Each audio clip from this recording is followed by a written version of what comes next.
Okay.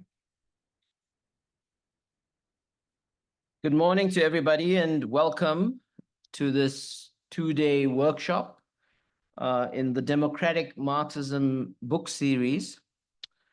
The Democratic Marxism book series has been around for over a decade. It is an intervention into politics to provide analysis, conjunctural analysis, to understand where the battle lines and fault lines of struggle are being drawn. It's also about revisiting theory and thinking with the body of work we have from somebody called Karl Marx, but also placing that in dialogue with current anti-capitalisms in the world. The Democratic Marxism series has grappled with all the big questions of our time.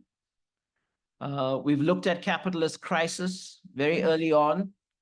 We've looked at racism. We've looked at patriarchy and women's oppression. We've looked at the nature of democracy today, particularly as market democracy, and how there are conscious efforts to hollow out and destroy democracy. We've looked at the climate crisis front and center. So maybe one other point to make is we've also looked at imperialism today and its crisis. So we've looked at all the big questions of our time. The volume 8 in the series is going to be on digital capitalism and its limits. And it's currently in an editorial process and will be published sort of mid-year next year. So this volume, the 9th in the series, is bringing back the question of the state, okay? So how do we think the state today? The state is very, very important.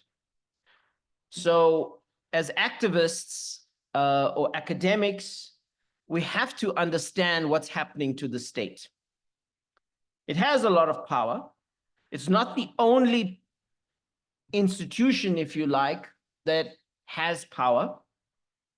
We have power, but we need to understand the state. It's very, very important. And a lot has been happening to the state. And so this volume is about trying to understand the state. A good activist is going to think the big picture all the time. You're going to try and understand what's happening in the world. Who has power over you? Very, very important. Who has power over you? And ruling classes and ruling structures and global institutions, transnational corporations have power over you. So whether they're coming to do mining in your community, whether they're coming to extract the fish in the ocean, whether they are controlling the markets in which you sell your vegetables as an informal trader, etc., they have power over you. And the state, where does the state stand in relation to that? That's very, very important. So, as I've been saying, there's been 8 volumes in the series, and we've been trying to use Marxist theory and its concepts in dialogue with anti-capitalisms to understand the terrain of struggle, the nature of politics today, and so on. So we are living the 4th great crisis of capitalism. It is a crisis that is deep, that is systemic, that is unfolding at different levels, even at the level of how they rule and have power over us. There's a crisis of their forms of rule, their strategies of rule, and so on. So this crisis that we are living through is something we really, really have to understand, because it shows weakness in the system. It shows entry points for us to advance our struggles, okay? So we've got to think about the crisis very, very carefully. Imagine 42% unemployment rate in South Africa. That's a crisis, okay? People can't survive. Imagine many, many millions of people going to bed hungry. That's a crisis. That's a crisis for those who have power over us, okay? So it's a crisis of life making. And we've tried to understand this crisis, as I've said, in several volumes. But what is happening to the state after globalization? So for the past 4 decades, there's been a restructuring of economies, of societies. And many of you have heard this word. It's a buzzword, globalization. What is globalization? It's really the remaking of our political economies, our states, our societies, our economies, and so on. And globalization has been about integrating us into global markets, global systems, and so on. So what has happened to the state in the context of globalization? Is the state also in a polycrisis? Is the state experiencing a legitimacy crisis? What is the role of the state in the polycrisis? This morning, I was just telling Michelle, there's a book out on the Financial Times top 10 books for this year by a left-wing economist called Wolfgang Streeck. And he's basically talking about bring the state back to take control. That's the title of the book, Bring the State Back.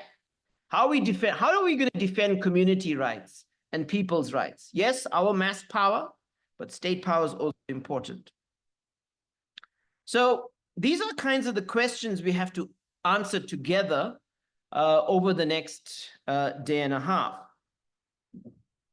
But I also want to situate this volume that we are working on together, the final volume in the series. It's bittersweet for me to let go of this intellectual project. It's been a collective intellectual project where I've tried to bring together leading activists, leading critical academics, both in the global South, but also in the global North, to grapple with these big questions. But I do feel that the project has run its course. As I said, it's grappled with the big questions of our time, and it's time to move on. I'm hoping that as a resource, because we've always made these books open access, so they're not commodified, so activists can use them, movements can use them, etc. We've had over almost 70,000 downloads online of the Democratic Marxism series. So I'm a public servant. I work at this university. It's a public institution. I'm a public intellectual. My role is to serve you. So the way I produce knowledge in this university is about serving your struggle, serving your cause. And that's what we're going to be doing together. Now, it's not unique, by the way, having activists in the room. And I want this to challenge you as activists too. As activists, we must grow. We must be open to learning all the time. That's what makes us good and effective activists, okay? So don't be afraid of language. Don't be afraid of concepts. Don't be afraid of knowledge, okay? A good activist is thinking all the time, is grappling with the challenges, looking for the openings, looking for the contradictions, looking for ways to advance the struggle, and so on. So Marx and Engels, 2 important thinkers in the 19th century, they didn't really have a systematic theory of the state. Marx was planning on doing a research project on the state, but he didn't really get round to it. So we have a very contradictory and ambiguous legacy around the state, okay? There are different ideas within the Marxist corpus.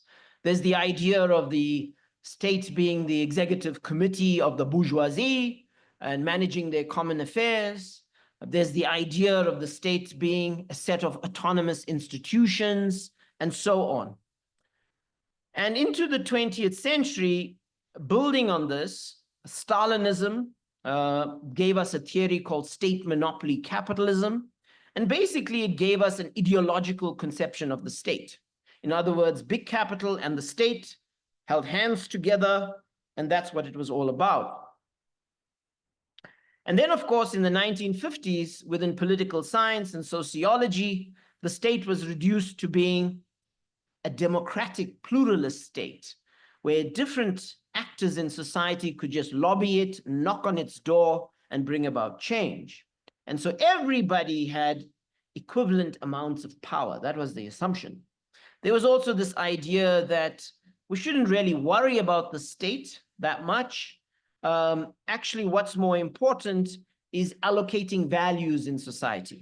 It's about changing behavior. It's called the behavioralists. So many American political scientists were shaping how the world was thinking about the state. By the 60s and 70s, you had, for the first time, Marxists thinking about the state, okay? And they gave us a Marxist theory of the state. Somebody called Ralph Miliband, somebody called Nikos Poulantzas, and somebody called James O'Connor. And so we had, for the first time, a body of work that was really trying to make sense. What is the state? How does the state work? How does it rule? Whose power is expressed through the state, etc. So we've had that moment. And then, of course, we had a shift away from that, where increasingly many academics, many thinkers started embracing globalization. And the discussion about the state really became all about how the state can regulate markets.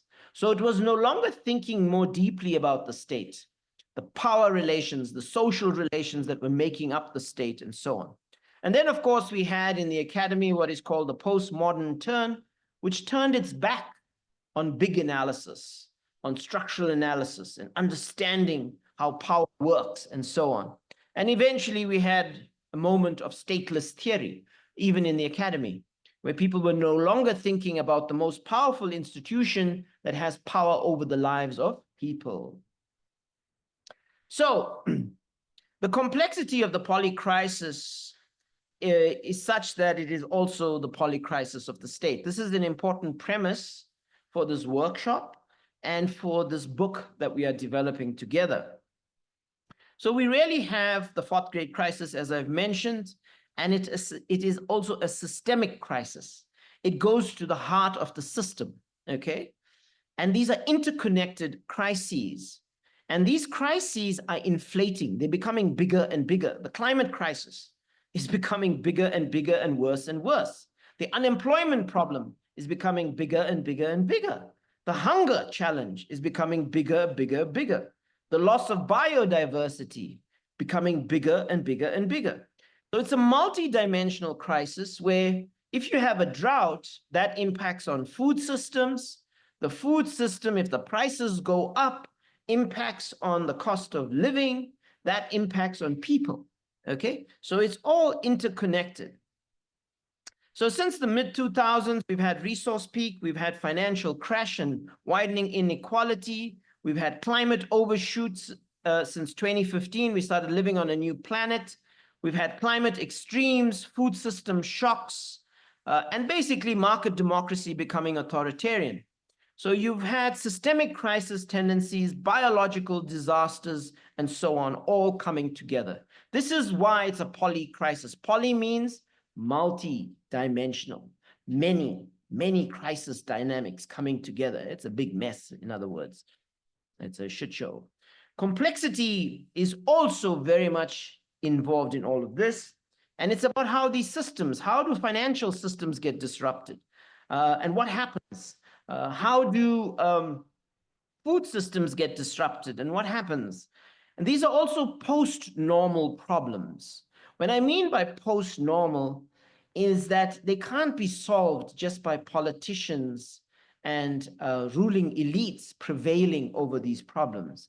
These problems are so deep, they go to the heart of the system. They require all of us to grapple with these problems. How do we solve climate change? Do you think a presidential commission can solve climate change?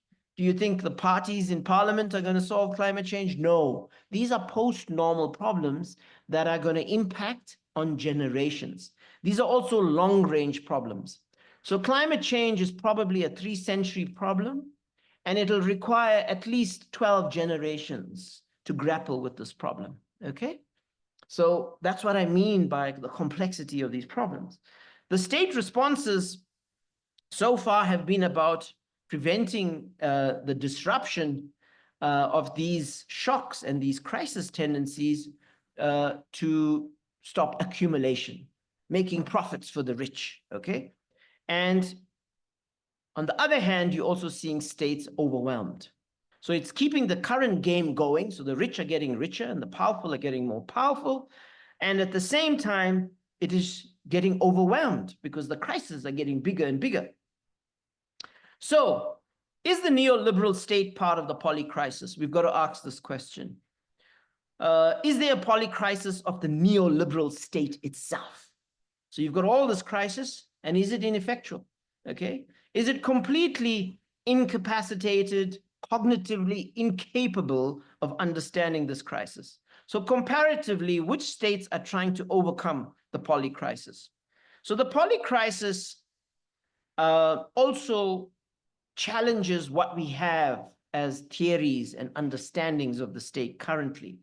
So the main theories of the state that are in the academy, the first candidate is the neoliberal competition state, where it's really about understanding the marketization of our societies. The state is a passive actor. It's an actor in the marketplace. And basically, it's all about managing risk to capital and giving power to global monopolies. So in other words, the competition state is not about the sovereignty of people. It's about the sovereignty of capital, okay? So that's the one idea we have. But imagine if you keep on confronting the polycrisis with this idea. It just means that you're going to give more power to markets and capital to solve the polycrisis, which they are causing. So isn't that a stupid idea? So we've got to think about this very carefully. The other idea is the idea of the developmental state. And really, after World War II, there were some countries, mainly in South and East Asia, that caught up with the West and they industrialized and so on. And currently, the big model, the big point of reference is China. But the fact of the matter is, if you think about China as a model, you're going to make a mistake because China is too complex. And we cannot reproduce what they are doing in China in South Africa, okay? It's different. The conditions are different. The history is different, okay? So not a good idea to think about this state as the answer. And then, of course, the green state is another concept that is being used. And really, it's about adding a green gloss to everything, okay? So it will talk about, well, we're going to deal with resource flows differently. We're going to green growth, etc. But in the end, when you think deeply with this concept, it is still about more accumulation. It's still about extracting resources, so more mining and so on. So the ideas we have are not helping us confront this polycrisis. So there's an impasse in mainstream state theory. So what we are proposing for this volume and this project is that we revisit the inheritance we have from Marxism. And there was a very rich debate in the late 60s and 70s, what is called the Polanyi-Miliband debate. And there were 3 rounds of debate. There were various points made. And many people misinterpreted this debate. They reduced it to the instrumentalist versus the structuralist positions. It was a very crude caricature of the debate. Really, the heart of the debate was a difference around how to think the state, okay? And how to engage and study the state, a methodological standpoint. So Miliband says we must study the state in context. If we want to understand how the ruling class uses the state, we must study the state in South Africa today. We must study the state in America today. And we must look at it as a set of institutions. We must look at its internal ideology, the personnel in the state and their class character. We must look at the state-capital relation. And that's how we really understand the state and the immense power that it wields. Polanyi, on the other hand, he had a notion of what is called structural functionalism. And he started off first with state theory and principles at a very abstract level. And he placed state theory within a social formation. And he uses the concept of relative autonomy of the state. He says the state doesn't really have power. It's about the class power that prevails over the state. The state also has ideological apparatuses so that it carries society with it. It is an institution that gives social cohesion to society, okay? So he shifts from this position later, and he recognizes increasingly the relationality of the state as a site of contestation. So we can learn from the Miliband-Poulantzas debate for rethinking the state today, and what we want to do in this journey together. But there have also been attempts to have new approaches to the Marxist state theory, and they also will inform how many of us are thinking. There's the globalization question and what happened to the state. And many Marxists have said that globalization has not displaced the state. The state actually grounds globalization. Globalization gets organized in national spaces, okay? So the state is still salient, the state is still relevant. Other Marxists have argued, well, we're now living through a fundamental transition towards a transnational state.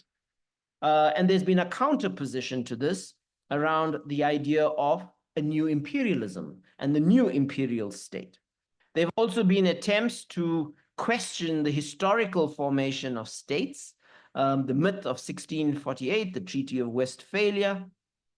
There's also been attempts to question whether state theory is Eurocentric, okay? Is the concept of the state, is the theory of the state that we work with really a Western construct that is irrelevant to other parts of the world? And then, of course, there's been futuring the capitalist state. And here people like Bob Jessup talks about denationalizing tendencies. He talks about destatization of political systems. He talks about internationalization of policy regimes. But there's also counter trends, the trend towards reclaiming sovereignty, the trend towards reclaiming autonomy. So the national state is still very relevant, even in Jessup's view. So that's why we're here. We're really trying to grapple with the state as an important point of departure. So there's a specific approach to the state also in this volume. We will work with this idea of relative autonomy, or the state as a site of class and popular contestation. In other words, a relational conception of the state. And what are our tasks together? Well, the first thing we want to do, and I'm inspired by Leo Panich, a socialist who passed away during COVID.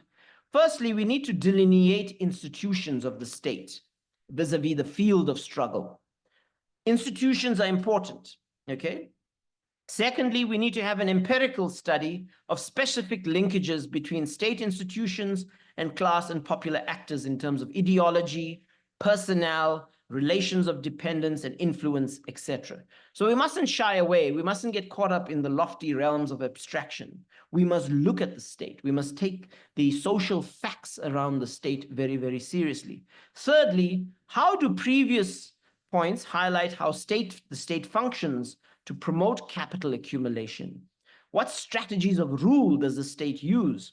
How does it legitimize capitalist domination and engenders polycrisis even of the state itself? So the state is a powerful actor, but it's also creating polycrisis as well. And then, of course, how should the state be transitioned to contribute to overcoming polycrisis? How do we have to change the form and the functions of the state? Very, very important. And finally, what class and popular strategies can transform the state as part of deep, just transitions, okay? Because the state is relational. It's not just this entity, this box, okay? It is made up, in Gramsci's terms, civil and political society equals the state, okay? This is very, very important. So how we do politics from below in our communities, in our townships, etc., impacts the state and what the state does and what its role is, and so on. So we are not impotent. It's not like we don't have power to shape the state. We have power to shape the state. And then finally, and to end and to hand over, in this volume, we're going to be kind of working on three axes. We're going to look at complexity and the polycrisis of the state. We're going to be looking at the state and polycrisis in the global south more generally. And we're going to be looking at the post-apartheid state and the just transition. We have an exciting program for the next day and a half. And I want to just applaud our contributors. We have with us Seeraj Mohamed. Seeraj is an economist in Parliament's Budget Office, I think. Yes, so Seeraj will be contributing to our volume. Professor Jacqui Ala, my colleague from the International Relations Department. Michelle Prasant, who's at UCT, who's done a lot of work on energy transitions. Michelle Williams, also from the Sociology Department at WITS, who's done a lot of work. She's a theorist on democracy. She works on democracy. Aichah from Mauritius, and there's colleagues online, so I shouldn't forget them. We have Thomas Isaac, who was the former Minister of Finance in Kerala, India, a heterodox economist, who will also be with us and contributing this morning. We have Zora Kovacic from Europe, who's in Spain right now. We have Michael Albert, who's from Scotland, who's done a lot of work on thinking the state in the context of the planetary. And we also have Alfredo Sarfulo from Brazil. Unfortunately, Alfredo won't be able to join our workshop because of a whole host of commitments, including some personal commitments. But Alfredo will be writing his chapter on the polycrisis of the Brazilian state and so on. So without further ado, thank you to everyone and welcome to all the activists in the room that have made the time to be here. As I said, treat this as a learning moment. As an activist, use these conversations to empower you, to think a little more deeply about your activism. How will this enrich your struggle? Take away from it ideas, concepts, perspectives. Okay, thank you. Exciting places in the world to think about radical forms of participatory democracy, of creating a care economy, doing things differently and not doing things in the kind of typical finance-driven economic ways. Isaac is an economist, but he's a heterodox economist and is willing to think out of the box. So I think much of the most exciting stuff of the last 40 years in Kerala is largely due to Isaac. He probably will not like me saying that, but Isaac has been one of the most important key players of being an innovative thinker and actor. So he led the Planning Commission when they did a radical form of democratic decentralization, the most radical form in the world, which was highly successful. He was the finance minister for 2 terms. They passed a law in Kerala. The Communist Party passed a rule that ministers can only serve 2 terms. Imagine if we did that in South Africa. So he served 2 terms. He would still be finance minister because he was so successful if they didn't have that rule. So now he, I think, has a little bit more space to be a free thinker now that he's outside of government, still a key person in the Communist Party. And Isaac's an incredibly busy person, so we are extremely lucky that he's dedicating time to us and this volume. And he's come to South Africa a number of times. I think he feels strong solidarities with us here in South Africa. So Isaac's going to share some of the experiences of Kerala. Isaac, about 20, 25 minutes. Is that good for your presentation? I know we're running a few minutes late, so I'm hoping you can stay. How is that, 20, 25 minutes? Right. Okay, I'll give you. See to that conclusion that time. I'll give you a 5-minute warning. I'll just tell you when it's 20 minutes. Is that okay? Yeah. Okay, great. Okay, so over to you, Isaac. Thank you. Thank you very much, Michelle. I want to thank Vish and Michelle for giving me this opportunity to participate in this workshop.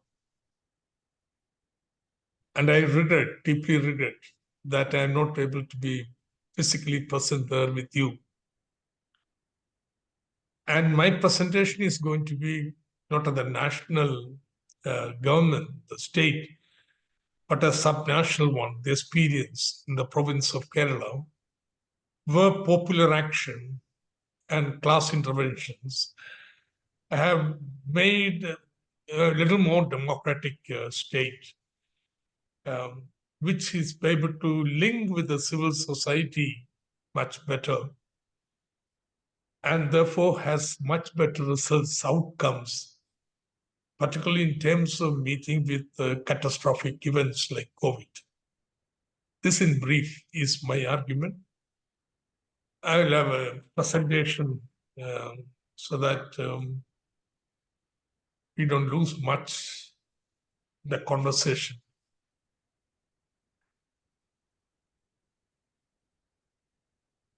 Yeah.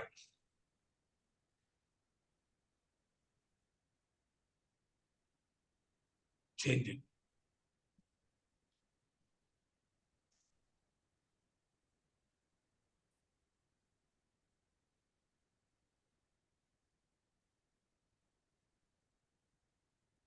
See, Kerala has been faced a number of big catastrophes in the last 4 or 5 years. The flood of 2018, which is the most severe in the last century. Again, severe landslides in 2019, a Nipah outbreak in 2018, and finally COVID in 2019. Now we are going to focus on COVID experience. My presentation is divided into 4 parts. 1, how is Kerala's experience in COVID exceptional or unique? 2, the role that democratized, efficient government played in the outcome. The role of the vibrant civil society. And importantly, I will be speaking about the intermediate structures like local governments and government-sponsored NGOs, women SNGs, in generating synergy between the state and the civil society. Now, is Kerala's performance exceptional? 1, very slow spread of the COVID during the initial phase, the first 6 months. The doubling rate was more than 1 month, but nationally the doubling rate was 5 days. Second, the very low mortality rate, 0.37% versus 1.59% at the national level. In fact, if you look at excess death rate, Kerala would be negative. In fact, during this particular period, the first year of COVID, number of deaths in Kerala came down because of decline in the mortality due to non-COVID reasons.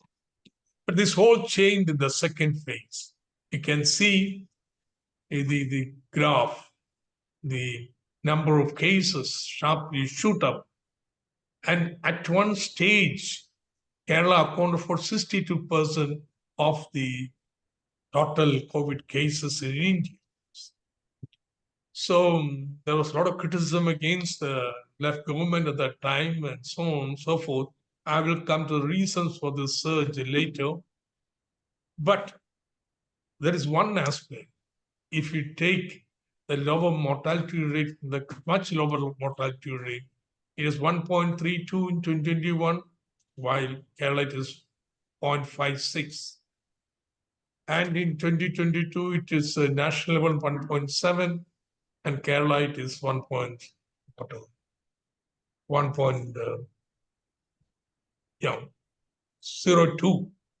Therefore, the fatality rate in Kerala was much low. And more importantly, there is no confusion or anarchy. See. No, in fact, before that, you are taking the official death rate, but is very different from the excess death rates as calculated by WHO, which counts that there were total excess death in India in the COVID period was 4.7 million.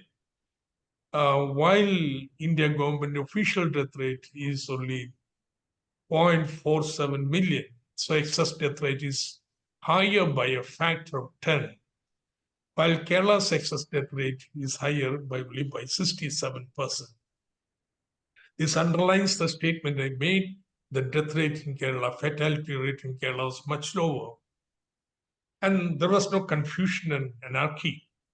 Most vulnerable section of the victims were the migrant workers, who was a sizable number in India. They lost their livelihood, but they didn't get any protection. So in most part in India, so people going back, streaming back to the villages in massive numbers, spreading the disease as they went. And there is total confusion, lack of beds, oxygen cylinders, people dying in the streets and so on. But Kerala, it was different. And in fact, Kerala set up migrant camps within the state. 67% of the migrant camps in the COVID period was in Kerala, and free food and treatment were provided for them. So now we go into the arguments. What is the role of the government? In Kerala, government is a part of federal state. Nevertheless, distinct in many features. One, less corrupt and more responsive to people. This was partly because of affirmative action, or what we call reservation, for lower castes in the government jobs in the southern part of Kerala, even during the pre-independence period. So the state machinery has a higher representation of outcasts and lower castes. Third,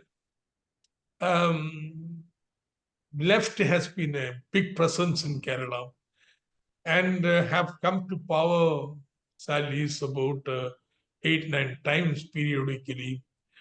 And these have been nodal points in where progressive measures were undertaken. And even when outside the power, left has been pursuing a policy of putting pressure on the government machinery to be more responsive to people. And finally, I think, for me, this is also important. All the employees of the government are also organized. They identify with themselves with the rest of the workers and employees. Now, the transformation of the state government in Kerala started with after the formation of the state in 1957, when two principalities and a part of the British India brought together into a state of Malayalam-speaking people. And the first election, the communists came to power and they ruled the state for 200 years before they were dismissed by the central government. But this period gave strengthened the focus to education and healthcare. In fact, big investment were made in education and healthcare. And this health department of Kerala, public health system, played the key role during the COVID period. And this is the key take from Kerala. Without a public health system, strong public health system, you cannot meet these health challenges. Now, health department has 3 tiers: one at the local level, primary health centers, intermediate structure, and finally, district level hospitals and medical colleges. Kerala has the highest health expenditure ratio to the rest of the country, almost double, 400 doctors to 100,000 population, and strong protective measures, and that has been a distinct feature of Kerala's health programs. Now, how did this come out? I'll just say one sentence. It was not only benevolence of kings or rulers, but of pressure from below. Movements, particular social movements, and later political movements demanded a much stronger health and education system, and successive governments were forced to adopt such policies. The results you can see here. The per capita income, look at 1951, Kerala's income is lower, the last row, lower than national income. But like literacy, mortality, maternal mortality, life expectancy, sex ratio, Kerala is so superior to the rest of India. 40% literacy vis-a-vis 16, 153 infant mortality rate, while national rate is 192, life expectancy 48, while national level is 41, sex ratio 1022 in Kerala, 39 in India. Now I given 2001 just to show you that till 2000, end of the 20th century, the gap between India and Kerala in terms of these social and health indicators continue to widen. And it is only in the present century India began to catch up with Kerala. Now this is primarily because of the investment made by the government in the health sector, in education sector, due to pressure from below. Now what did the health department do in the COVID? One, screening everybody who's arriving from below. Kerala has a big migrant population in Gulf and Western countries. They began to come back. So, but screening everyone who came back to Kerala, testing them, identifying those who are infected. Once that is done, tracing the contacts, very elaborate procedure, and every contact was quarantined. And then there was a reverse quarantine also. The vulnerable sections, particularly elderly and children, etc., they were quarantined so that they were sheltered from the disease. And we also had a vaccination program. And major campaigns were held, like Break the Chain campaign, Flatten the Curve, and very effective communication network. So these were and COVID treatment. A network COVID hospitals came up. The free treatment was provided to everyone. And when the spread began to take place, the second phase, we converted a lot of, say, community halls and marriage halls into first-line COVID centers. Nobody was left out. Everyone would be protected and treated. Police also played a important role in the second phase when community spread did take place, imposing quarantine in community spread areas and so on. They even went on to have the agency for contact tracing. Of course, this also brought in a number of controversies because police happened to take a more high-handed attitude and so on. But still, this one place in India where this strong arm of the government also entered into the COVID protection activities. This is because from 1957, Communist Ministry reforming the police was an important action. One declaration was made that police would not interfere in any trade union or person struggles. They would be dealt with the Labor Department. Then 2016, the left government had a program of converting police into a people-friendly police. We call Janamaitri police stations, people's-friendly police station, selected police stations, interaction of the police with the population was consciously heightened, and people were given a direct role in helping the police, guiding the police, and to have a better link with the police, understanding the police. We also started student police cadet in the schools also. Now this, I'm not arguing, has totally changed and transformed the police. But I think Kerala has a much better people-responsive police system. And then my ministry, the fiscal policy, the one huge expansion of the health budget. In fact, they were given the automatic power to spend and then come back to finance department for approval. We approved a program of income transfers about 6 million persons are getting elder care pensions in Kerala, and their pensions were double from 600 to 1,600 rupees per month.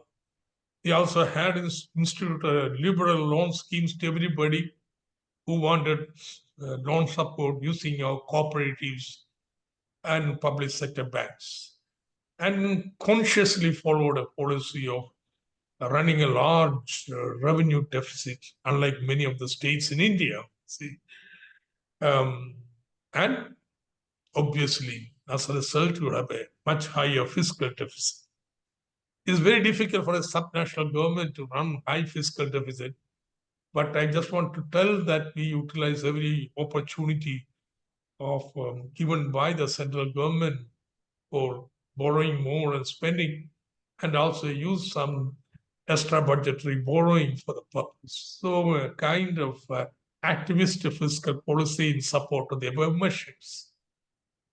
And the chief minister throughout this period, every day would address the state government, state people in the state on television, telling you what have happened, giving total clarity to everything. So there is no confusion or rumors and so on. People could send their questions and he would be responding to them. So also health minister on the ground. We had also eminent persons committee of experts who met daily, every morning, take stocks and daily monitoring, and very digital networks for data gathering and analysis. So you have an intervention by a more democratized and efficient state government. Now, what about Kerala's civil society? Of course, the people are the victims of the crisis, and therefore, entire interventions are for them. Their collaboration and cooperation is very, very important. Kerala has the following distinct advantages. One, it is a literate society, is 100% literate. Kerala, India is a caste-ridden society, but Kerala, the caste influence are lowest in India. Now, because of land reforms, there is no landed gentry, no egalitarian property ownership. Next, the influence of far-right fringe elements are very low in Kerala. There is a Congress which we call right party, but they are not, that's a little bit pink in Kerala. So you have a broad spectrum of liberal and left parties dominating the politics.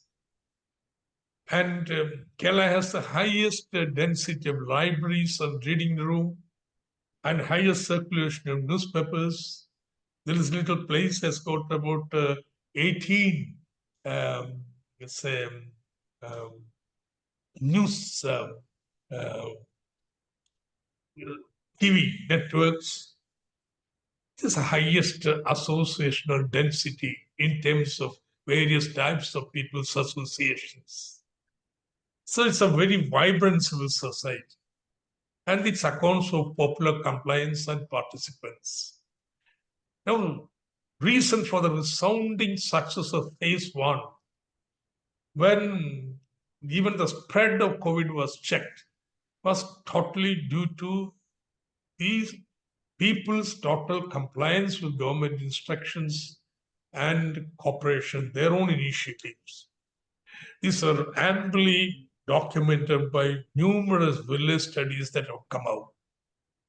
Then what went wrong in phase two? Well, we declared elections to the local governments. It was immediately followed by elections to the state legislature. And so there is an ascendancy of adversarial politics and breakdown of the consensus. In fact, for political advantages, some sections began to put pressure on loosening the tracking at the entry points. And therefore, there was an influx of infected people from outside. And because of our success in the first phase, the relative natural immunity was very low. And there was supply constraint to vaccination. Therefore, we had a situation something like 70% of the population didn't have antibodies. And that's one important reason for the surge. Yet, Kerala never allowed the curve to exceed the number of hospital beds. Therefore, number of death rate remains low. Now, part 4. What enabled this synergy, this between the government and the civil society? And this is a point I want to underline. See, I would say creation of local government structures which are not, say, miniature forms of the state or central governments at the local level, but truly governments which are more participatory and would go beyond representative democracy, has enabled Kerala to overcome these challenges of floods, landslides, Nipah, and so on. This is a new strength of Kerala society today. The 73rd, 74th Constitutional Amendment was passed at the national level, but Kerala did not go about implementing this 73rd, 74th Constitutional Amendment, making local governments part of the constitutional structure of India in a bureaucratic manner. Instead, we tried to decide to go mobilize the people to empower the local governments. It is called Kerala's People's Plan Campaign. So the objective was to go beyond mere representative democracy. Functions, funds, and functions were devolved, and 5 years long of non-formal education focusing on participatory governance took place. And this has had a lasting impression, mark on the local governments. Kerala local governments are the best in India. Let me put it that way. A government of India has certain indices for good governance at local level, and Kerala since then has been in the front. Now, local governments played an important role in grassroots planning and mobilization. They provided support to health personnel. 2, regarding sheltering of the vulnerable sections, you have to identify all the elderly people, ask them, convince them to stay indoors, and then ensure the needs are met in the house. This cannot be met from the state level. It was this task, the important task, was undertaken by the local governments. And later, when the when the COVID surge took place, first-line COVID centers, that say all the community halls and marriage halls were converted in a matter of 2 weeks into hospitals. They were headed by the local governments. And then taking the message to the people. Now, an important NGO sponsored by the government, linked to local governments, is Kudumbashree, women neighborhood groups. It is like the microfinance organizations anywhere, but there are certain distinctive features. It is a neighborhood group. Nobody on religion, caste, or political party can be kept away. They have everybody in the neighborhood has a right to be part of the NNG. 2, it is linked to local government and part of the local democratization process. 3, it is a convergence platform for all anti-poverty programs. Women become the agency for change, fight against the poverty. In fact, Kerala has been declared by India government of almost eliminating extreme poverty. By the end of next year, Kerala would have eliminated all forms of extreme poverty. 4, is not just microfinance organization, but micro enterprise organization. And 5, It's also an important agency for women empowerment. Now, what did all Kudumbashree do? They provided another support to the health system. Every Kudumbashree unit, that is 0.3 million units are there, they all have one health volunteer. This health volunteer, in fact, supported the health system. They organized canteens, people's canteens, declared nobody would go hungry in Kerala. So we opened canteens in every village, managed by Kudumbashree, where food was available at a very low price, subsidized price. Or if somebody doesn't have the money, just given free. And Kudumbashree, because it's a microfinance organization, became effective loan distribution mechanism also. And therefore, I would sum up. We emphasize the role of democratized governance, public health system, one, and popular participation for resilience against catastrophic events as COVID. The popular participation is made up possible by the vibrancy of civil society, its associational relations, and also very importantly, very consciously designed intermediate structures like local governments and Kudumbashree, which link organically the civil society with the government structure. Thank you very much. Michelle, I think I stuck to time. Did I? Yeah, I did.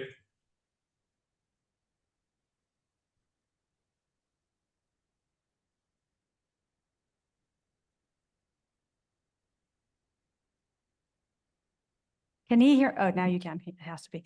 Okay, you were perfect, Isaac. I was give you a couple extra minutes because it's always so amazing to hear about Kerala. So we have time for a few. Do you have time to stay? I know you're running to something. Can you give us 10 more minutes? Is that okay, Isaac? Yeah, I will take questions.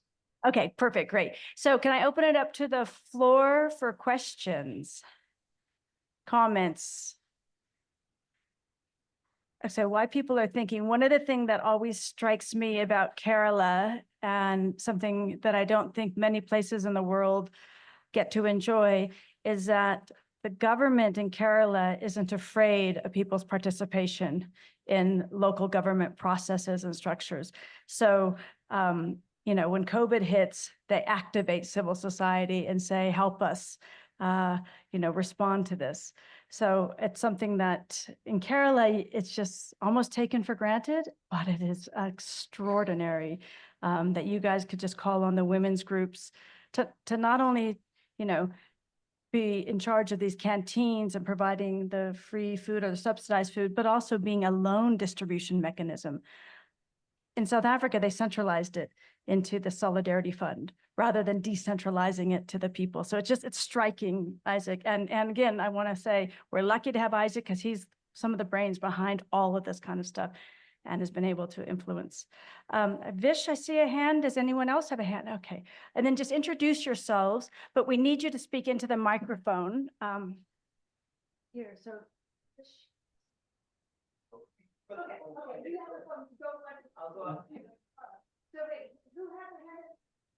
You and Vish.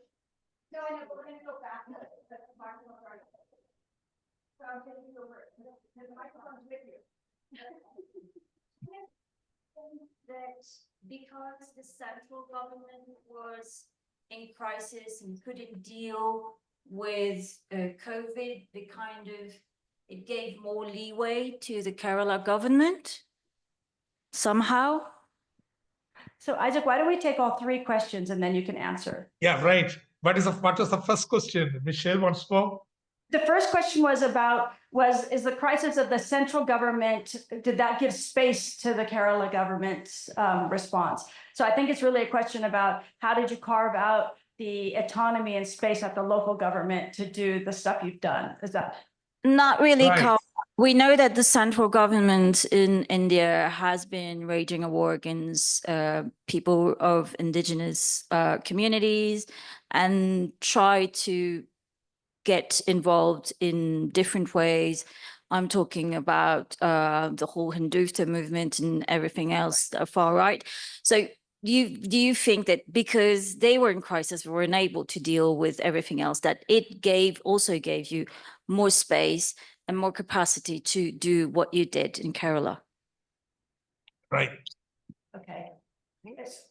So please introduce yourself to the other. Oh, I'm Aichah Soogree, and I'm part of the Liminality Network. Thanks so much. Thank you so very much, Isaac. I mean, I think it was just, awe-inspiring. And mine is not a question, it's a comment. The thing that really, really sort of hit home or struck such a wonderful chord for me was the literacy. The fact that, that has to, I don't know, my mind is just going, and that has to account for so much. The reading rooms, the libraries, the 100% literacy rate. I think that, with that, obviously, that has to be linked to empowering and encouraging self-empowerment and self-thinking skills. And yeah, I think that is something when we look at the crises that we face, I think a lot of it, because I think that knowledge remains power, and I think for too long, so many of us have just sort of meandered along without really delving into those intricacies causing, these crises. So thanks so much. So sorry. I'm Wendy Rubik, and I represent a group of small-scale farmers close to Malmesbury thanks, in the Western Cape. Thank you. Great. Okay, now one last question, Isaac, from Vish. Yeah. Fish, okay. Two issues. So Isaac, we faced COVID-19 with a failing healthcare system, public healthcare system. 50 million people were dependent on that healthcare system to survive COVID. 9 million about had medical aid, so they could go to private hospitals. I'm just keen to know how, over the years, you all built the capacity of this healthcare system. Where were your doctors trained? Where were your nurses trained? I'm just interested in that, and the fact that clearly your public healthcare system has an orientation to serving society. I mean, you mentioned a bit of the reforms and so on, but if you can just elaborate on that a little bit more. My second issue is around the zero hunger. So we actually had food riots during COVID-19. July 2021 was largely a food riot in this country. We had people storming food trucks, storming supermarkets, etc. Our state failed. It failed to feed this country. I just want to know, and just from my insights into Kerala, alongside the Kudumbashri kind of food initiatives and so on, was the food shops, you'll have these state-based food distribution system. I just want to know what its role was during COVID-19. Thanks. Okay. I'm going to quickly ask you a question as well, Isaac. Yes. The threats to the Kerala model. Sorry for my grumpy sound. Survived. I'm just recovering from my viral fever. That's the throat is bad. Well, the first question is very, very important. How is it possible for Kerala to claim this level of autonomy? Now, this is a heritage of our constitution, which was passed at the end of the big national movement, which accepted a federal framework. Therefore, there are certain domains where states have the right and independence. Now, this is being compromised increasingly. As you said, a majoritarian tendency has taken over the national level government, and therefore they are trying to curtail the freedom. But Kerala has this long history, left democratic projects starting over the last 7 decades since independence, where we have tried very consciously to expand our autonomy, our autonomous space. Now, this is one argument I will make. Anywhere, even in the worst kind of dictatorial systems, I think we can have a level of autonomy at the bottom. Even at the individual level, if ultimately nothing is possible, there is a choice that as an individual I can make. And that, in a sense, my politics also were personal, you see. Or I may not be able to influence the state government. Still in Kerala today, I can influence my local government, see. Even if they're not the local government, I can influence my neighborhood group. I can influence my cooperative. See, the power is designed in such a way. There are many fora of where people can intervene, like parent-teacher associations, school management societies, health development committees, hospital management committees, and so on. These are very consciously designed fora where people can intervene and assert themselves. Therefore, if you ask me, how did Kerala come to have this kind of autonomy? Well, that structure, constitutional structure that has not been so far completely destroyed, gives a democratic space which we have very consciously expanded. And expanded not only vis-a-vis the central government, but also enabled, strengthened and empowered local governments. So I think this is an important lesson for people in any large country. See, it may be difficult for popular movement to capture power at the central level, but you can capture power in your cooperative, in your locality, in your province, and still contribute to change, make change. I think this is one lesson I would take from Kerala. Second comment, you're absolutely right. Literacy has been the prime mover in Kerala's changes. Higher literacy result in demographic changes, declining in infant mortality, which resulted in declining the birth rate and the whole demographic transition. The literacy enabled higher education, which enabled Keralites to seek employment outside, send in remittance, and improve the economy. So literacy has been the prime mover. But how did Kerala become literate? This is where I would say demand from below. The socio-political movements generated a demand from below. The caste organizations in Kerala, they saw the particular lower caste, high education as a ladder to climb up in social status, and therefore they demanded. 1 century back, the beginning of 20th century, the lowest untouchable outcast of Kerala conducted a strike in the capital city and around. Do you know what was the slogan? Their slogan was not temple entry. Their slogan was not even walking in the street. Their demand was children should be allowed into the schools.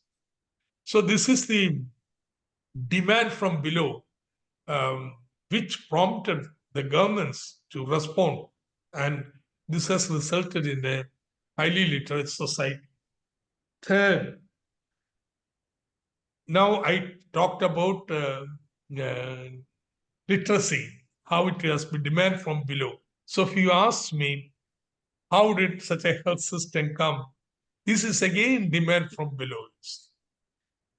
You see, political movements for left movement, the standing order was if you started to have a unit in a village, you will have one library. Anywhere left movement came, they started libraries. Libraries were the center in which village, discussions and so on took place. So these also became centers to discuss the health problems. And there were big movement and pressure for expansion of health centers all over Kerala, so that by 1957 government, the northern part of Kerala were lagging behind in health centers. They spread, health centers were spread to all villages in northern Kerala also. So I do not want to go into the details, but there is a very interesting paper by Krishnan and Kabir, came in EPW, which gives how, like in literacy, how it was a demand from below that prompted the governments to promote health system. Now, how did you get this community doctors and so on? Well, there's a demand for doctor employment. You become doctor, you get employment, and decent employment also. And people, because are health conscious, are willing to spend on health. Kerala is the highest per capita out-of-pocket expenditure also on health. Therefore, there is a big government network, plus there are private network of doctors in Kerala. So Kerala is the highest, 100,000 persons, there are 400 doctors. In fact, Kerala's aspiration has been to become Cuba of Asia. That is the slogan, in fact, now. Now, zero hunger, how do you do that? It's a question of priorities. Once the government decides this is the first priority, nobody shall go hungry, then you cut other expenditure and provide for food. That's simple as that. Kerala has one advantage, though. Right after the food riots of mid-1960s, central government was forced to agree to have a public distribution system in Kerala. Every citizen in Kerala had a minimum food ration from public distribution shops. This also has a long history of struggles. So this system was in place. Therefore, to give additional food to people does not require any new mechanisms, because you have a strong public distribution system. This was supplemented by the people's canteens operated by Kudumbasri. And government was willing to put the budget for that. So the government decided in calamity, people are going to take the first. All other expenditure becomes secondary. Then there is money. There is always money. Question of priority.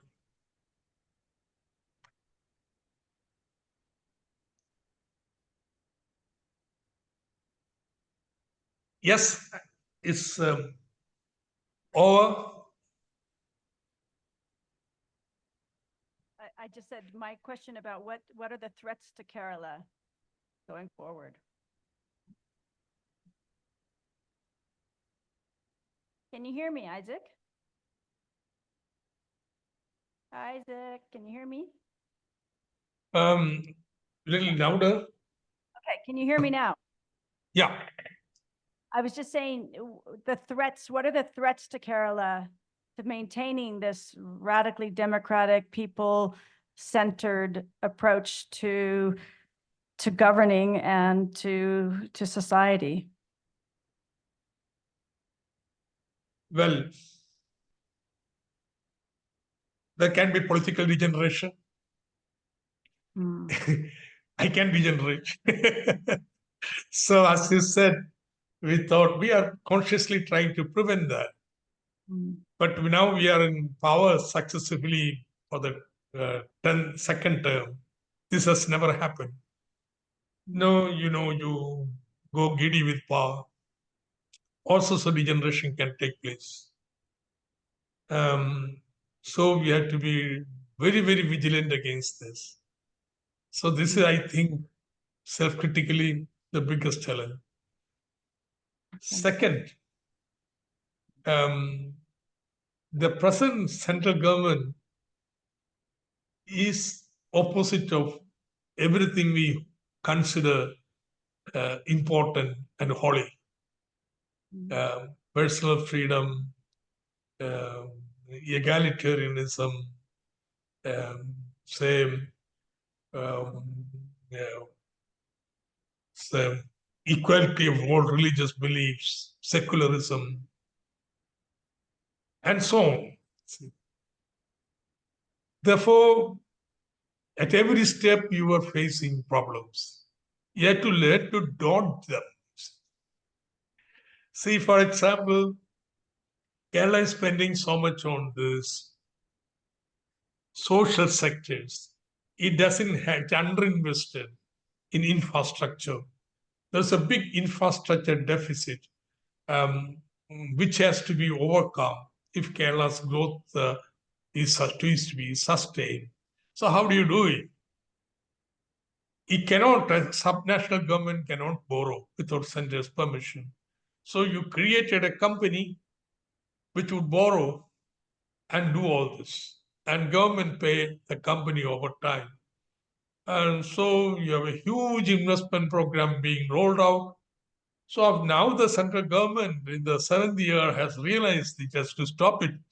And so they come to stop it. So they have caught us. We'll dot them again. Okay. They are saying, oh, the state government is paying the money which they are using to pay back the debt.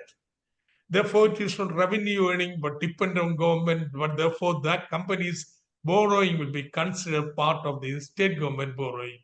So how do we dot them? Well, we make the company, all the projects into revenue earning. We'll say there will be tolls for roads and bridges, etc. But we'll exempt all two-wheelers, three-wheelers. The rate will be so small, you will require 100 years for recoup all the money. So there will be no protest. So, but the model becomes revenue earning. And we'll fight it at the constitutional court. You see, therefore, they will be trying to catch you because they don't want like you guys trying to be different. And therefore, we have to keep on dodging them, innovating, fighting. It's a struggle. The moment you compromise and give up, then you are done for. I think the left also will have to accept that the democracy at grassroots, listen to other voices, differences in different opinions to be said. You see, that is precisely the specific feature of Kerala local government innovation. At the cutting edge, the government working through various microfora I told about, or Kudumbasri, you don't know whether it is part of civil society or state government. It's a government structure. The Chinese wall between the two should break down, you see. And that way, society becomes much more democratic. I would say the democratic space in the society expands. So that democratization is the key. Democracy is not something voting at every 5 years. It is enabling every citizen to get involved in the affairs of the country and nation, at least in his locality. I would suggest the audience as participants, there is an interesting book that Michelle and me have written about an interesting cooperative. We have a huge cooperative system in Kerala, and we have taken one of the best 100 years old cooperative, construction cooperative. You read it, I don't say that is the answer, but you can see how you keep on innovating, thinking for new ways to meeting new challenges. And I was particularly instrumental in organizing also the Kudumbasri. We very consciously chose, we took a World Bank model of self-help groups, microfinance groups. And we said, no, this has to be different. And so I summed up the characteristics of Kudumbasri. we have something different from World Bank systems. So it's a challenge. It's never-ending challenge. It's such, yeah, you cannot and should not give up. Fight on. Oh, wow. So as you can see, they have innovative, bold people in Kerala. I mean, Seeraj, as an economist, you heard what he was saying about finding ways around and creating mechanisms to raise the money. So Isaac, thank you. I know you're extremely busy, but this, I mean, he didn't even talk about the medical, how they have allopathic and Ayurveda, the indigenous medical systems that both are government run and beautiful. There's so much more to learn from Kerala, but the key is democratizing society. I think that's your point, that there's a synergistic complementary relationship between the political parties and state and an activated civil society that forces them to act on the interests of the population. And yeah, so thank you very much, Isaac. We look forward to the chapter. Yes. Already, Okay. there's already been a few requests for you to share your slides. So will you send them to me and Vish, and then we can share them? There's already been requests from the audience for your slides. Can you share them with us? Yeah. I will share them with you. Okay, I have wonderful. already sent, I'll send you one, but this one latest I will send you again. Yeah, send this one. Yeah. Yeah, some changes are fine. Yeah, And the participants, there is a small book, Kerala, Another Possible World. yeah. This is my latest book. Those who want, send me a mail and I send you e-copy of the book. Ah, brilliant. Okay. Okay. Yeah, we'll share, put it out. That's brilliant. Yay. All right. Okay. Wonderful. Thank you. Right. Thank you very much. Thank you. Bye-bye. Wish you the best. All success.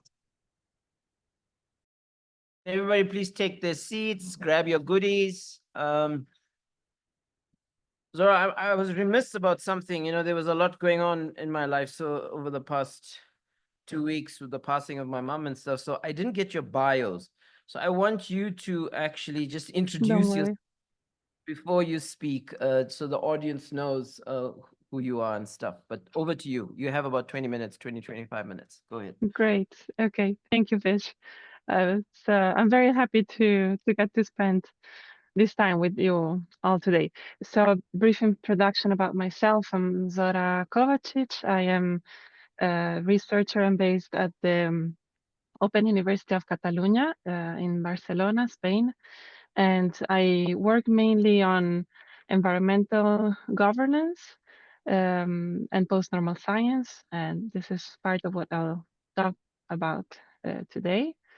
Yeah, and I think we can keep it brief and have more time for the presentation.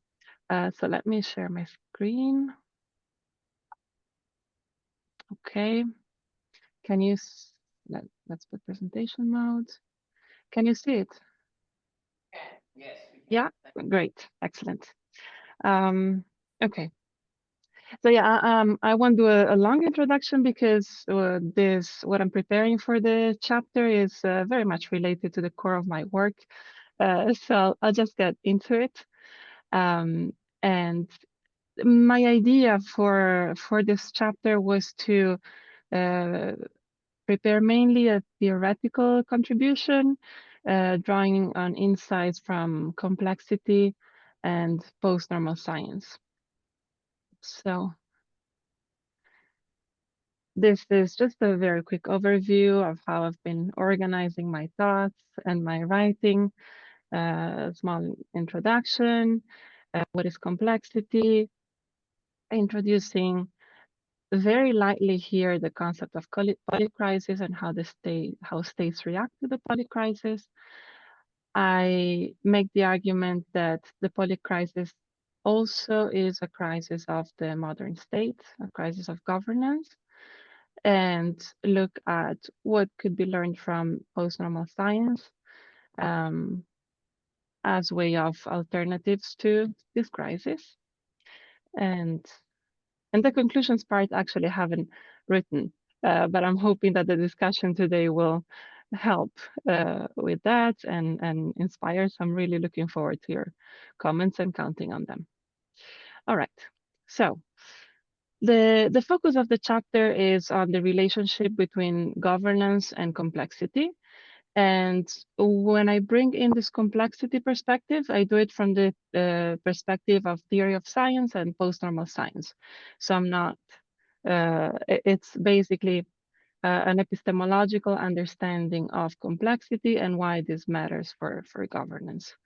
One of the starting points is also that modern states govern through reductionist science, the Cartesian paradigm, that everything can be through mathematical notation, known, predicted, controlled, and this provides the state the means to govern.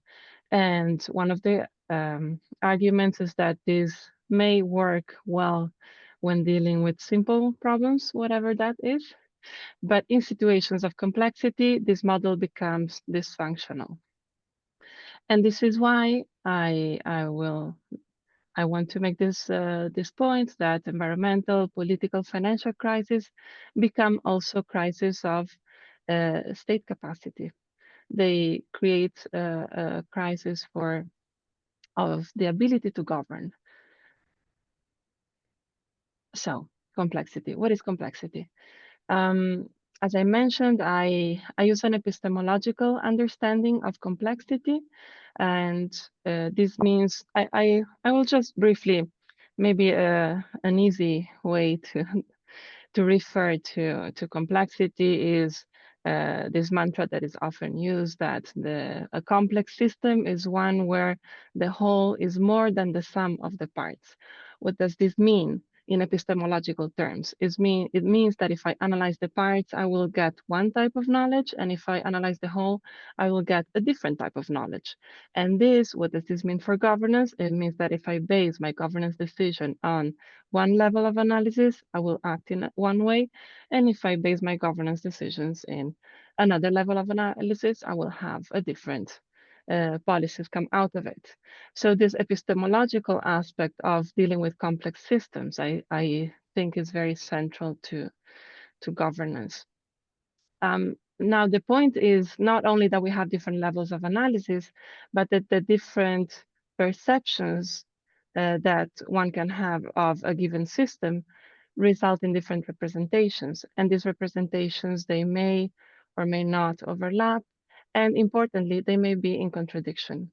So it's not just a problem of different views, it's also a problem of sometimes inconsistency in the knowledge base, in the science that informs governance.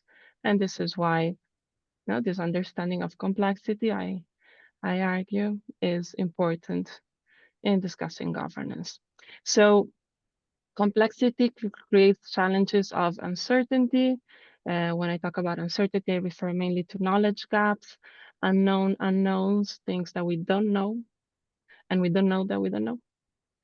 And ambiguity. And ambiguity is a type of uncertainty that is created when there are contradictory representations of the same thing. So it can be seen in different ways, and that creates, for example, controversies over the validity of scientific information.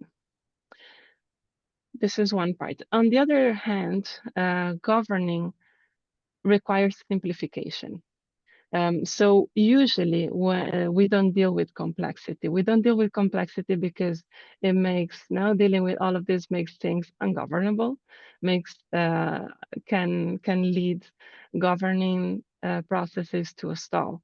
And here, one example that I like to use to illustrate this point of the necessity of simplification is the tale of Jorge Luis Borges, on exactitude of science, which I'm happy to share if anyone is interested. It's a very short tale, but he speaks of an empire where the cartographers started making a map, and they made it so precise that at some point the map was as big as the territory and as detailed as the whole empire, and it became useless, of course, because you could just as well walk around the whole empire and no, there was no synthesis of information from the map.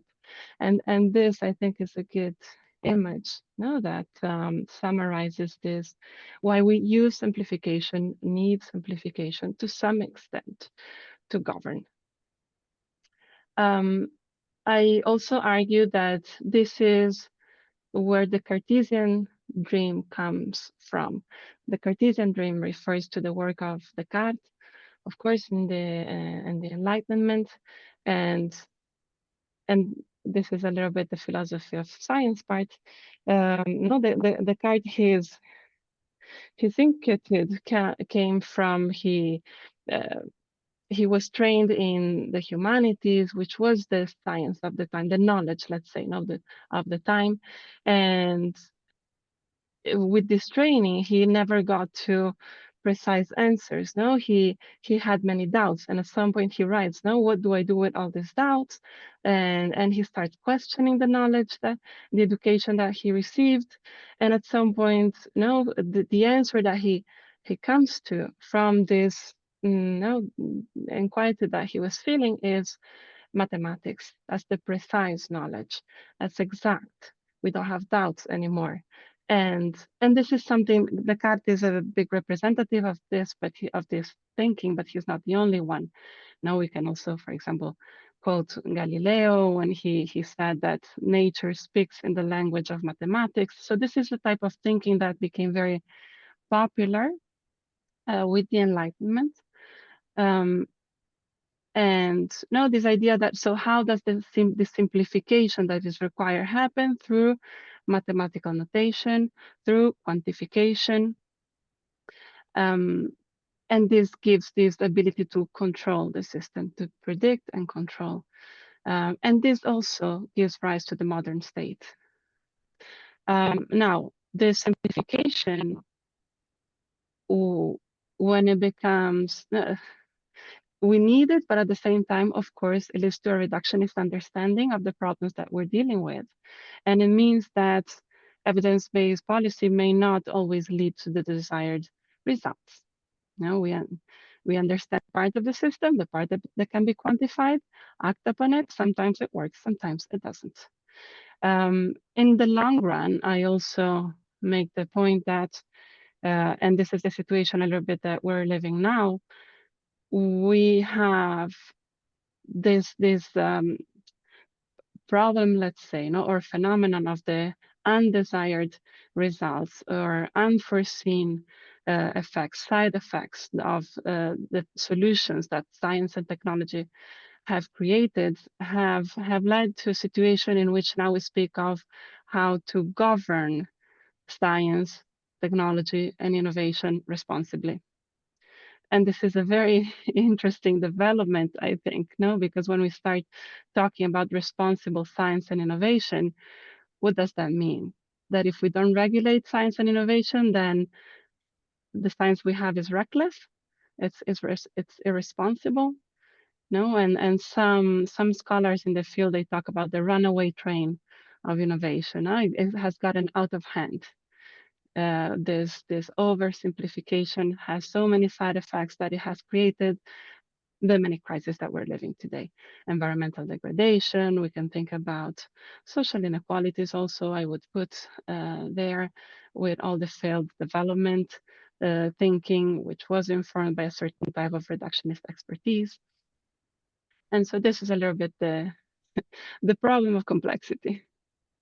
So from there, then I want to give a little bit of an overview of how states react to the polycrisis. And the polycrisis is defined in different ways. And for this particular section, I take this definition of the polycrisis as this idea of multiple interconnected crises that have spillover effects on each other. And this is an idea that was developed by Maureen and Kern. And I used Morin's thought because he also is, no, he works on this epistemological understanding of complexity, so it's quite close to the type of thinking that I'm using. Why does he use this term? He talks about the polycrisis as this multiple crises as a way to challenge the idea that crises are governable. They are contained, well-defined, bounded, and the government can do something about it. No, if we start talking about polycrisis, then we challenge this paradigm. Now, what is the interesting thing is also that now we see more and more different governing institutions at different levels, from national governments to international organizations, talking about the polycrisis, picking up this concept. But they pick it up in a very different way. It's not this complexity understanding of the polycrisis. It's more like, okay, so now we have a bigger problem to solve, but there is still this perhaps hope or conviction that it can be solved, it can be managed. No, and this is the cartoon that I put up there. Now we have all these crises and they're really big, and the solution tends to be extremely simplistic and reductionist. Be sure to wash your hands and all will be well. So I argue that the dominant practice is to reduce complexity to a technical challenge. Something that, for example, if only we take into account all the different dimensions of development, then we're going to get it right. Then we have complexity under control. And one example that I use, and we can talk about it, it may be a little bit controversial, is that the SDG, the Sustainable Development Goals, are an example of this reductionist understanding of complexity. We just make a bigger list of goals compared to the Millennium Development Goals. Now we include more things, all the different facets of development and sustainability, and that's it, and we have it under control. And I think that's a fallacy. Another example is to treat complexity as a modeling challenge. So if the problem is that we don't understand everything that is going on, then we throw in supercomputers. Digital twins are now in fashion, and we just have artificial intelligence help us model everything, and then we'll get it right. And I think that's also a fallacy because it forgets the problem of contradictions in the knowledge base that I mentioned before.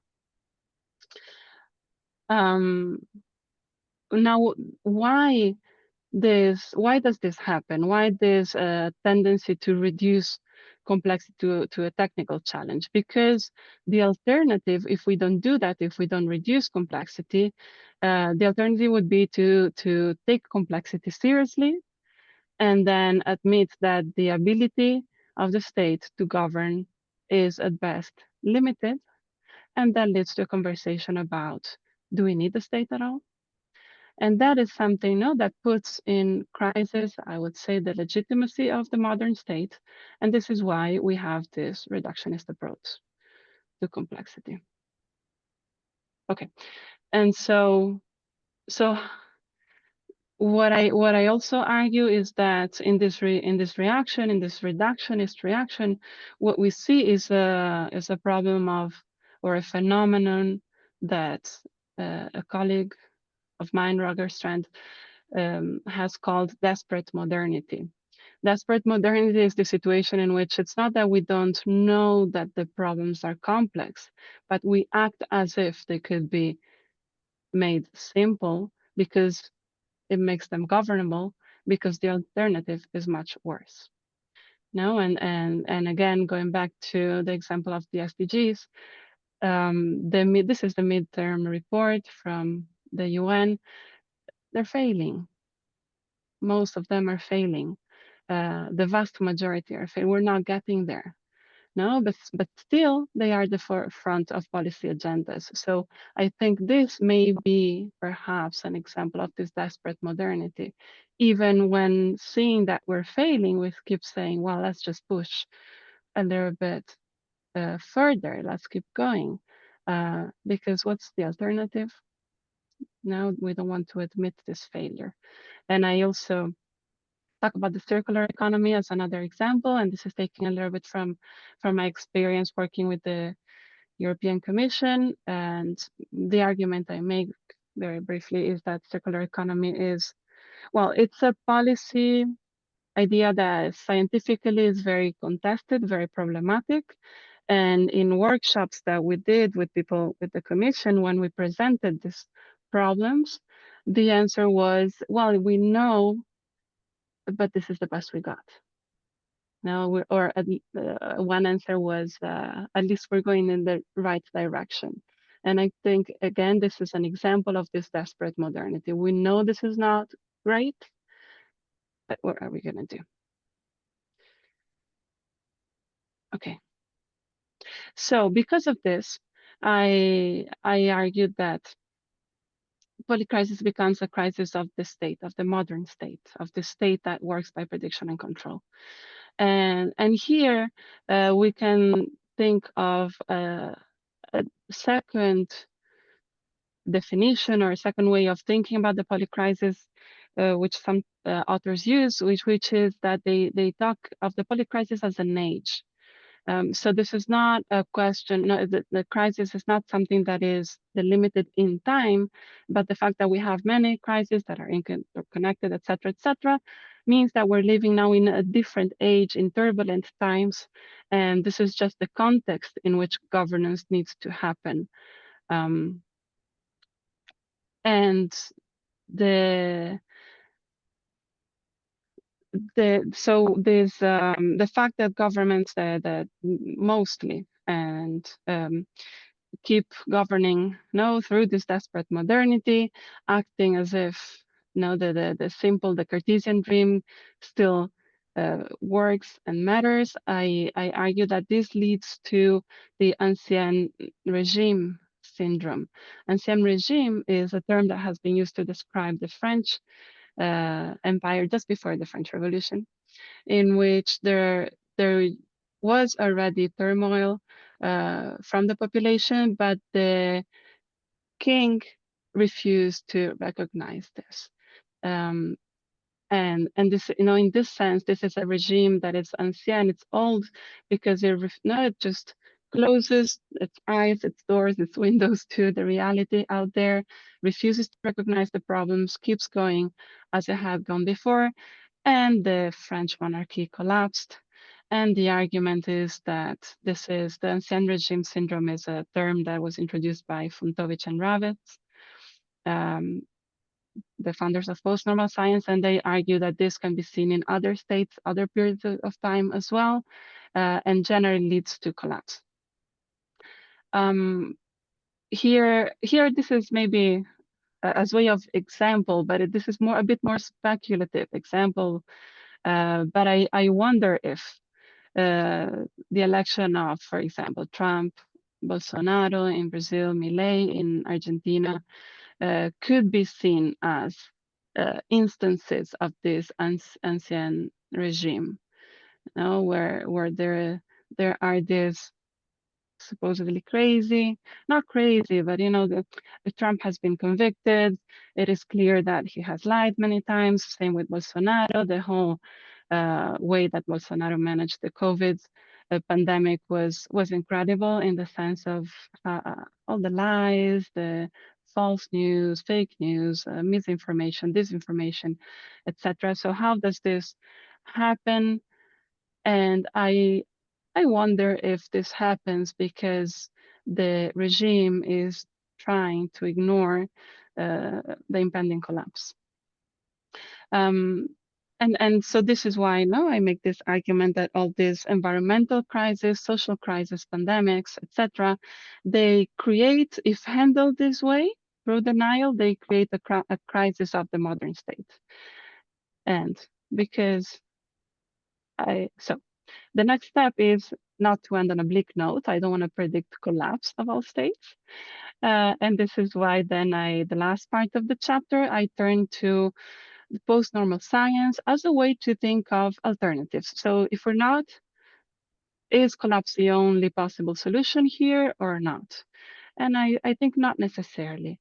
And And I say this based on the insights of post-normal science. So in the interest of time, I'm not going to go into much detail here, but just so in the chapter, I do spend some time explaining properly what post-normal science is. But briefly here, I will say that this is also a branch of studies of science. So it is within the tradition of theory of science. And it's a tradition that is inspired by the observation of the emergence of extended peer communities as a response to complexity. Translating that, one example, and this is a famous example, and it has inspired post-normal science thinking, is the whole Love Canal accident. And I'm not sure if everybody in the room is familiar with it, but this is basically, this was a neighborhood in the city of Niagara Falls in the state of New York, where there was a problem of pollution. People started getting health problems. They complained. The state sent in their experts, and the experts said, okay, this is the polluted zone. So the measure that we're going to take is evacuate all people living within a certain distance. So if you're far away from this, you're good. Implemented this, it didn't work. People kept getting sick. And this is the extended peer community that emerges. People living there started doing their own epidemiology and mapping where people were getting sick. So this is a case of popular epidemiology. Instead of the experts doing the science, the people who were suffering from the problems provided their own evidence. And then this showed that the model that the state experts had used was wrong, because this was being transmitted through waterways, and they began to contest the science. Long story short, eventually they got to change the measures. This inspired post-normal science thinking. So this is a science that is post-normal in the sense that it's not a puzzle-solving exercise. It's something that takes into account that we may have different perceptions of the same problem. So it responds to complexity. There's different ways of modeling a problem, like in this, how does pollution spread example. And it's also an invitation to go from a technocratic governance where the experts have the answers to a more democratic governance, which, among other things, questions this idea of expertise. Do the experts know? Well, some things they know, but there is a problem of uncertainty. There are ambiguities, and local knowledge also matters and should be included in the governance. And one last point, which is also important, is that this invites participatory processes without necessarily arguing that this solves all problems. So participation is not the panacea that makes everybody happy, but this process is, as we know, can be conflictive. So let me change this. Okay, and I'll stop here.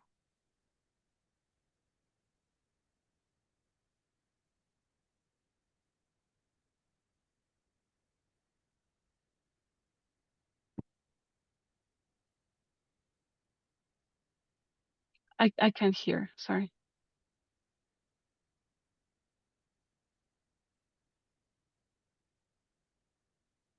No, I can't hear a thing.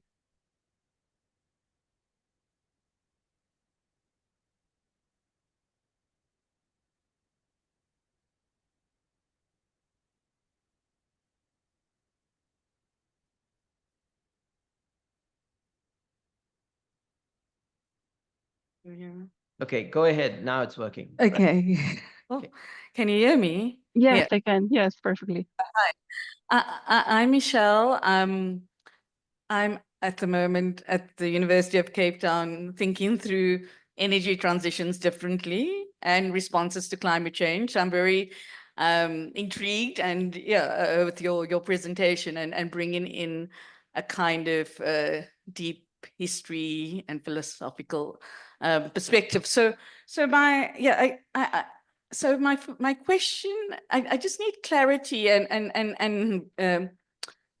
on that idea of normal and post-normal, and Vish did mention normal in the beginning and saying that, in complexity of our polycrisis, it's now challenging to have a kind of narrow, kind of normal response.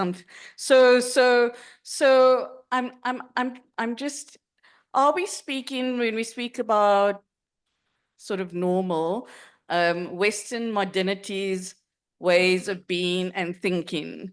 And then, because this also brings to this the sort of science and Cartes that really frame, separation, seeing nature as units of things to be extracted.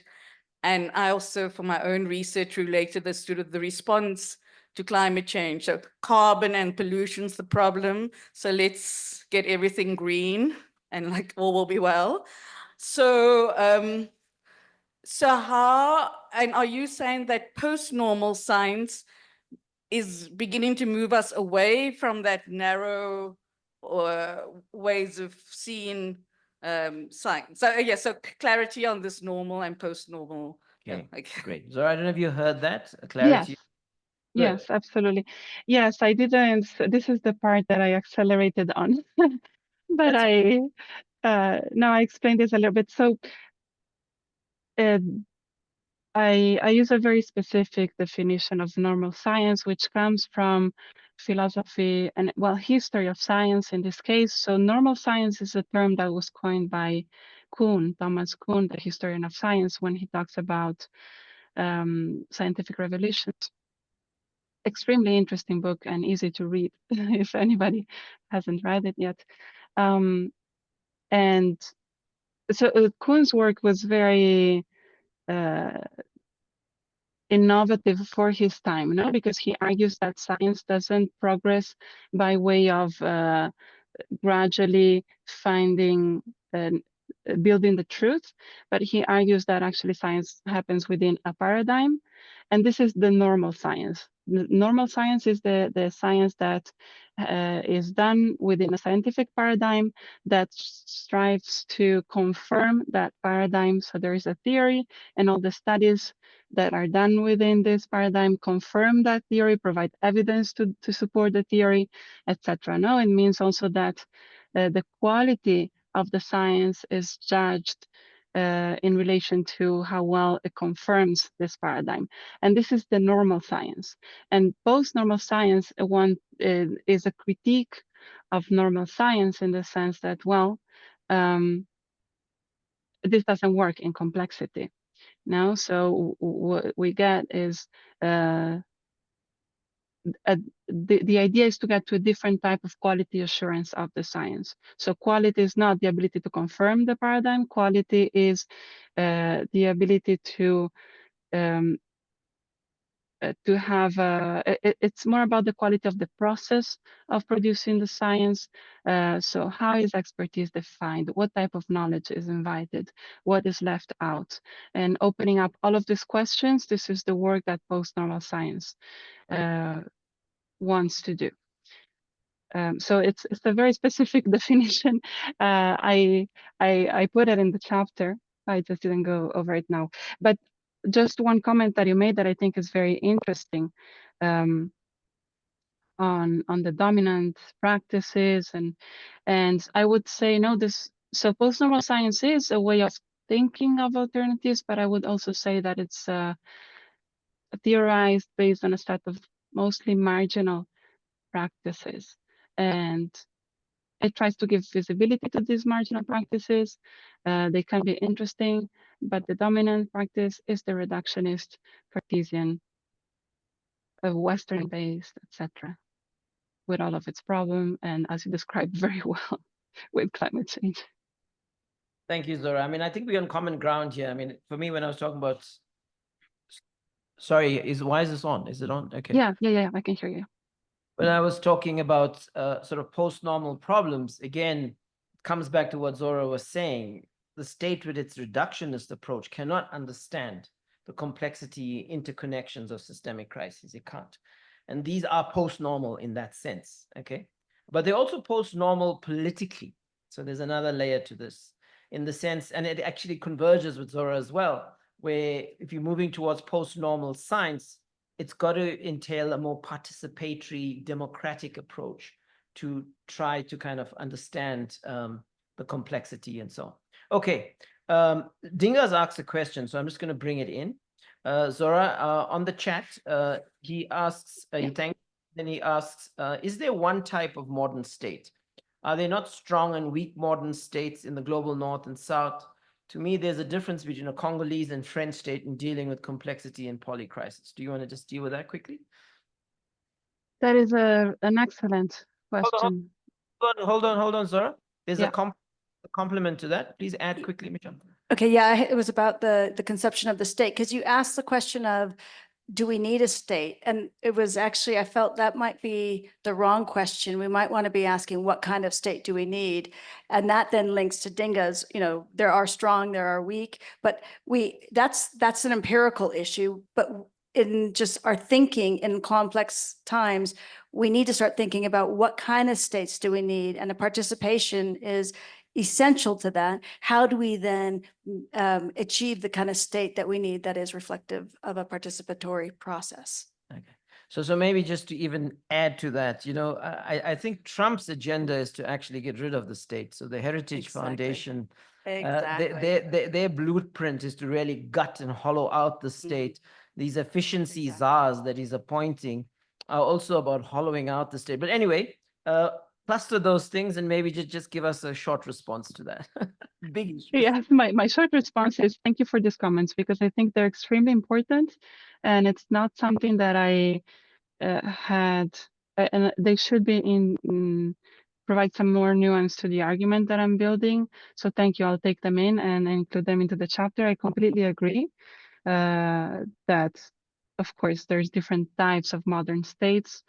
And the critique that I'm building is definitely based on the ideal, you know, on the strong modern states. And I refer a little bit also to Scott's work, and he speaks about high modernism. So it's a little bit following that thinking about the state, but it's very important, as you are pointing out, that this is not the only type of state that exists. Thank you for this.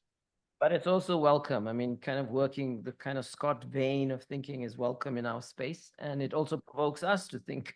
I think the question about whether we need a state is a good one. Okay, Awande, yes, go ahead. Thank you. I think these inputs also kind of tie into the comment or question that I wanted to put forward. And I was kind of scared that you were about to ask the question I was going to ask. But you helped me kind of think through my questions, in that it's clear with this kind of complexity thinking and this approach, particularly the post-normal sciences, and also what Vish just added now with regards to the political context also that brought us to the question of the state.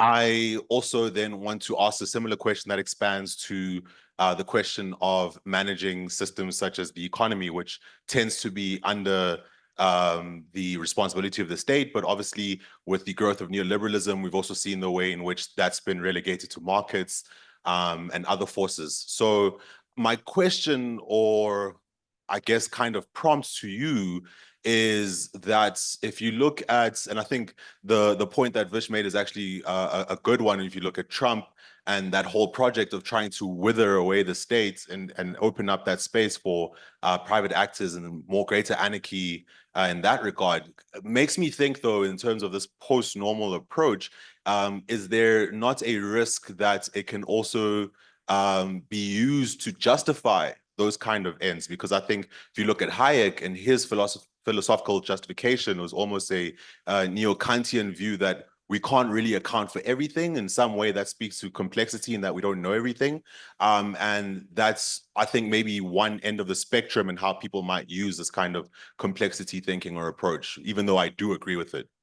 Yeah. Any response to that, sir? Yes, thank you for this question. Also very interesting points. I have maybe two small reflections to offer.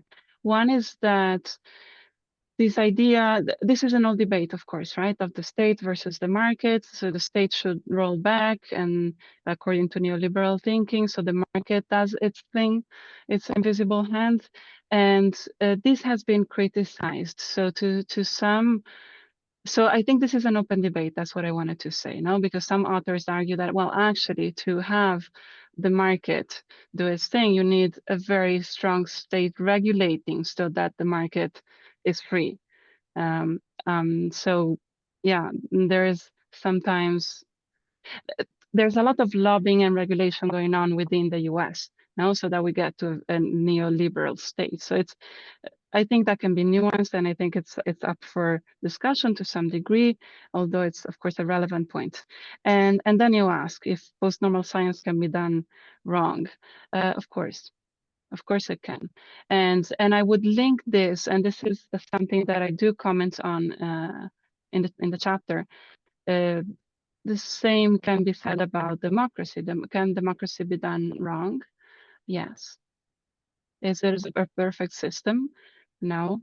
It's fragile, I would say. It's vulnerable to many problems. But we want to defend it. We want to make it better. No, so it doesn't mean no. It's not the silver bullet solution, of course. And this is in part why I talk about the conflicts that can happen within participatory processes. No, opening up a democratic process doesn't mean that I get the result that I would like to get. And this is part of also this discussion of the quality of the decision-making process. Is the process participatory, inclusive, to the best extent that we can? Guarding for the process is the important part, and the results sometimes will not be in the direction that personally I would like. And we have this tension, I think, within PNS, but within democracy, I would say also. Excellent. I mean, I'll just add before we bring in the last one that, maybe with neoliberalism, we're also dealing with an ontological problem. And what they see and understand as primary in our reality, markets, and so on and so on. And that gives it its dogma and closure too.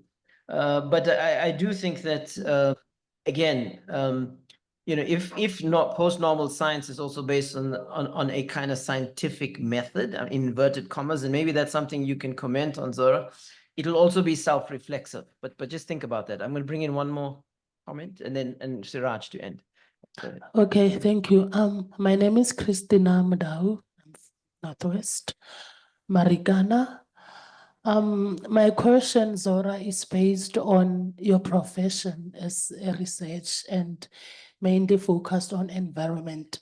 That what is the language you're using to, as a researcher, to simplify that your findings on certain projects and your objectives are understood by those you represent, because we're representing the marginalized, the poor, the rural, the voiceless, and how sure that your findings are not only understood in your circle, but also in the circle outside your profession. And is that simple that the people that you represent can align to your findings and see it easy? Because I think what is most important for activists is for people to be able to put emotions to our findings, to our projects, so that they understand and the struggle become simple for us, because they understand and they see the vision and the mission and also understand very well the objectives that we do. So I'm coming to your presentation, I'm like, yeah, the language here, can I take this language and go and present it to the elderly people in Marikana? Will I send the same 100% message that I had here? Because I think the language used is the language that is on the parliamentary level, So is there a way that it can be simplified, that even those grandmothers, even those primary children's school can also align and see that they can understand it easily? Thanks. Got it. Zora, before you come in on that, I'm just going to take one last input, and then you can respond to both and wrap up. Thank you. Okay. Is this on? Yeah. Thank you very much. I've got quick comment and then maybe a questiony comment. Sorry. So just the comment is within the heterodox economics community, there is this shift, I think, towards this post-normal approach. And in terms of thinking through critiquing methodological individualism and the fact that mainstream economists see outcomes as the sum of the parts rather than the whole and the impacts. The treatment of uncertainty, the understanding that you need to look at the field of knowledge. And so I really enjoyed your presentation, because those of us who sort of work within a more Marxian, post-Keynesian framework have been trying to introduce that into getting changes into the way we think about how policy is done, and to move away from the certainties that national treasuries and central banks bring to this discussion.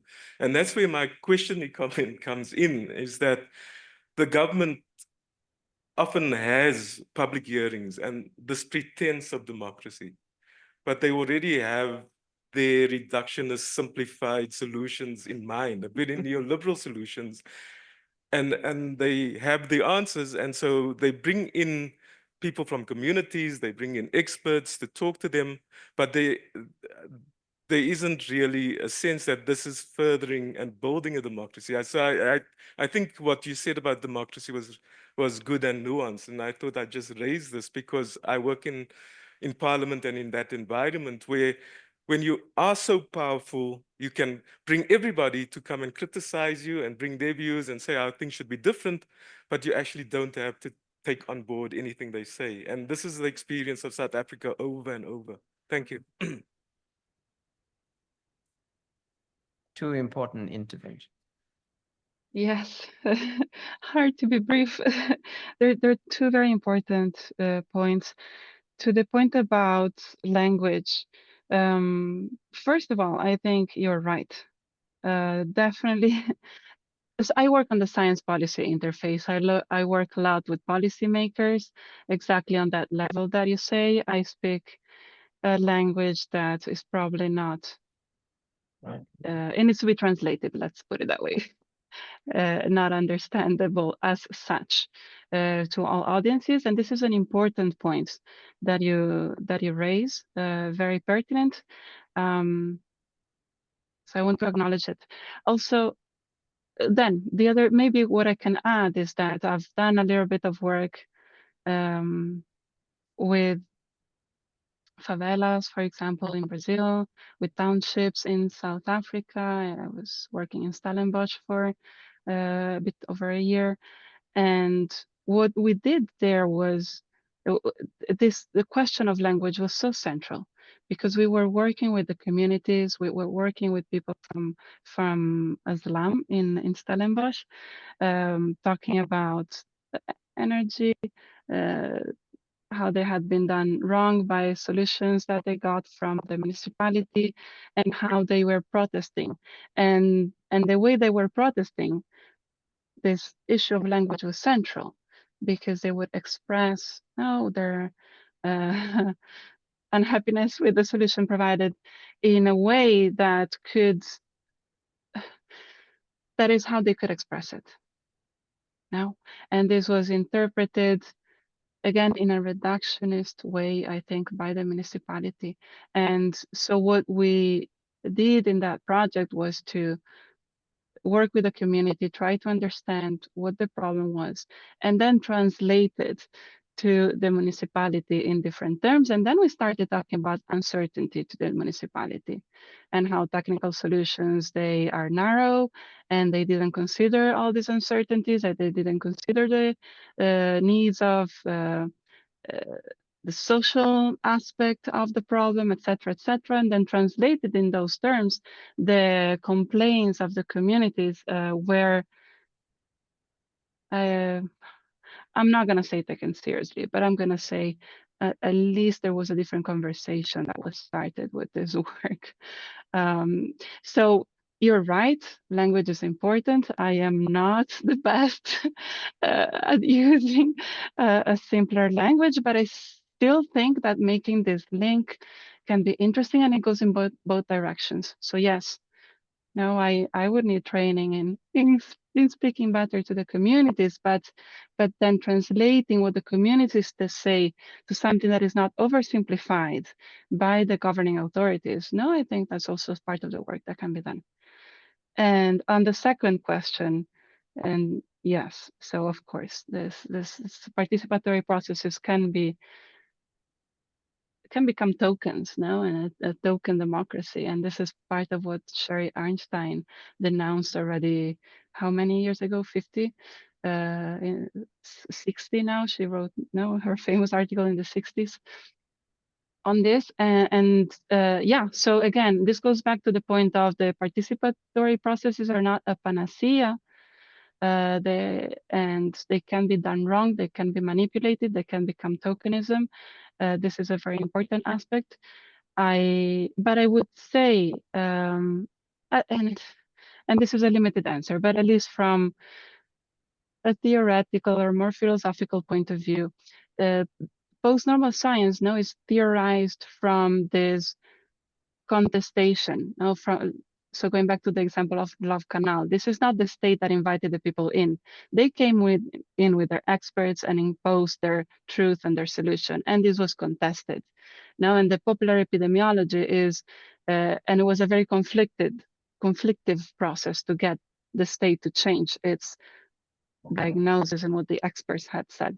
So this is the interesting part, is the democratic process or the participatory deliberation that isn't necessarily invited. And so the fact that it's conflictive, it's not necessarily a problem. It may be a virtue sometimes. Thank To you. avoid this tokenism, yeah. Thank you so much, Zora. I mean, I think for us here as activists and scholars, I think we realizing that there's something we can learn from the natural sciences, and complexity science is one way in which we can build a bridge. I mean, if you look at the work of biologists like Margolis and so on, and reinterpreting the gene, etc., I mean, what they're telling us is that it's not Darwin that helps us understand the complexity of our biology. Actually, it's the cooperation between systems, okay? So as activists, what this branch of natural science is telling us around complexity is that working together is the key, okay? Cooperating is the key, okay? And you know, this is a debate for another day, Zora, but I do think that a complexity approach is also, yes, an alternative to reductionism, but maybe also an alternative to kind of uncertainty too. But it's something we can talk about some other time. But once again, big thank you to you. Thank you all. Okay, over to Seeraj. Seeraj, introduce yourself as well. Zora, you're welcome to stay with us for as long as you want to. And Thank you. I'll be in and out.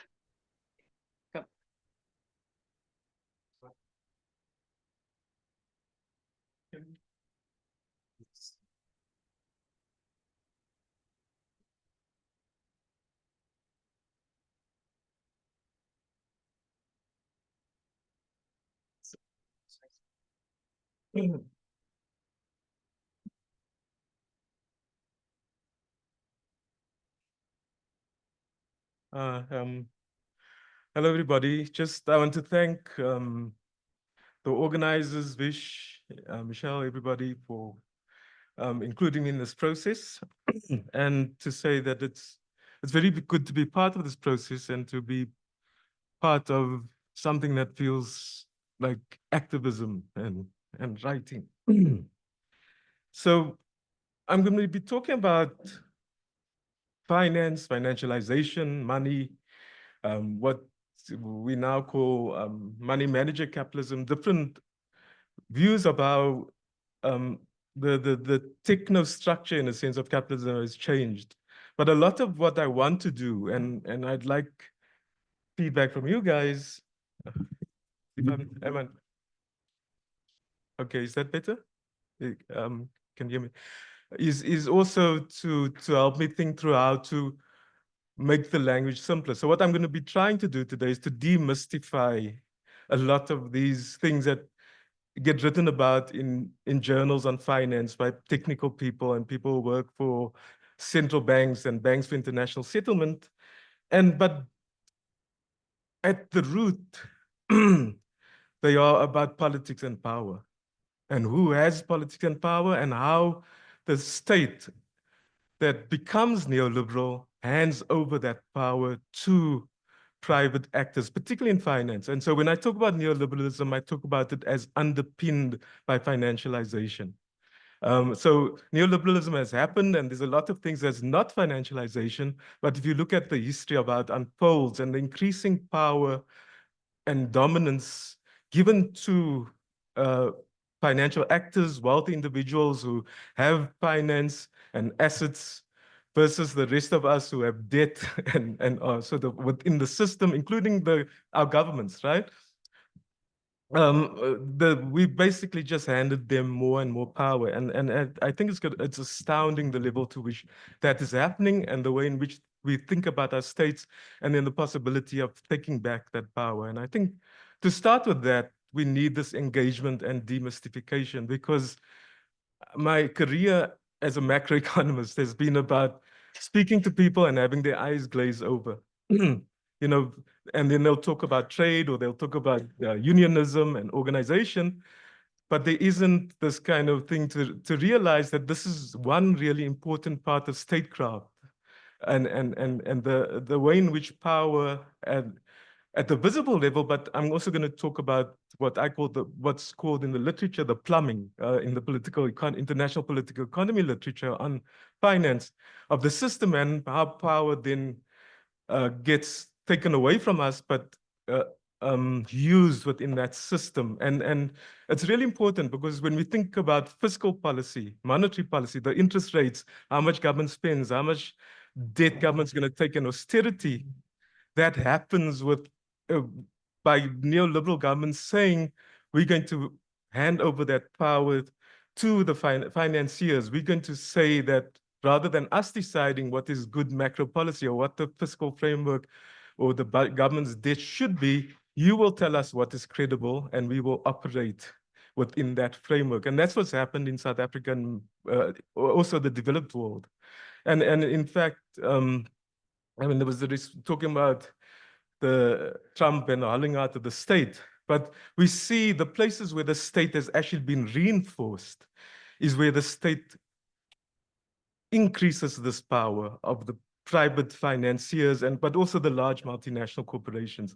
And so one of the arguments that I have about neoliberalism is that it hasn't actually reduced the role of the state, it's shifted the state to where the state bails out, the state puts in money, the state, if you're a large, powerful financial corporation or a really wealthy person, you can take as much risk as you want. You can be as careless as you want with other people's lives and other people's money, right? We saw the global financial crisis. We saw how billionaires became richer during COVID while people were dying, right? And also the controls over the patents and the basically the commodification of vaccinations and health, right? We basically see those people never paying for that carelessness. They have crashes, they get bailed out. During COVID, the US Fed put 3.5 trillion into financial markets. Basically, the billionaires, when they talk about how the billionaires got so much richer, so many billions more, it came through that kind of bailout. And so I think also when we think about neoliberalism, we need to think about it not only as this kind of hollowing out of the state, but the changing function of the state and the state being handed over and directed by these issues in finance. Sorry, I just spent about 1/3 of my time giving the introduction. But I think it's important for okay, thank you. So let me start reading my notes, and I'll try not to be too boring reading my notes, but I feel I'm used to doing presentations, but I thought I'll try this one without the presentation. so that people don't get pinned down by seeing terms like securities and repos and those things. And I can talk through maybe some of those things. So just to take a step back, the neoliberal era has been underpinned by financialization. The ideology has been shaped by increasing the power of wealth holders and the financial institutions that manage their wealth. The returns on those assets to have increasing freedom to do whatever they want and to protect them from the consequences.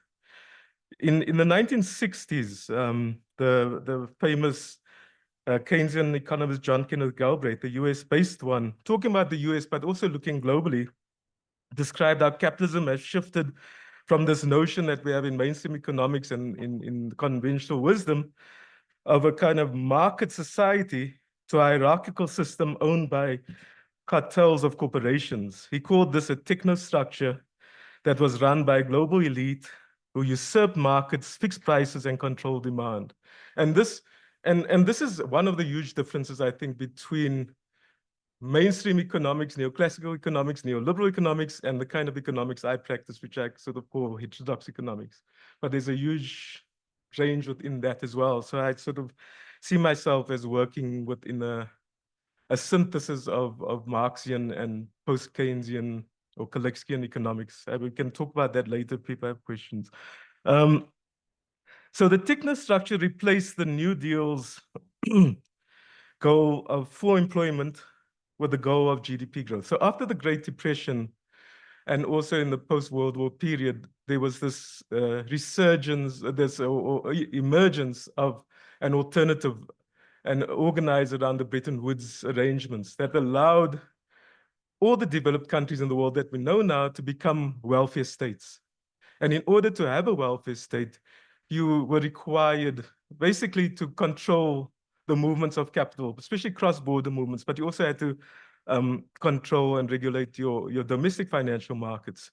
You had to stop the rich from being able to do capital flight. So when the state wanted to tax so that they could spend money on improving people's lives, on rebuilding post the Second World War, on giving them millions of young people returning from the war jobs and focusing on full employment, you actually had those controls in place.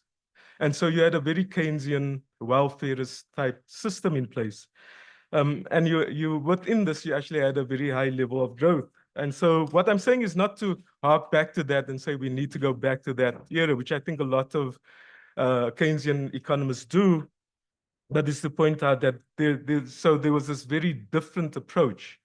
And then by the 70s, there was a breakdown of this. There was the emergence of Milton Friedman and monetarist thought, the rise of this kind of neoliberalism and the seeing the state as the problem, seeing the welfare state, the Thatcher-Reagan influence, seeing the state as a nanny state, or the welfare state as a nanny state, and saying it should stay out of people's lives. And so what replaces or what happens to that technostructure within this new era of liberalized finance, of breaking away from the kind of regulations, the ability to use capital controls and regulate your financial markets from probably the late 70s, 80s onwards, with the rise of neoliberalism, is this financialization of the technostructure. And within that, I don't know if any of you have seen Adam Tooze's book, which he wrote about 10 years after the global financial crisis. He draws on this kind of notion is that the financialization of the technostructure gave them immensely huge, usually immense, more powerful power within the system.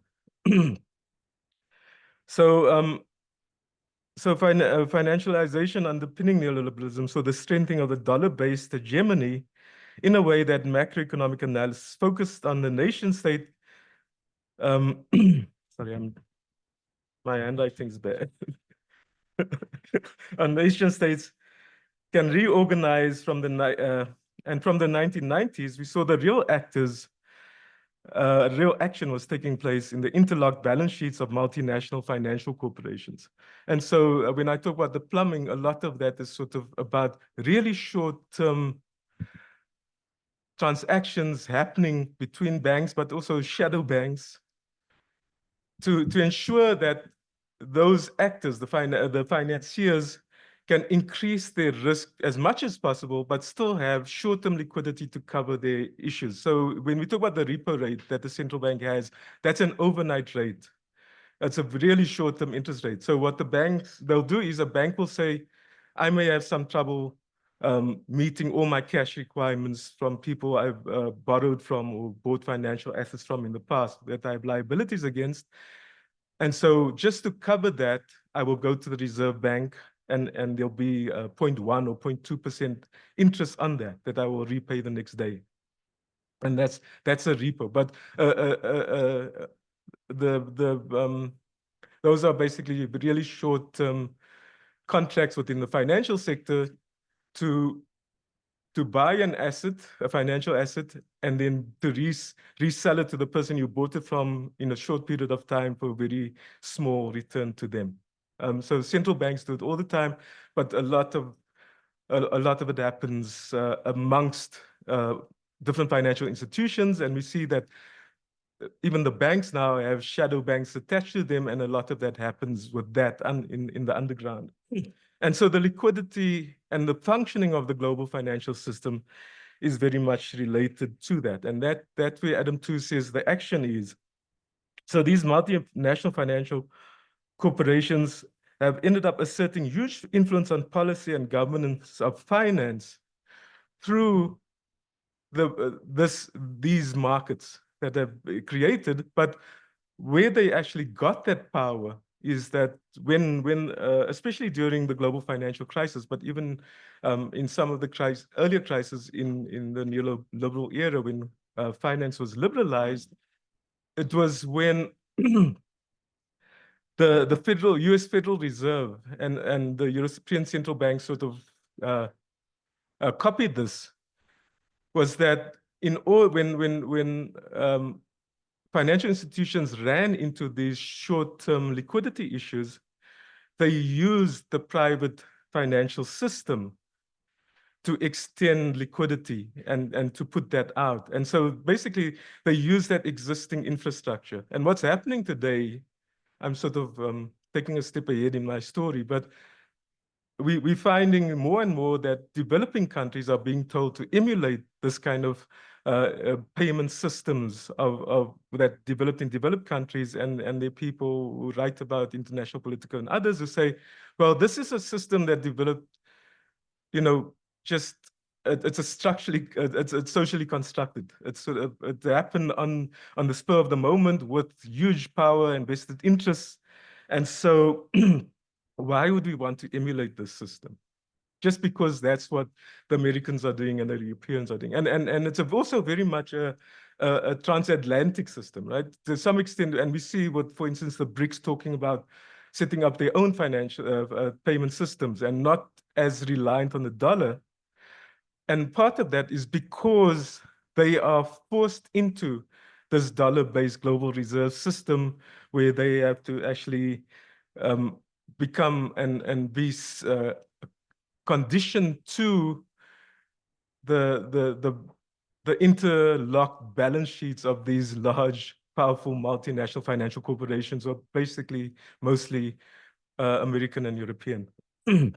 So that is the story simply. And maybe just to talk about the global financial crisis as an example of how that plays out and this need for short-term liquidity. So, and Adam Tooze in his book Crash does a really good job, I think, of putting this across as a historian who contextualizes it into the changes in capitalism, but also in global financial markets, but also I think in what I suppose you could call layman's terms, right? And he says that, people at the time were blaming the crisis on the big imbalance between China and the US, this big kind of trade deficits and those things. But what they were missing was what was happening in the plumbing, what was happening in this short-term markets to assure liquidity. And he talks about the European banks Now, if you're a European bank who wants to do really large international business, you use dollars, and you need dollars to cover your liabilities. Once a payment's due, and those ongoing short-term payments are due, if you can't pay that, then you're in huge trouble, and you can have this collapse. And what happened when all of them were bought into the US mortgage-based securities, the subprime assets that we talk about, this toxic debt. All the banks across the world, not only the European and American banks, but across the world, that had bought huge amounts of this, and they were using that as collateral for the other financial assets. Sorry, I hope I'm not losing people yet, because I feel like I'm almost confusing myself as I speak. So the European banks were working on the assumption that they'll always have unlimited access to dollars as cash, and that the US banks were playing that role, and the US Fed did. But when you had the housing crash in the US, there was a panic in the markets. Everybody went and they sold off their mortgage-based securities and assets linked to that, and it caused the prices to decline. And so the Europeans couldn't get the cash, the dollar cash they needed. They couldn't sell those toxic assets. And that froze the European system, and that caused the explosion. So this kind of localized, we want to call America localized, right? Well, this kind of localized crisis in the real estate market in the US blew up into a global financial crisis. It also then played out in what we saw in the sovereign debt crisis and what happened in Greece and Ireland and other places. And so this is just to illustrate sort of the importance of that short-term use of money and how money is used, but also this notion of money has changed. We think of money as sort of either the notes or deposits in bank accounts, but for instance, in the crisis, mortgage-backed securities, which were somehow got a good credit rating, were treated almost as an alternative for cash that could be used as collateral for other financial assets. So when people talk about this house of cards, when we talk about the global financial crisis, I mean, I talk about it as if it was yesterday. I sometimes still have students who were basically in high school or younger when the crisis happened, right, in 2008. That's 16 years ago. So I shouldn't assume that everybody knows what happened. But basically, the metaphor used was that there was so much leveraging of bad debt to get more bad debt on top of more bad debt, that we basically had built this house of cards, and all you needed was sort of one thing to happen and the whole thing crashed. And the whole system was saved by particularly the US Fed stepping in and saying we're going to do what it takes. And this whole notion of, and we saw this during COVID as well, of, we'll do whatever it takes. The head of the ECB also said it, the European Central Bank. And basically this telling the financiers that don't worry, you're going to be taken care of, right? In the subprime crisis, millions of Americans, probably close to 4 million, lost their homes, right? In COVID, many people went hungry, couldn't get vaccines, even in the US and other places, but the billionaires were actually seeing their wealth increase during that phase. So you see this kind of disparities, but also then we are told, because, and we see this a lot in developing countries, including from our government and the National Treasury, is that we can't actually spend now because the economy is not doing well and we can't afford to take on more debt. Because we've subjected ourselves to this system. And I think it was really, good that the Kerala story came out, because it explained how you can actually use fiscal policy and spending to actually increase the resilience of households in this polycrisis. How does a government actually step in? We can try and fix healthcare, we can try and fix education, we can vaccinate people, we can say we will help you in disasters when there floods. But the overall thing I think that needs to be done in response to this is to say we're actually going to build the community and household structures to give them the power to actually, even if there is a disaster, to recover quickly, to have that resilience, to have that income.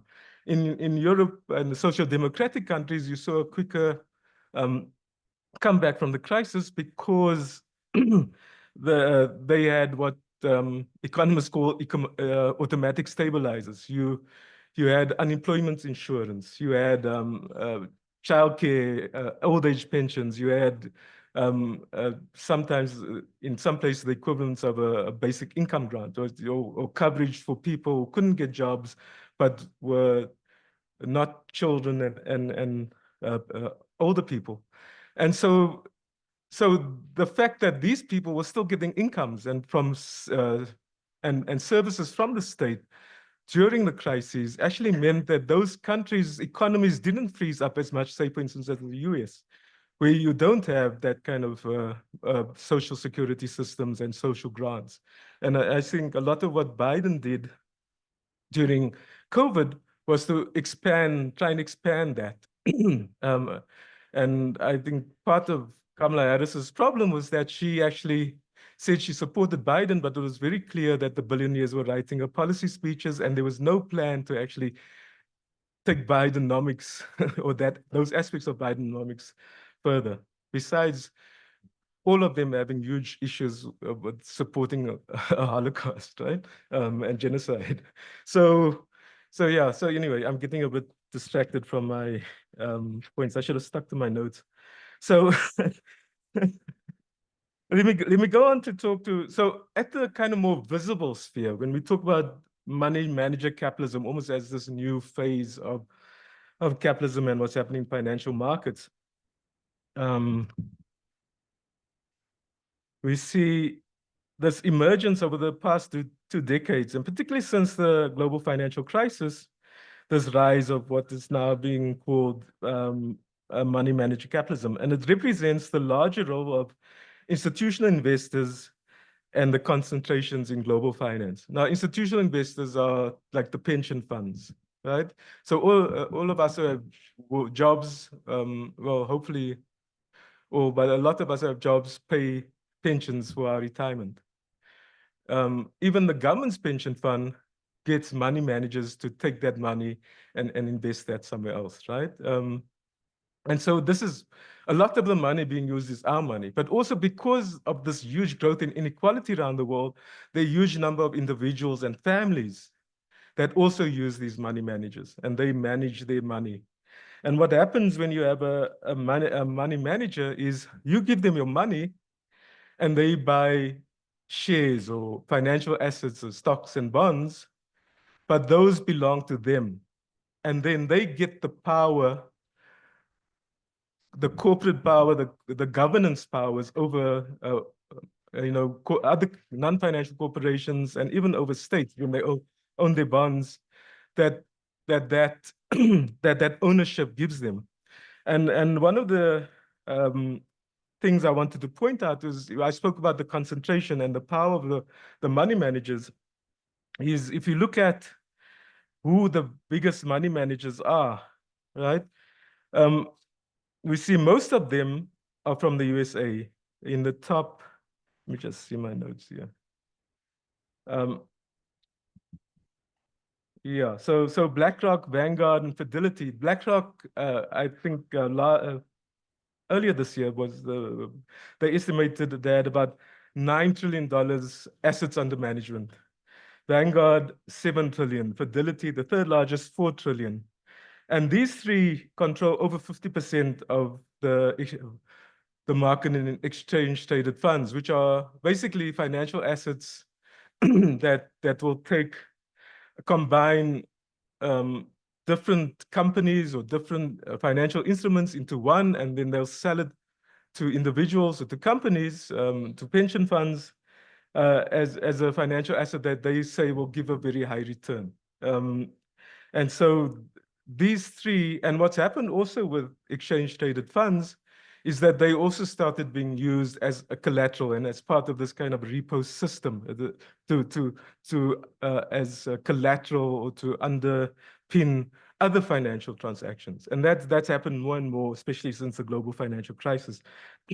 So they're also powerful because they control a large share of the market in that, which organizations like the US Federal Reserve, the European Central Bank, etc., are using to extend and liquidity into the system to keep the financial system moving, to keep the plumbing flowing, to keep the liquidity there, right? Of the top 20, I think 16 or 17 are US, and the rest are European.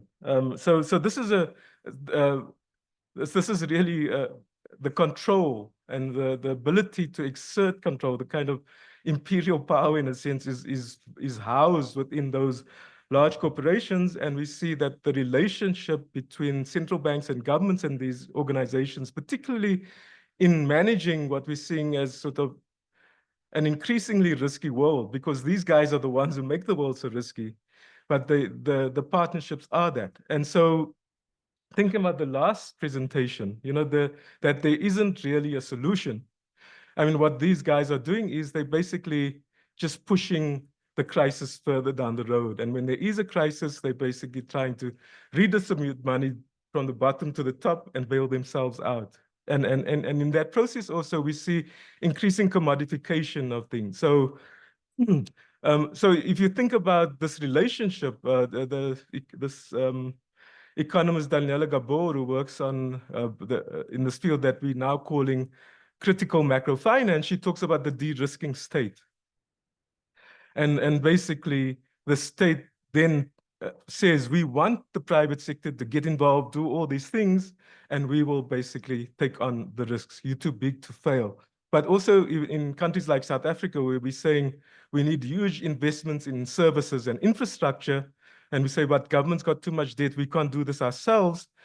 We basically then, the government, as you saw with the REAPs and now with what the Infrastructure Fund and the Presidential Crime Commission, is they're saying, well, how can we make these assets attractive to financiers? I mean, a lot of people I know are now saying, I work on environmental finance, and they talk about blended finance and PPPs and those things. And basically it's saying the state will de-risk you, come and bring your money. And then once you've actually invested as an infrastructure developer, as a provision of water services or whatever, you can take your debt that you used to build that and securitize that and sell that in financial markets. And the government says, well, but we're not increasing the deficit. But what the state is doing is they're taking on a contingent liability that's going to be a real problem in the future.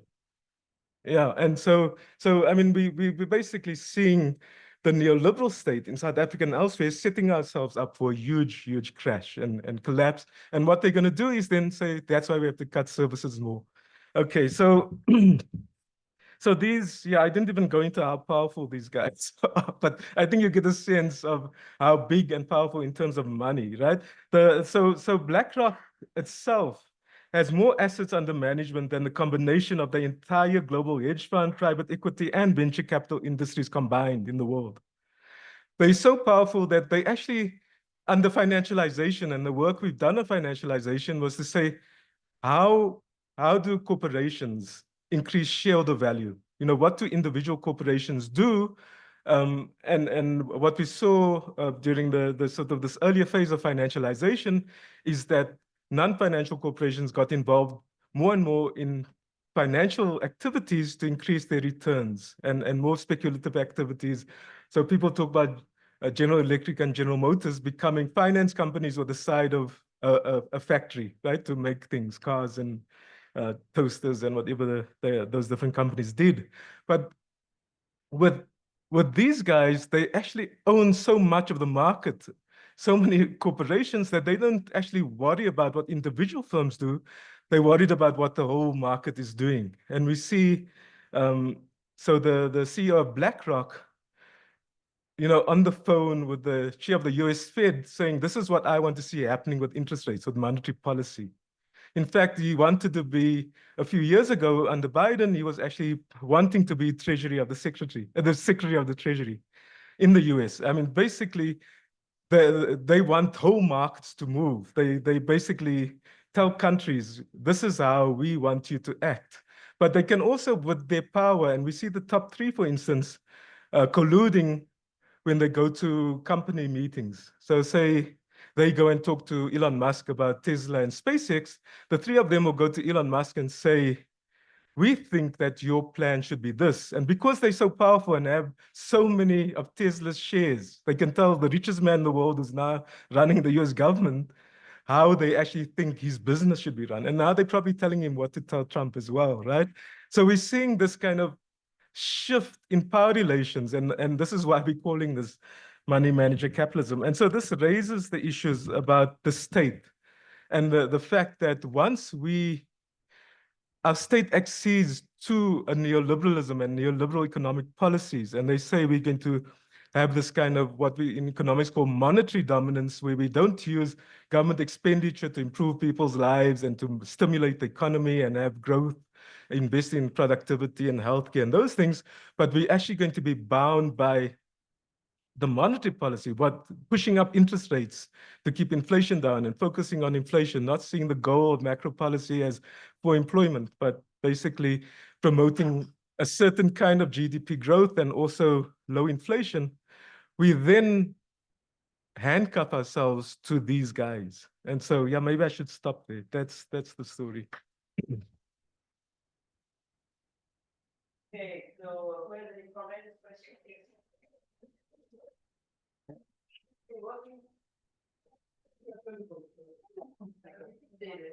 Okay. Is it on there? I think it's on now. Yes. Can we just grab it? Okay.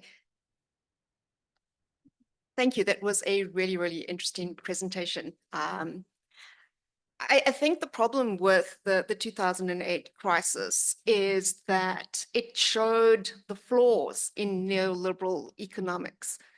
But nobody worked, despite all the international meetings that happened, all that they did was tweak the system. But, we know that the system is broken. And it, every time it judders or stutters, a few more tweaks are made. So, my question is that what does it take for the system to collapse? And surely the fact that we have these, few companies controlling, financial markets and institutions, surely that in itself points out that the whole idea of neoliberal economics is flawed. Yeah. There is no such thing as the market that self-regulates and corrects and does things and will spend money on healthcare and address things that are public goods.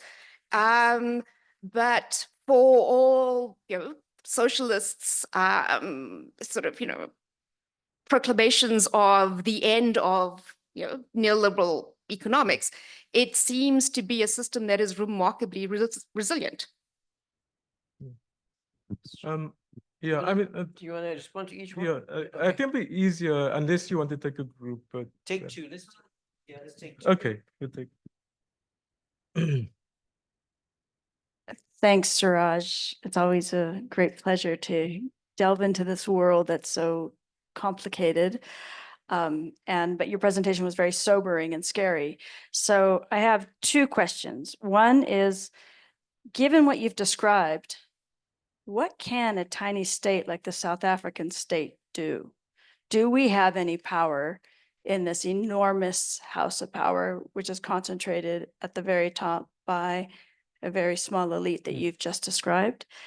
Secondly, this might be an unfair question. How does this powerful node at the top converge or further converge with AI and the security state to further de-democratize democracies? Are they converging, I guess I should say? And I mean, I don't expect you to have the answer to what does that mean for democracy, but are they converging? Yeah. So Go I ahead. mean, yes, thanks. I mean, this issue of neoliberalism being resilient, even though it's deeply flawed, is that I think as I've studied neoliberalism more, I realized that we shouldn't see it as that ideology in the 80s with Thatcher and Reagan, it's been morphing and changing. And the point I was making about, not seeing it as something that's going out and removing the state from the economy, but or from is actually something that sort of captures the state. It captures the regulation and also the statecraft in a sense.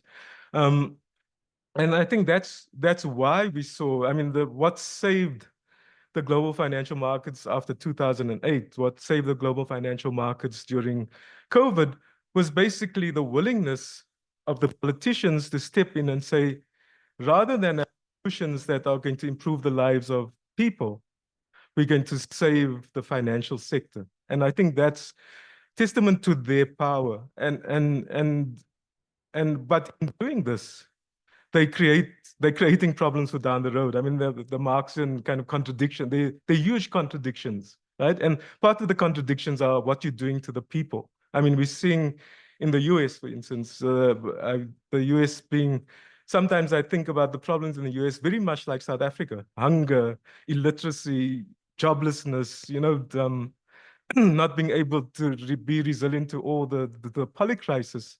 And you'd think that one of the richest countries in the world would be able to actually have that, but that then ends up having sort of the possibility for fascism rather than democracy. That's what's happening now. So, and you may end up with what happened in Nazi Germany, where basically the Nazis and Hitler pulled finance into line and said, you will now put your money into building the productive base and create jobs and build the war machine we want, right? And that almost gave the German economy a boost from that depression that they had. So maybe neoliberalism in some places will take that form or shift into a fascist system and a different kind of state.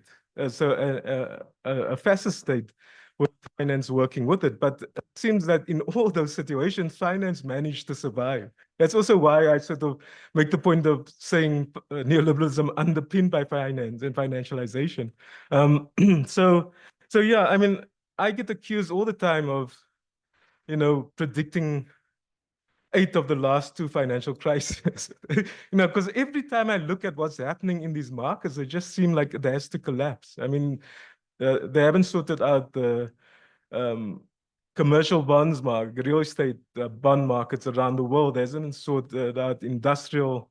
People are talking about sort of zombie companies who are just basically operating because they keep getting access to this liquidity and can borrow and buy back shares and do all this crazy stuff we're seeing in financial markets. So we're sitting, and often when I talk about the crisis, I sort of emphasize the next financial crisis as part of that.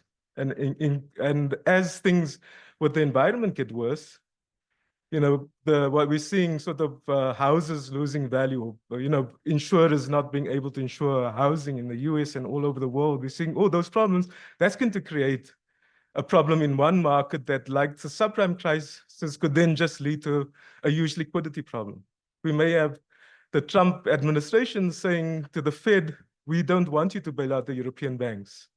I mean, the Fed gave trillions of dollars to the European banks. Deutsche Bank is only alive today because of American magnanimity. In fact, people talk about Deutsche Bank as sort of in the top 10 of the US banks, that kind of thing. But the Italian banks, the German banks are all very much part of the system. So let me not get too carried away. Let me come to Michelle's question.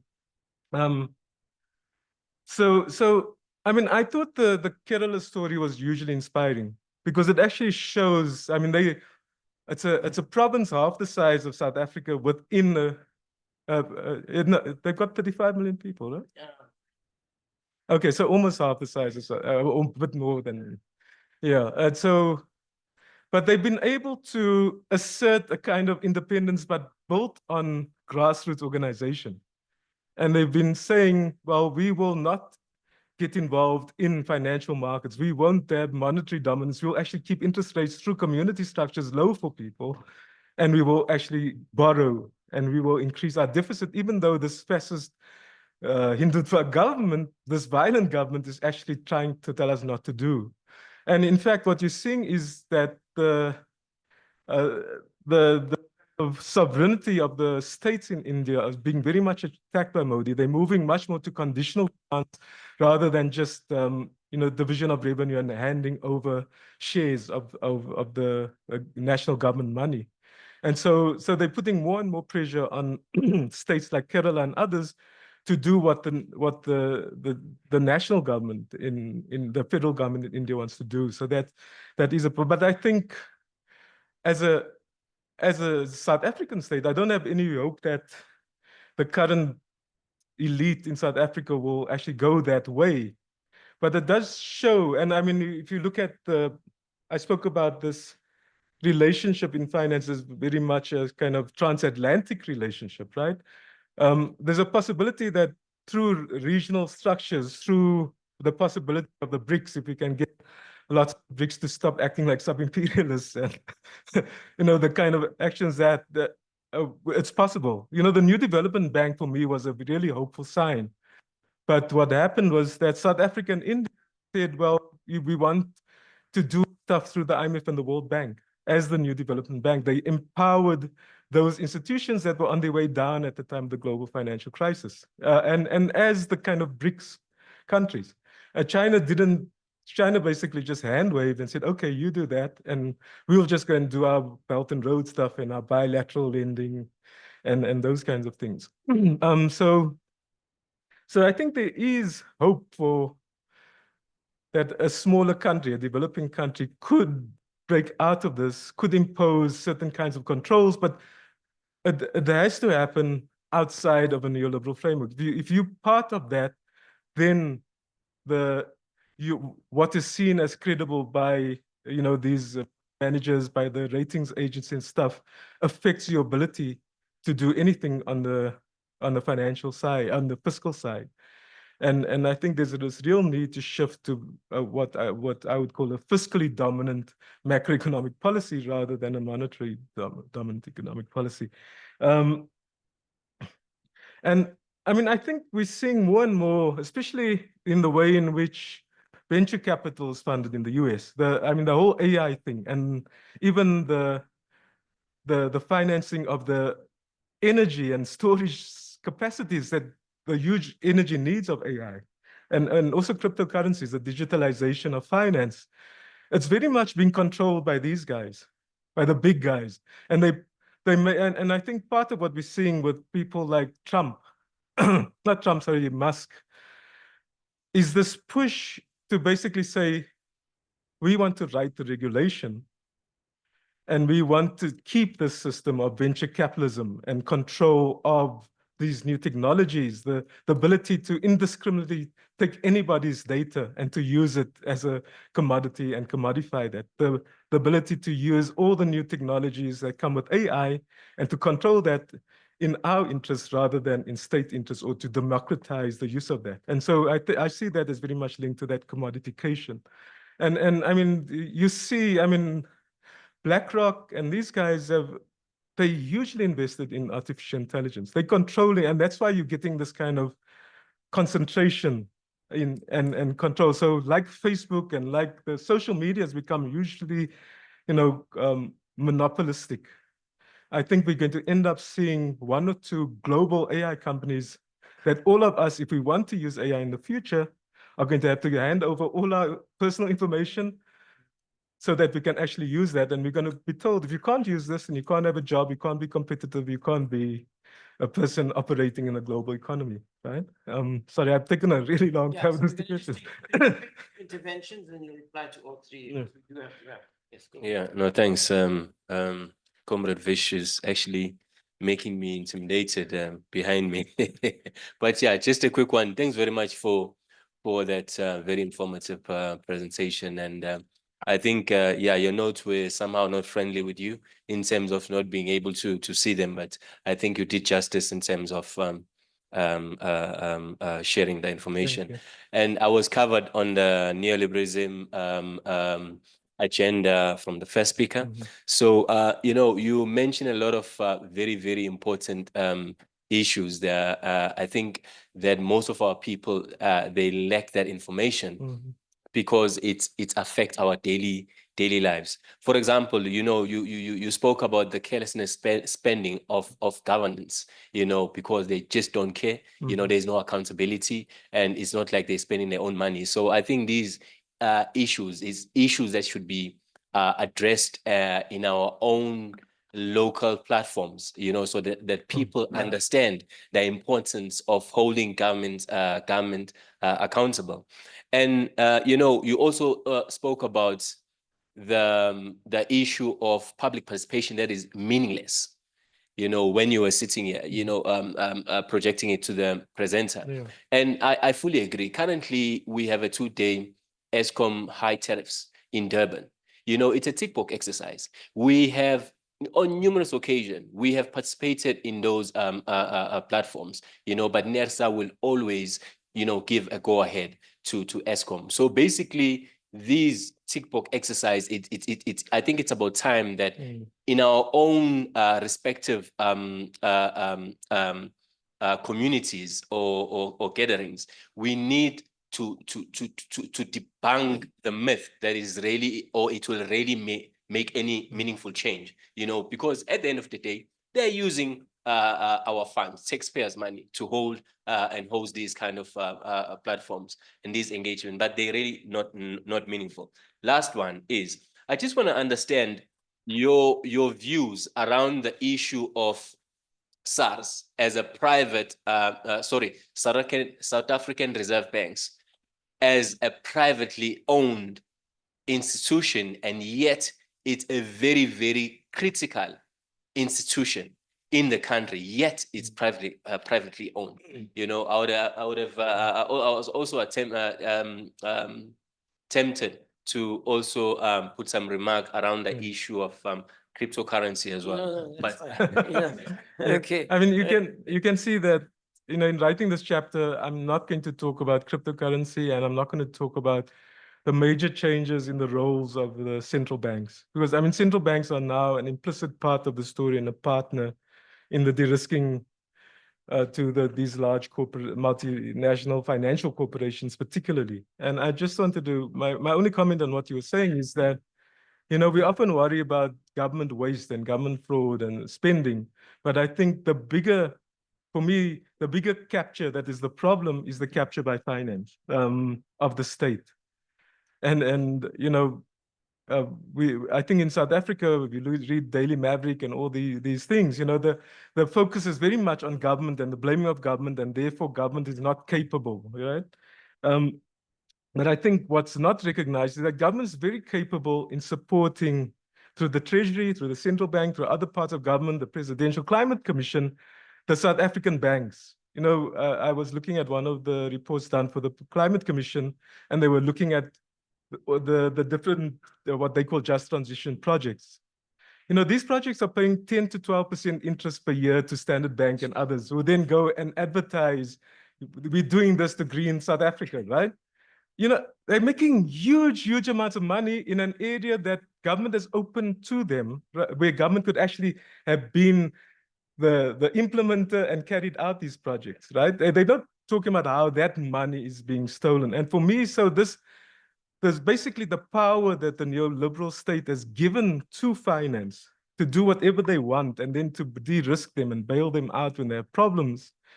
The REIPs are a huge contingent liability on the South African government's balance sheet, right? Just like ESCOM is a huge liability on government's balance sheets, but we don't really talk that much about the REIPs as versus the problems with ESCOM. And we don't know how much of that may come due in the future as other forms of renewables become cheaper, as they sort of face other kinds of problems, right? Government will just continue de-risking them, and that those, if there are losses, they'll be taken onto government's books, and the deficit will increase, and we'll be told, that's why we can't spend on education and healthcare for you guys, right?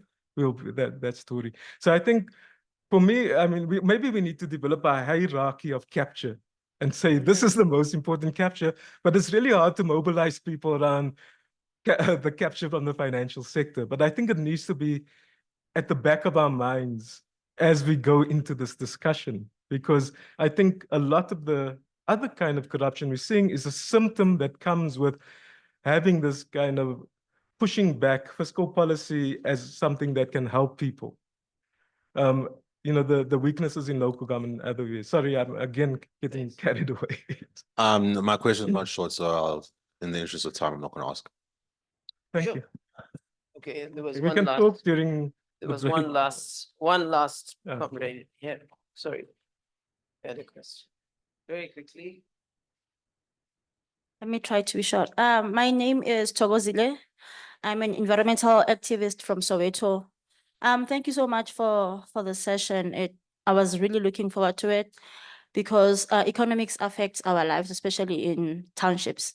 And we're trying so hard as activists on the ground to grow our marginalized economy. So fiscal policy, it is there to provide economic freedom and to reduce poverty. But when you see the inflation that is happening in South Africa, the food prices are crazy. And you'll find a person who's earning the grant money, pensioners, they don't even afford to buy food.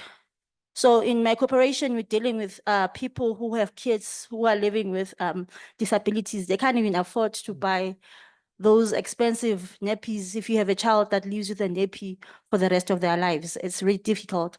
So what we want to do, we want to start community banks whereby we can teach people on how to buy their own shares, where we can have income generation and talk of resource redistribution in communities. So I hope that maybe we can continue this conversation in the level of reaching out to especially communities who are affected by mining companies. And also my question is, do you think, what's this? Did I write? Or do you think we need a better economic system? Yeah, that's my question. Yeah, thanks. Okay. I think the second one's easy. We do. The first one, I mean, I think that's really important is to look at how at different levels of society, you know, we can break from this US dollar global reserve dominated financial system. And by setting up, hopefully, you know, more democratic structures at the community level where people can create, you know, economic and financial activities amongst themselves and not be bound by, you know, the high interest rates of the commercial banks. So if you are using a commercial bank, but to then be conscious of how you're using it and not to be caught up too much in their debt and paying their high interest, but seeing whether you have an alternative at a community level. And I think from the Kerala case, we're seeing like the way in which they said, you know, we didn't follow the World Bank's microcredit model. I think that's really important for us to think through what model is going to work in our different communities, where we can help out people, where we can deal with the food and those things. But I think ultimately for me as well is that the problems with regard to unemployment that then and inequality that then also exacerbate poverty in South Africa are so structural that we have to actually mobilize against the state. We have to fight for a different kind of fiscal policy against austerity, to say, you know, you focus so much on saying, well, you know, we don't want the debt level to increase, but do we want more children to be dying or more children to be stunted? We've got like a 27% rate of stunting of children under 5, which causes long-term developmental issues, right? So we're putting whole generations of South Africa. I mean, also, the other thing is, you know, we're supposed to have a demographic dividend because of the structure, age structure of our community. We've got younger people than Japan or Europe who should be using their talents and their productivity to grow this economy, to grow the size of the pie. But what we're doing is the government's actually saying we'd rather pay off the debt or not take on more debt. We'd rather run a surplus than to invest in in communities and in people and making food accessible and cheaper. I mean, there's a constitutional right to not go hungry, right? But the government has actually given that away and parliament's allowed them to. We're supposed to have oversight of the treasury and the budgets and those things. And unfortunately, I work there and I try and fight against it, but we see it over and over again.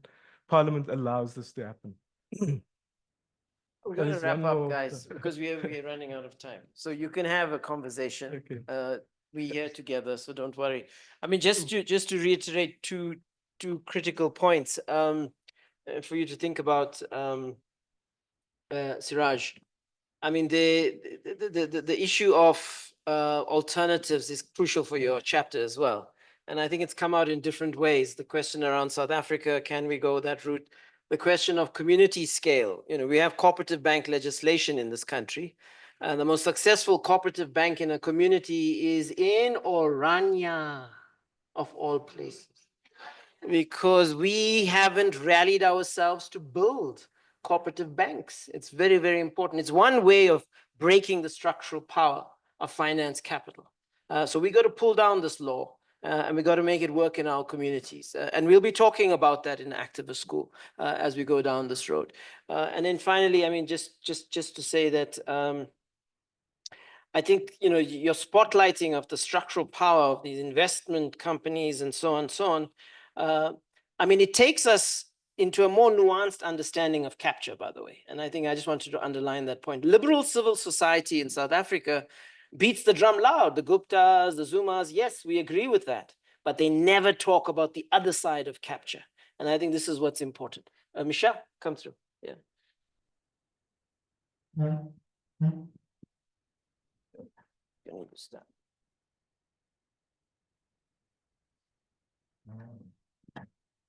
Thanks, Fish. I do. Okay. Is that good? Can you hear me if I now? No.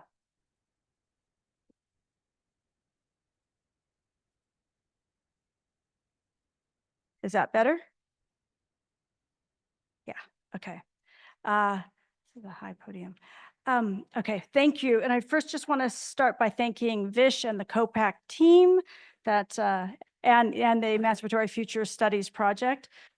Charles, Kawe, Awande, Fahim, Gloria, thanks for making it all happen. But I also just wanted to stop for a second, and I'm just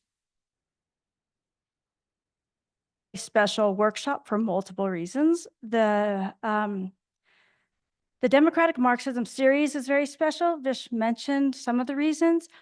It's always South African and international. Normally, for those of you who don't know, normally when we do an edited volume, a volume like this, the scholars come together and we sit in a room and we hear each other and we engage. From the beginning, Vish made sure that that it was open to activists.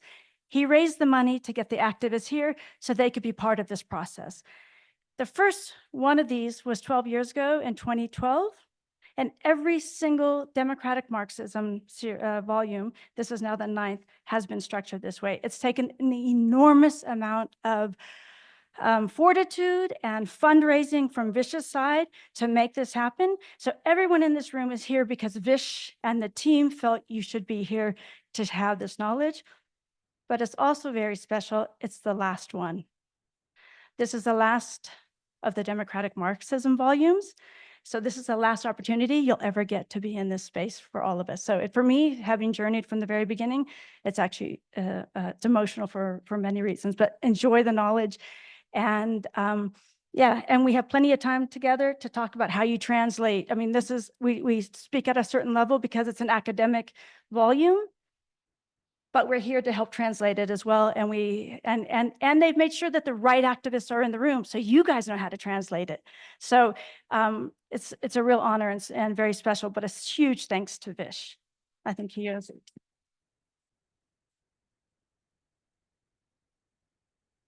Okay, now to my talk. So I just want to say it's a work in progress, and that's how these are always. We think about it. The actual chapter's not due for a few months, thank God.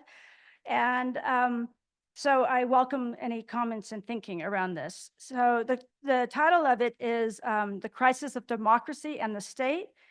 And I'm still working through the link between the crisis of democracy and the state. And at the moment, I feel like I have more questions and coherence around that relationship. But most of my presentation today will focus on the crisis of democracy. And by the time I'm ready to finish the paper, I hope to have figured out the link to the state much more deeply. Okay, so what do we mean by the crisis of democracy, and why is it important for the, why does it have implications for the state? So many observers raise concerns about the threats to democracy across the world. Some even mourn the death of democracy, and at times, at the same time, we have over 2 billion people who voted for elections this year alone, globally. Yet, in many places, people are voting into power authoritarian populist leaders. And in many democracies in the global north and global south, we are seeing rising undemocratic politics. We see citizens accepting piercing surveillance, and we see leaders promoting polarization and xenophobic rhetoric. We see increasing anti-democratic laws and policies, and we see journalists being attacked for their reporting. Do you have any water? My mouth is dry for some reason.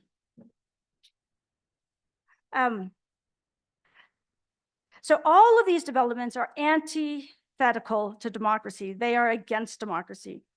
And so while 2 billion people are voting this year, they are doing so in a context of grave threats to democracy. According to the Economist Democracy Index, only 24 out of 167 countries, that's 14% of countries in the world, qualified as full democracies, covering a mere 8% of the world's population. So only 8% of the world's population lives under a full democracy. There are many more ones who qualify under.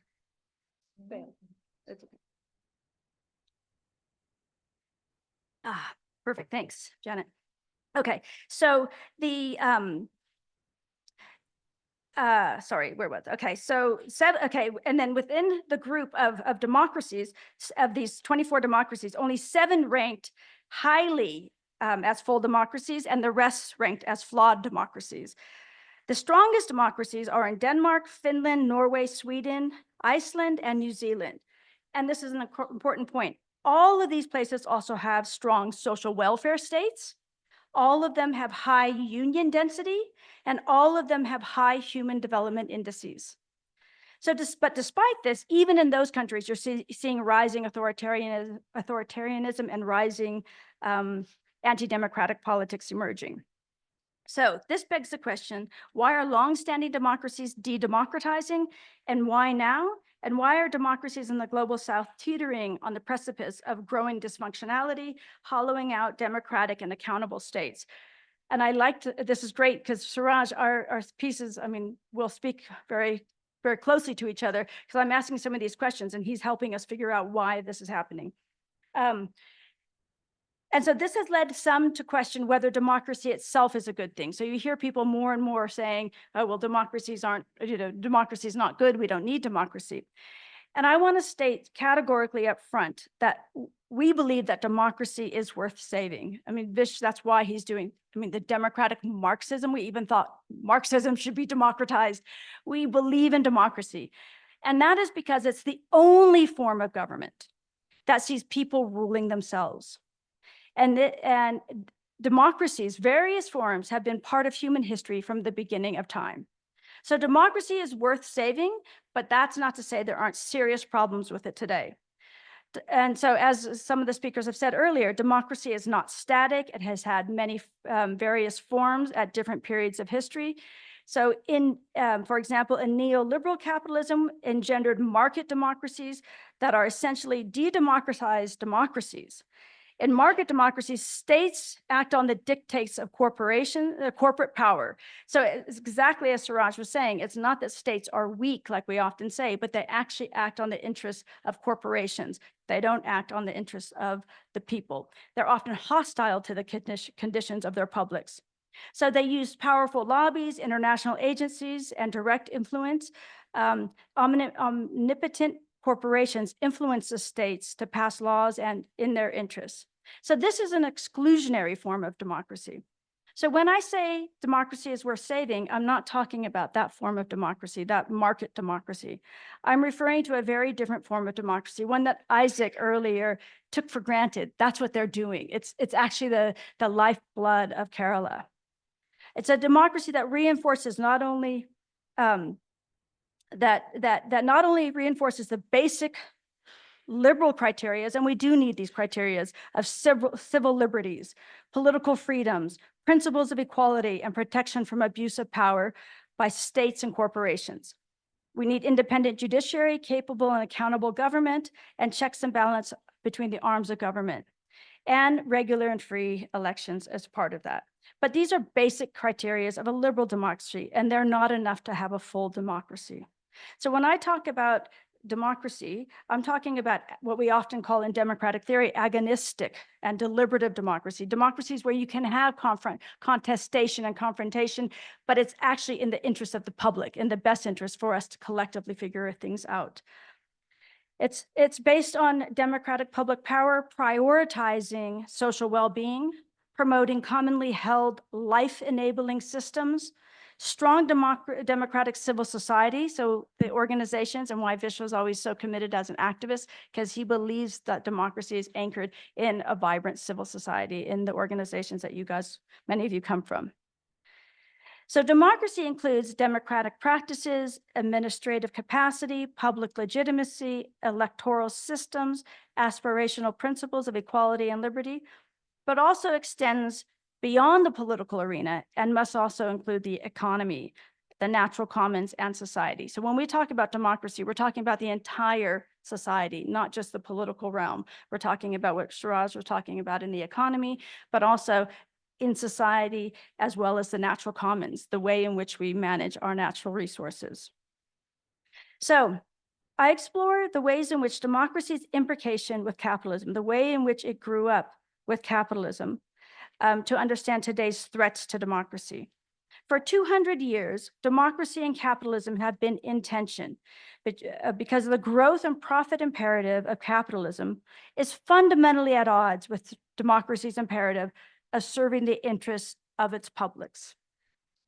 This ontology, which means the way we know the world, this ontology for capitalism to thrive is based on conquering, exploitation, and expropriation, whereas democracy requires an ontology that prioritizes commoning, social and public goods, and the public interest.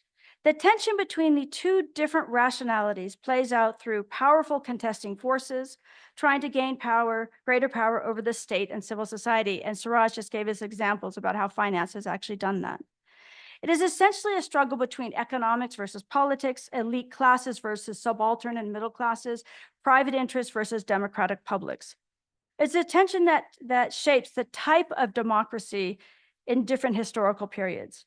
So after World War II, the tension was managed through expanding and simultaneously curtailing democracy, and by introducing massive social welfare programs and reducing inequality in the centers of capitalism, while maintaining exploitation, coups, and violence in the peripheries of capitalism.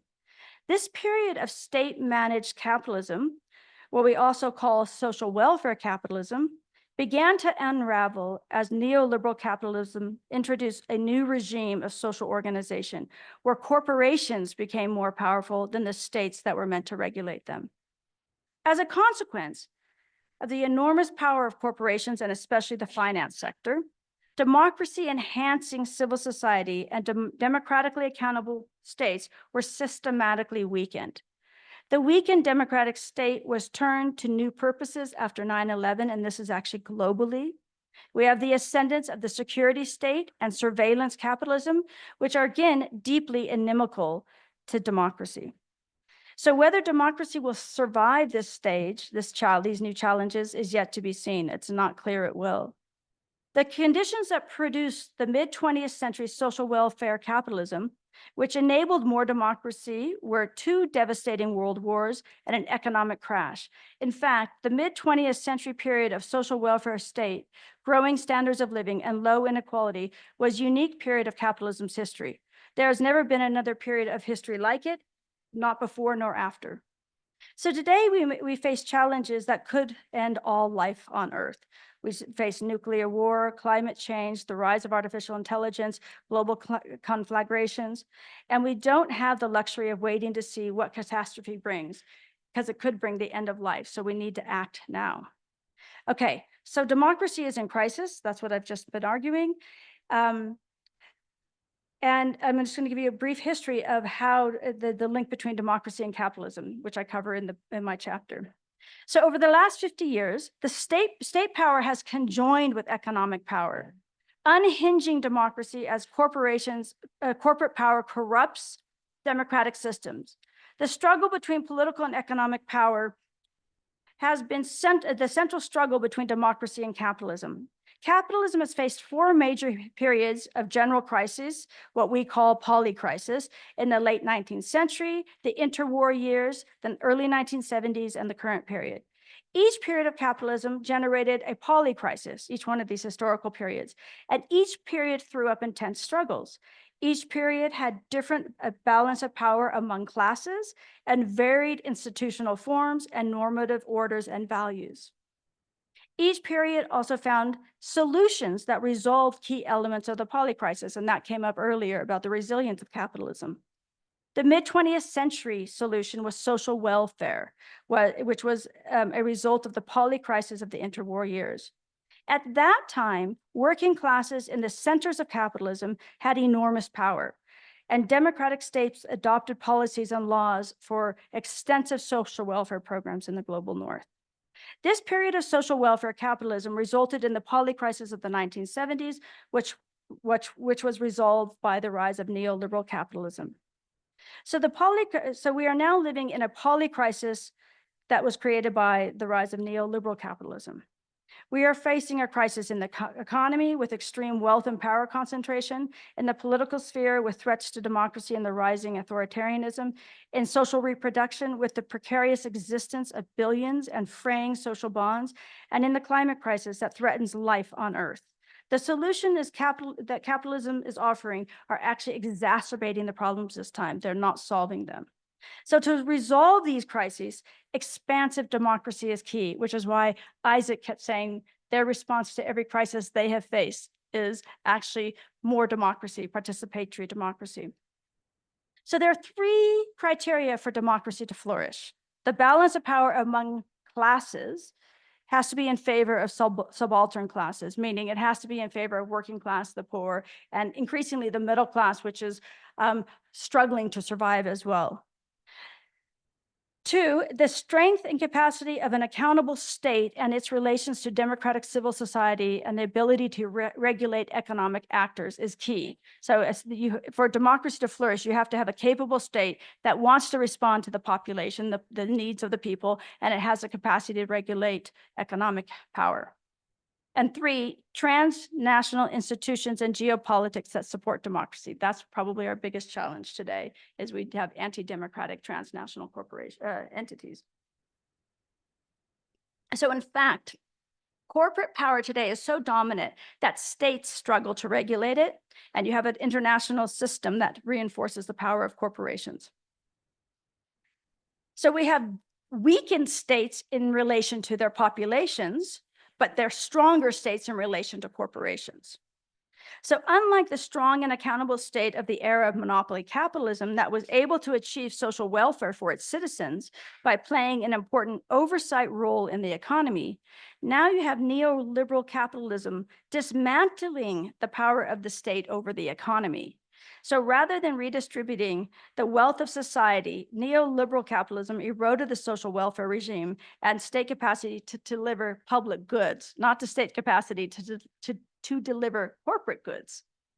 Corporations now operate under limited control, and even more insidious is that corporations' interests and economic growth have become national public interests in themselves. So when Seeraj just mentioned, but it's a crucial point, that we went from full employment as a national goal in the post-World War II era to 1970s shift to GDP as a national goal. That's what I'm talking about, is when corporate interests actually become seen as national interests. We all think that the GDP is the most important thing for our countries, but it has nothing to do with us.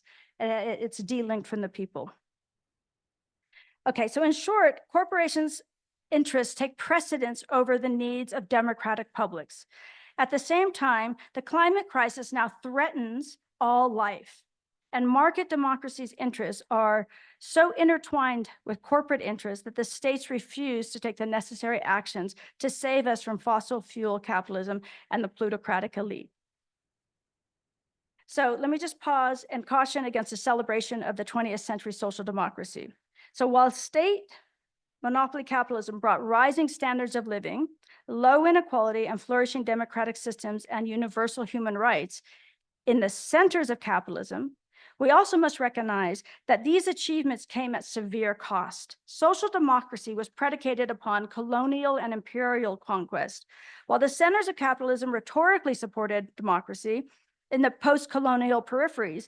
In reality, many countries were systematically prevented from developing democratic systems by covert and overt forms of political and economic interventions by states, especially the US's Central Intelligence Agency, and corporations in the centers of capitalism protected their interests. They used coercive tactics such as assassinations, coups, sowing conflict and bribing leaders, and soft forms of power such as sponsorships, cultural initiatives, and artistic endeavors. So the high standards of living and expansive democracy enjoyed in the capitalist centers came at the cost of democracy in the peripheries. In other words, the centers of capitalism lived under an illusion of democracy by exporting the tension, because I'm arguing there's a fundamental tension between capitalism and democracy. They exported this tension to democracies in the periphery. So with the crisis of neoliberal capitalism, the tension has returned to the centers of capitalism and has thrown up anti-democratic politics internally in the centers of capitalism. So what I'm arguing is that neoliberal capitalism assaulted the three criteria of democracy. It weakened subaltern classes, working classes especially, and trade unions in particular, and it strengthened the plutocratic elite with enormous corporate power.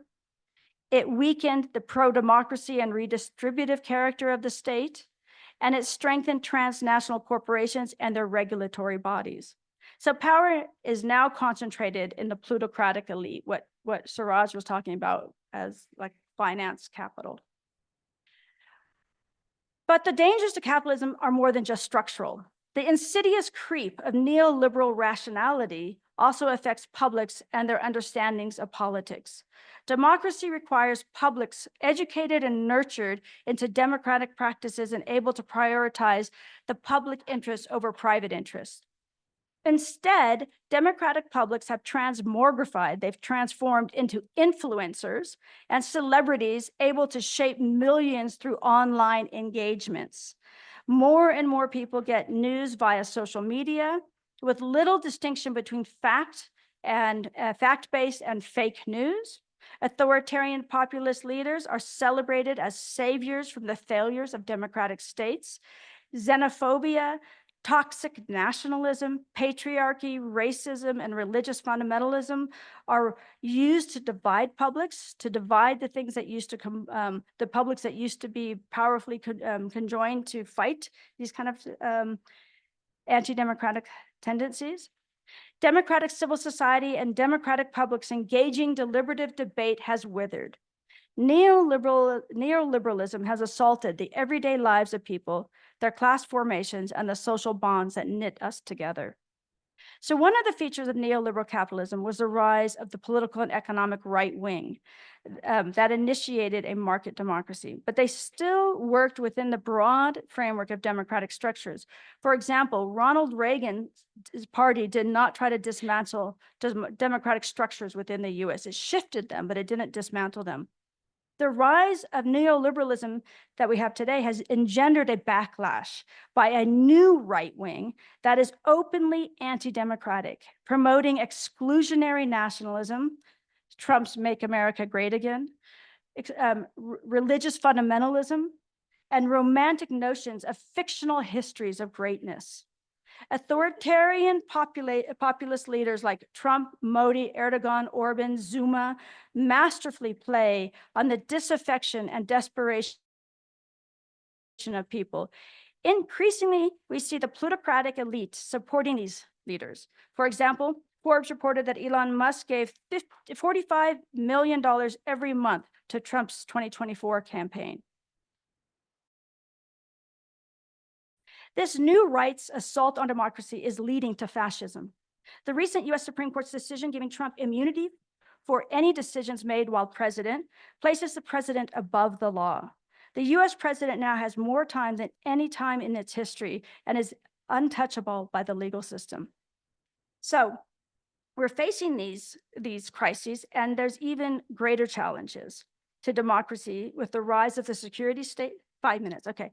Artificial intelligence and technocratic advances in surveillance. So while neoliberal capitalism engendered a great deal of ugliness, 3 major developments since the 2000s have given rise to new social forces with severe consequences for democracy. The security state is the first, surveillance capitalism, and technotopia. So after 9/11, there were seismic changes to the state and its relationship to citizens, and democracy that largely went unnoticed due to the widespread and trumped up fear of terrorism. Governments in longstanding democracies in Western Europe, North America, and Asia all tightened their reins on power and passed numerous anti-terrorism laws and increased the powers of the executive branch, the intelligence agencies, and local police. After 9/11, for example, the US Congress passed legislation that gave the president unprecedented powers in relation to internal security and constructed a massive intelligence system and widened the police power at the state and local levels. So we saw in Black Lives Matter, the militarized police responding on the ground. That's a result of these changes since 9/11. It's the opposite of what Isaac was explaining in terms of people-friendly police. It's the militarized police, and I can go into that if there's questions. A security industrial complex was constructed, interweaving the intelligence community, various departments of state security and the military, and the information and technology corporations, such as Apple, Google, Microsoft, Verizon, Facebook, which I'm sure at least every single one of us are at least using one of those technologies that I just mentioned. They're deeply intertwined with the security state and all states now. So together, the state and these corporations conduct this surveillance. And before 9/11, none of this existed. So before 2001, none of this existed. And while the security industrial complex has some similarities with the US military industrial complex, it diverges significantly in that it knits together the information technology corporations and focuses on civil society at home and abroad. It used to just be that you would talk about national threats from external agents. Basically now they're tracking the movements, associations, habits, communications, finances, and faces of ordinary people. When you give your face identification to your new phone, you're already inserting yourself into that system. So other governments, the UK has passed similar, and I'll just give you the example of they passed this new law that basically that makes any kind, they can call terrorism any kind of protests against things in the UK, including when it comes against national security. So climate activists, like almost 500 of them were arrested last year for protesting the opening up of gas fields. They didn't do anything, but we would see anything wrong. They were just protesting the opening up of these gas fields, but that was seen as a threat to national security. And so they were arrested. 500 and something of them were arrested. So in other words, the security intelligence structures are upending the cornerstones of democracy. And again, these are our right to privacy, the protection of civil liberties, the ability, civil liberties meaning our capacity to go out and have our meetings and protests and work together, even to challenge the state. And the protection of individuals from omnipotent, indiscriminate, and unequal power of the state and corporations. Those are crucial, and these are being undermined. With governments and corporate surveillance now has a pervasive capacity to basically disrupt our lives. What's really worrying is that large portions of the populations all over the world support these things. And so the US in 2021, there was a poll and 6 in 10 respondents support the installation of surveillance cameras in public places. We see similar trends in South Africa. People celebrate when cameras get put up on their corners because they think it's going to help against crime. Local surveillance technology across a variety of technology and across society, such as traffic cameras, personal devices, and surveillance capacity, have increased the government's surveillance capacity by orders of magnitude. And I'm not just talking about the US state. I'm giving examples because they were at the forefront, but it's happening everywhere now. And the threats to the conditions of democracy, which requires open, transparent public spaces where people are not afraid of intrusive government or corporate surveillance, is crucial. So imagine your spaces, and if you thought that government was watching everything you did, it brings a different dimension.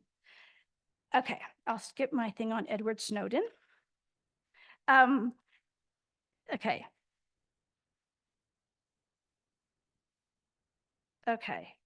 Okay, so I'm just going to then go to the very end. The cornerstones of democracy are fundamentally threatened.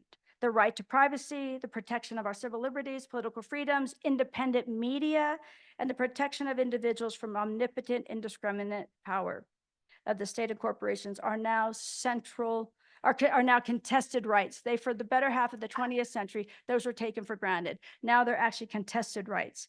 To be clear, neoliberal capitalism conjoined political and economic power, but it still worked within market democracies. Today, there's anti-democratic political power conjoining with these enormously powerful corporations that Seeraj mentioned, and it's paving the way to fascism. So after 200 years, the inimical tension between democracy and capitalism is finally coming to a head. But at the moment, it's coming to a head in favor of fascism. Thank you.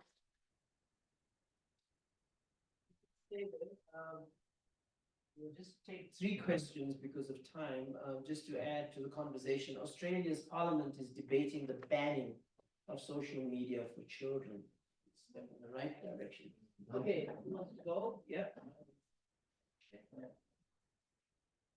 Michelle. Thanks.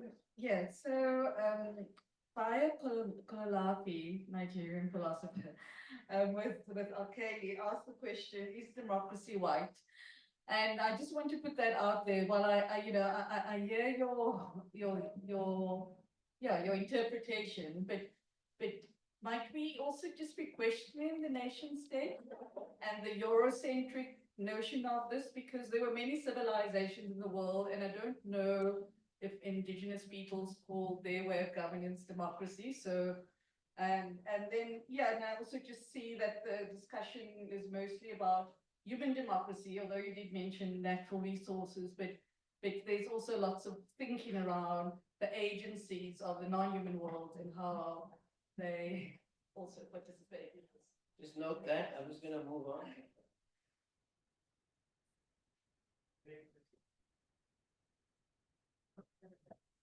Okay, so maybe I'm going to go a step outside it.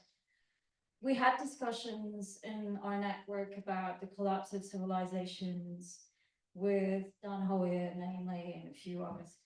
And one of the factors that we actually found very interesting in collapse of those democracies, so as to say, is that the cultural factor was a decisive one. Very often we overlook that culture factor, and when we're talking about social media influences, etc., the contract we have with the state or with each other in the community, it's being questioned, the narrative.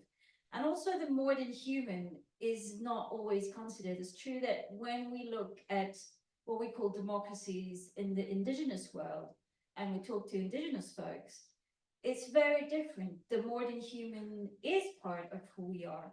And whether we like it or not, our way of looking at things culturally has shifted, because whenever we talk about anything, our viewpoint is like me, human-like. And we're standing on something. If it collapses, we collapse too. And we're in the 6 mass extinction. So the cultural factor, where is it? And the human factor with this whole anthropocentric view that contributes to the polycrisis. Thank you. One last hand, Janet. So, can I just extend from yeah. your question there? I think she needs a mic for the people online to hear. Just to extend the last question and to add the fact that oil is the platform on which all of this since. Mm. And I mean, I was going to ask a financial question earlier around what does the end of oil mean for this entire financial platform? And yeah, Mm. the same for democracy.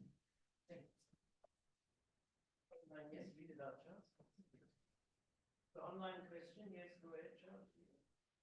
Thanks, Michelle. Don't you think it would be useful to look at the implications of the ascendancy of power of new radical right parties for the state by focusing on some aspects of the state, for example, institutionality of the state or logic of how states exercise power?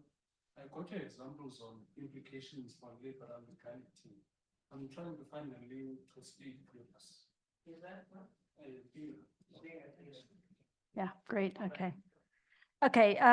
Yeah. So just quickly, I mean, the way that Vish and I both conceptualize this stuff is very much socio-ecological relations. I was asked to focus more on this relation between democracy and the state. And in it, when I do talk about the crisis, I very much frame it in socio-ecological. I just haven't done so in my presentation. So I think that's very much the way we frame all of these books and works. So it's very, yeah, it's not as anthropocentric as you might think it is. And yeah, I mean, so we theorize and think a lot about the commons as being central to our organizing principles. Is democracy white? Yeah, I would actually think that's a shame if we give democracy to whites, because it's been part of human history, actually. And they might not call it democracy, but it's about democratically coming together, collectively coming together and making decisions in the interest of the community, of the people. And in the modern nation state, where you have complex societies and many levels of state, things like protection of civil liberties, protection against unequal power of corporations, I mean, that stuff is actually going. Right now, in the US, they have a whole side legal system that has emerged. They don't believe in habeas corpus. The habeas corpus is that you're innocent until proven guilty. They can basically, if you're a threat to the state, they can withhold you for unlimited periods. They don't belong to the normal legal system, and they're a shadow state that upends a lot of these things that are protections that I would actually say are fundamental to democracy. And I'm not, I think they're worth fighting, and I don't think it's, I mean, I can see why you would say that I would use class terms, Marxist terms, and that's why I say it's about capitalism and democracy coming of age together, and that in the centers of capitalism is where you saw it flourish. So if that's what's meant, then I'm okay with that. But I wouldn't give it a racialized notion, because I think it's about class formation and the ways in which capitalism and classes come together to influence the nation state. Yeah, I mean, Vish and I talk a lot about the nation state. I mean, we talk about earth democracy and kind of global ideas. But for this paper, I'm definitely not going there, but I think it is an important issue that we have to talk about. And I think, yeah, you're right. The cultural dimensions are crucial. We just spent time in Kolobeni in the Eastern Cape, in the ways in which they are defining their local, very democratic, and they use the terms democratic, but the way they define their local is very much ecological. It's about people-centered, and it's very culturally embedded, but yet it still links up with the local municipality. So they're finding a way to translate those boundaries between these and try to influence the local state. Janet, yeah, fossil fuel capitalism, oil and coal in some countries is fundamental, and we need to disrupt it. So I agree. That's exactly, and I think what Seeraj was talking about, why it's not happening, is because the control of finance and venture capitalism on these areas. So these are all converging, and so completely agree. And yes, Dinga, that was how I started saying I haven't thought about that link with the state enough. And I think political parties are crucial. And Vish and I were just talking about it the other day, and I'm trying to wrap my head around it, but I don't have any coherent thoughts about it yet. So I didn't present on it, but thanks. And maybe I'll call you to get more ideas. Thank you. These amounts to significant financial losses that in a different context could have been used for the country's much needed socioeconomic advancement. Between 1950 and 2018, Mozambique was impacted by more than 90 tropical cyclones. According to the 2021 Global Climate Risk Index, Mozambique was the most affected country by climate change in 2019. Its location, extensive coastline, and large expanse of low-lying hinterland all increase its exposure. From 1980 to 2020, floods and storms were the first and third most recurring natural hazards on average, with 33 and 22% incidence respectively. Floods affected 8.5 million people, and storms affected 6.2 million people between 1980 and 2020. Projected rising temperatures, more irregular rainfalls, and related sea levels rise will increase the frequency and intensity of droughts, floods,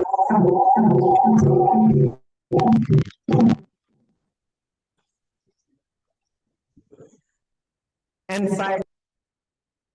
In terms of temperature changes, mean temperatures are expected to rise significantly, with anomalies ranging from 0.8 degrees Celsius over the next 20 years to 4.19 degrees between 2080 and 2099. Carbon democracy refers to democratic politics, which, as suggested by Timothy Mitchell, emerged from and are constrained by the process of carbon extraction, transportation, and use. Mitchell endorses a concept of democracy with two meanings. One that refers, open quote, to ways of making effective claims for a more just and egalitarian common world, close quotes, or the one that, open quotes, can refer to a model of governing populations that employs popular consent as a means of limiting claims for greater equality and justice by dividing up the common world, close quotes. Contrary to the theory of resource curse or institutional curse, which established an inverse relationship between the abundance of natural resources or institutional settings and economic growth, Mitchell's carbon democracy tries to unpack the increasing relationship between carbon and democratic politics. The theory doesn't seem to constitute, in my view, a theory of regimes, in the sense that it can be used to understand the nature of different political regimes globally through the study of their relationship with coal or oil. This would raise numerous questions, such as how to characterize regimes in places that never depended neither on coal nor on oil. Example, Cape Verde, Mauritius, Botswana, and many others. How would we characterize the role of coal in places where its industrial production started only recently, such as Mozambique, where the large-scale coal production only started in 2011? What about the role of natural gas? More importantly, this would result in conceptualizing democracy with disregard to dynamics related to local histories. Similarly, as questioned by Michael Watts, open quote, what about states in which coal continues to play a dominant role? And not least, oil has never displaced coal in the capital states. Coal remains hugely important in electricity generation. So what exactly are the relations between the two different hydrocarbons and their simultaneous and contradictory consequences for democracy? Watts also questions the absence of the role played by non-carbon elements in Mitchell's theory. This is central to the African continent, whose history has been shaped by other processes such as colonialism, decolonization, and the current process of neoliberal fossil fuel extractivism.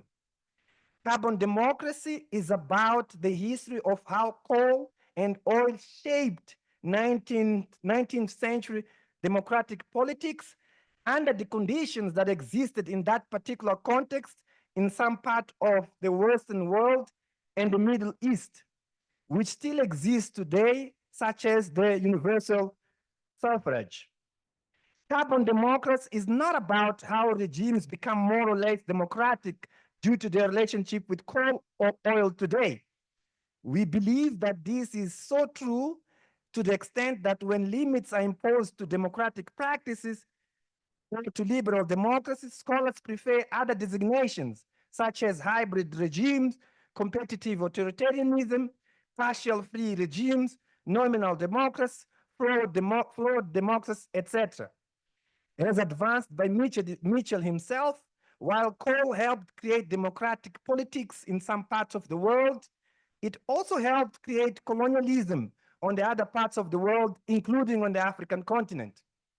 We suggest the notion of weak carbon democracy to reflect and recognize the impact of carbon extraction and other forms of extractivism in shaping democratic practices.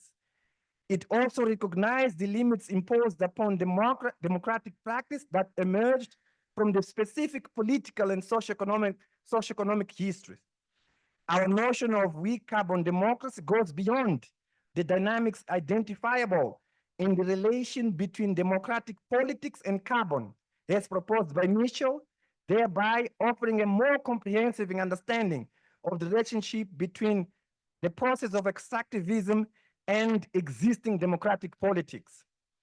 In this notion, democratic practice are made weak by the historical processes linked to their genesis, which also allowed for these same practices to be subjected to tight control of the elites. For example, colonial domination and apartheid limiting the exercise of political rights to white minorities, the imposition of single-party states after independence in some contexts, and the neoliberal extractivism violation of the rights of communities living around extractive areas. The need to go beyond Mitchell's carbon democracy has been recently emphasized by James Goodman and Tom Morton when concluding that because liberal democracy is not providing adequate institutional framework for radical environmental activism in their struggles for the environment, they propose the notion of climate democracy.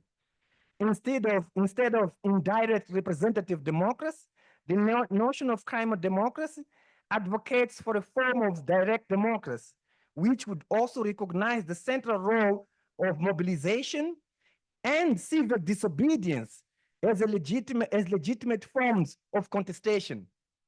In our words, the need for institutional changes that would recognize the struggle. In our words, the need for institutional changes that would recognize the struggle for nature as an act of self-defense. In a weak carbon democracy, democratic practice are tightly controlled by the ruling elites. This includes the state imposing limits on political and civil liberties for political parties and social movement organizations. Civil society activists, especially radical ecological activists who advocate for alternatives such as agroecology and climate justice, also experience restrictions in their activisms.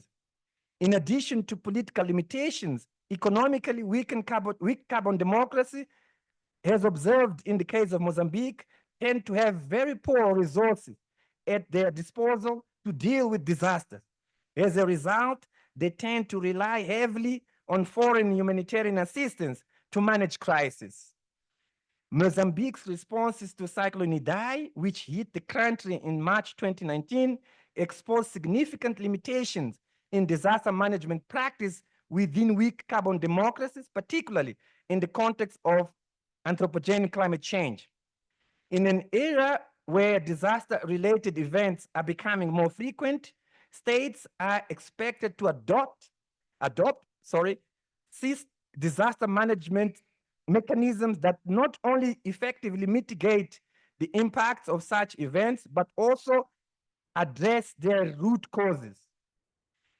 Extreme cyclonic events like Idai, alongside other climate change-induced events, such as floods, droughts, heat waves, etc., have become more regular and severe globally. Mozambique is already experiencing these changes, especially those related to the intensity and duration of cyclones. So I'm not going to mention the cyclones that hit Mozambique. I'm going to straight jump to another part of the draft. Despite understanding the anthropogenic nature of climate change reflected in various environmental policies and legislation, the Mozambican government responded to the events caused by Idai only through humanitarian measures. While humanitarian measures played a crucial role in saving lives immediately after a disaster, they failed to address the systemic nature of anthropogenic climate change. Humanitarian responses alone do not recognize the role of fossil fuel capitalism and imperialism as drivers and multipliers of climate change. Mozambique's experience with Cyclone Idai also shows that progressive social movements, on the contrary, demand a paradigm shift to address anthropogenic climate change in the aftermath of a catastrophic event like Cyclone Idai. These movements exhibit a systemic understanding of climate change as a consequence of the capitalist model of production and consumption. Because of their systemic understanding, progressive movements deploy radical alternatives such as peasant agroecology to respond to the extreme cyclone events from a short-term and long-term perspectives.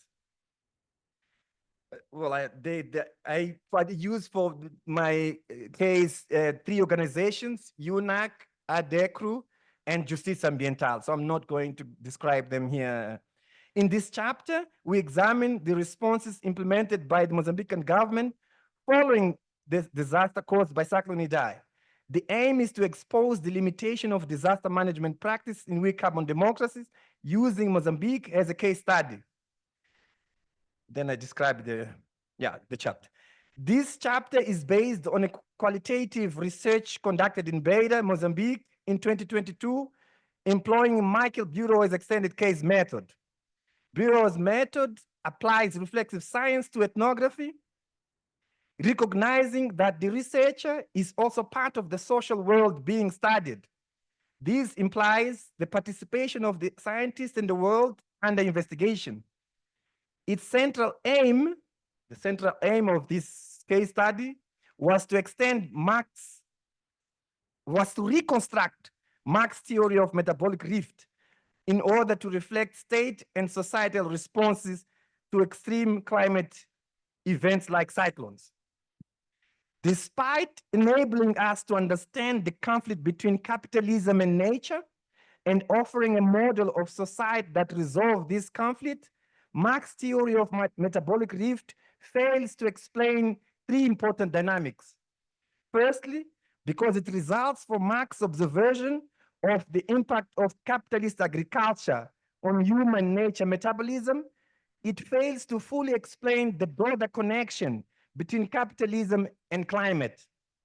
Secondly, in his ecological theory, Marx fails to explain how capitalist states respond to the anthropogenic disruption to the human nature metabolism.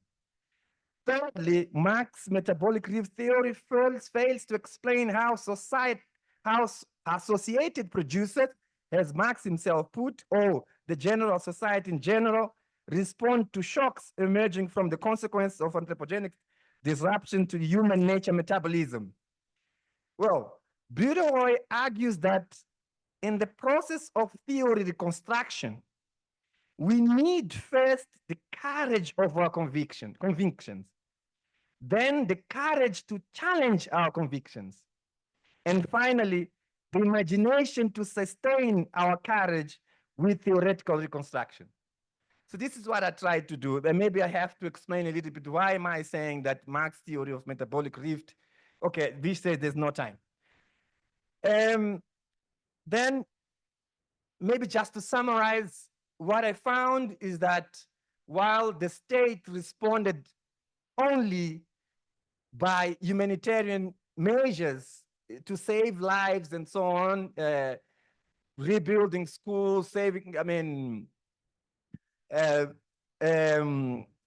providing medical support and all those things that we see everywhere as humanitarian measures, progressive social movements, they employed agroecology to produce food in communities that were affected by the cyclone Idai. So this is a radical response. It also reflects a systemic understanding of the crisis. So I found it the very first time, at least in Mozambique, that agroecology is being deployed as not only to produce food, but also to send a clear message that a paradigm shift is needed, even in the context of an extreme event like Cyclone Idai. So I'm open to questions. Maybe I should stop here. Thank you.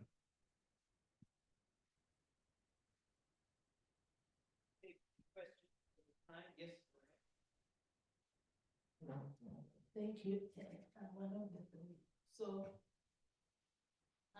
climate change matters are very serious and critical, important, and dangerous at the same time. Because, for my understanding now, is where do we put the illegal mining as it hits our countries or our continent? Because it also has impact on climate change. Though we see it because they are unknown people and there's no one who can be held accountable. They don't have a name that we can call them by. So it becomes a very critical issue. And who should be protected when it comes to that? Because also, when we say we're going to be fighting for the illegal mining, for the protection of the people because they're also human, then whose human rights are we defending there? Because of we also saying that they are humans, they have to be protected and everything. And the high rate of influx also, I feel like it also contributes to the climate change issues because we end up seeing people who belong to a certain land being silenced because of these political issues, and people are not able to voice out their issues. And the fact that Mozambique is relying on aid, like not only Mozambique, but everywhere to bring better. Thank you. Let's just yes, sir.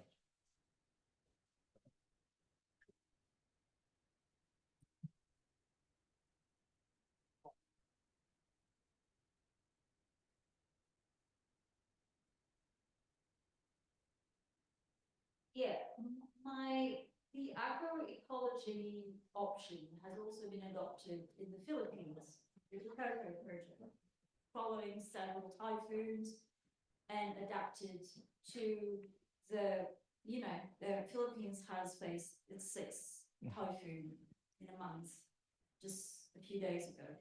So the thing is that the response that we have as the actors on the ground, it goes back to this first question, the high influx of capital, whatever comes in, when we are movements that are questioning the system, up to what extent can we come and say to the communities, hey, this is like, what kind of narrative can we have to counter-argument the fact that you're getting a lot of money, you're getting jobs, even if that is detrimental to you and those that are like you. So how do you respond? I know that Justicia Ambiental has been doing a lot of work around that, but what is your response in regard to Marxist theory around that?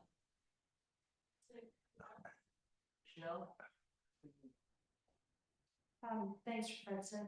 My comment is actually more on the chapter that you're writing.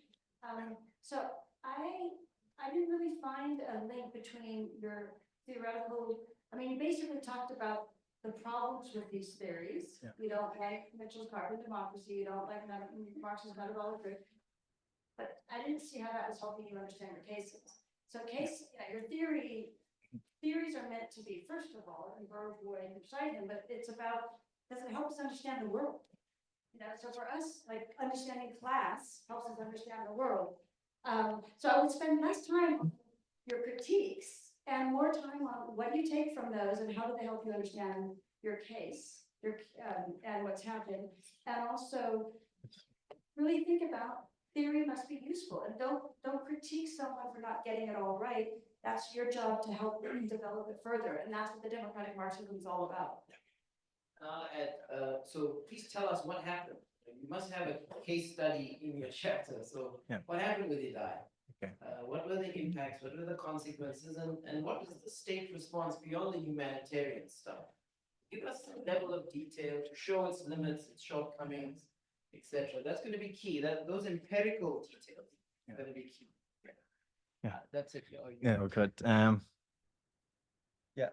Thank you. I think I'll start with Michelle, because I mean, theory is one of the things that I enjoy the most, and probably I exceed even when I get so happy about discussing theories.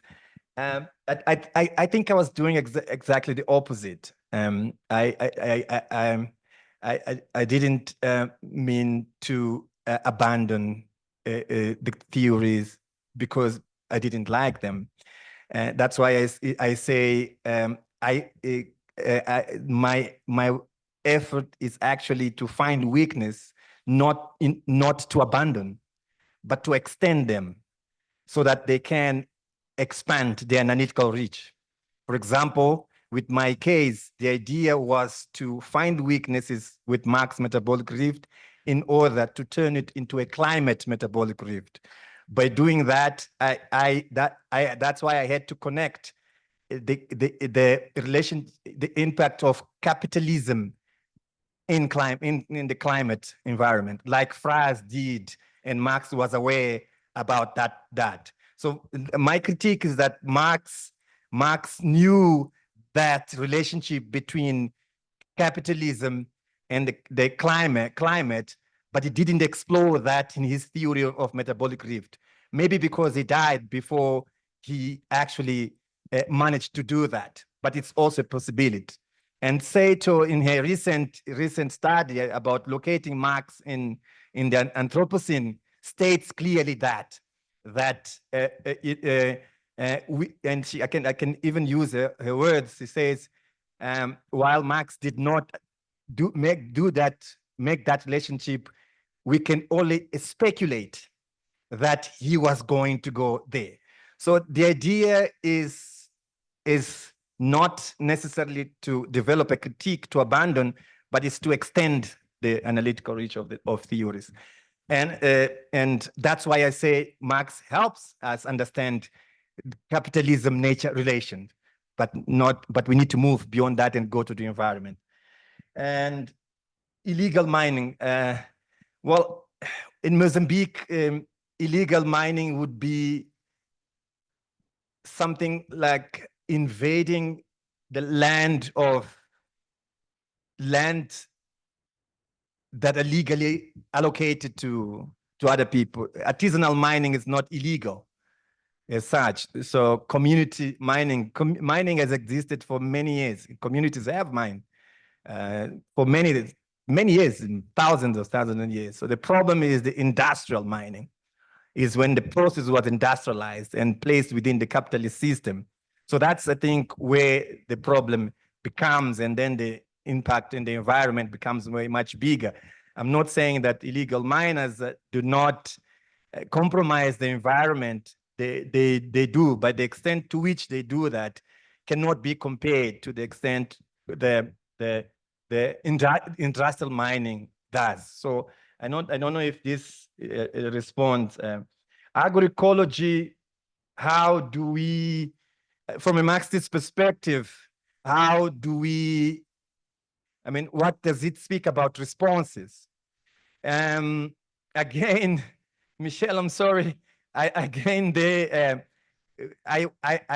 got two or three important critiques about when I said that, I mean, Marx metabolic rift also doesn't give us a framework to understand societal responses to human nature disruption relationship.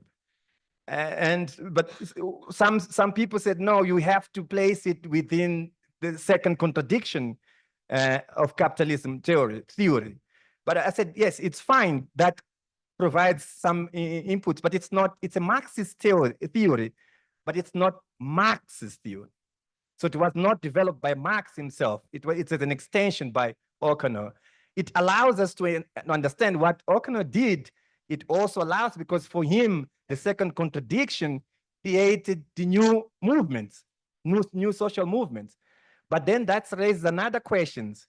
So some would ask, new social movements, O'Connor's approach to new social movement gives, I mean, he understands new social movements has, I mean, give them the status of working class, which is different. Working class and social movement are very different categories. So social movement is a voluntary process. Your membership is voluntary, but working class is not voluntary. You belong to working class based on your relationship with the means of production. So this is the problem. Then again, the other thing is, some would say you need to locate these responses within Marx's theory of social change. So again, I said, yeah, that's interesting.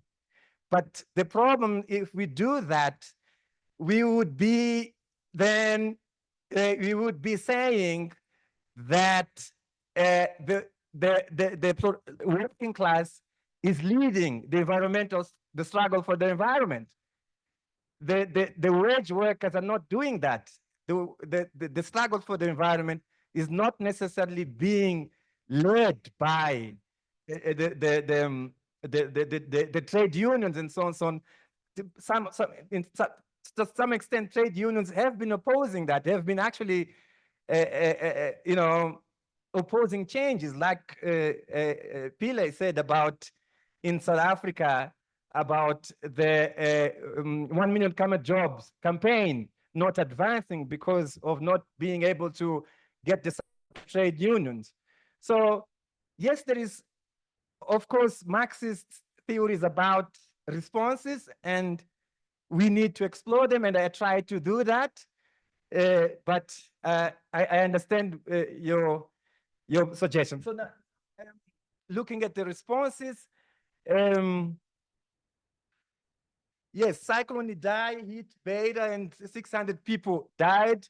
So like I explained, Mozambique, the government of Mozambique requested for international support. An international conference was organized, and which, I mean, pledged on millions of dollars for the Mozambican government, but this money has not yet been made available in full for for Mozambique.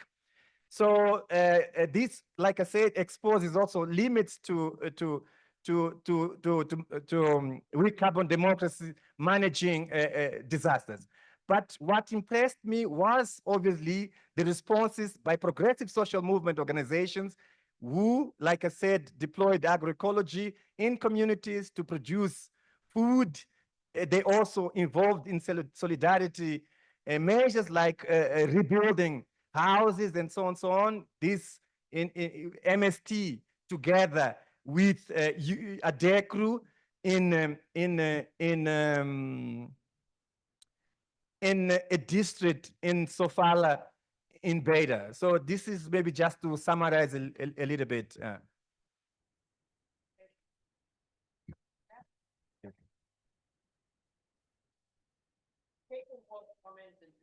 definitely, yeah.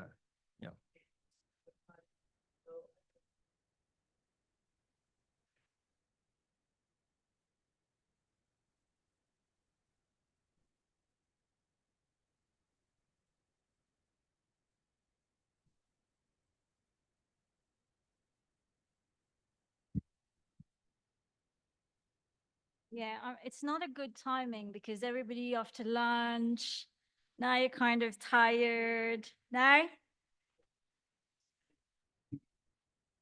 Okay. Is it better now? Okay. So I'm from Mauritius, and no, I'm not going to talk about sandy beaches and lovely sun, whatever you think about Mauritius.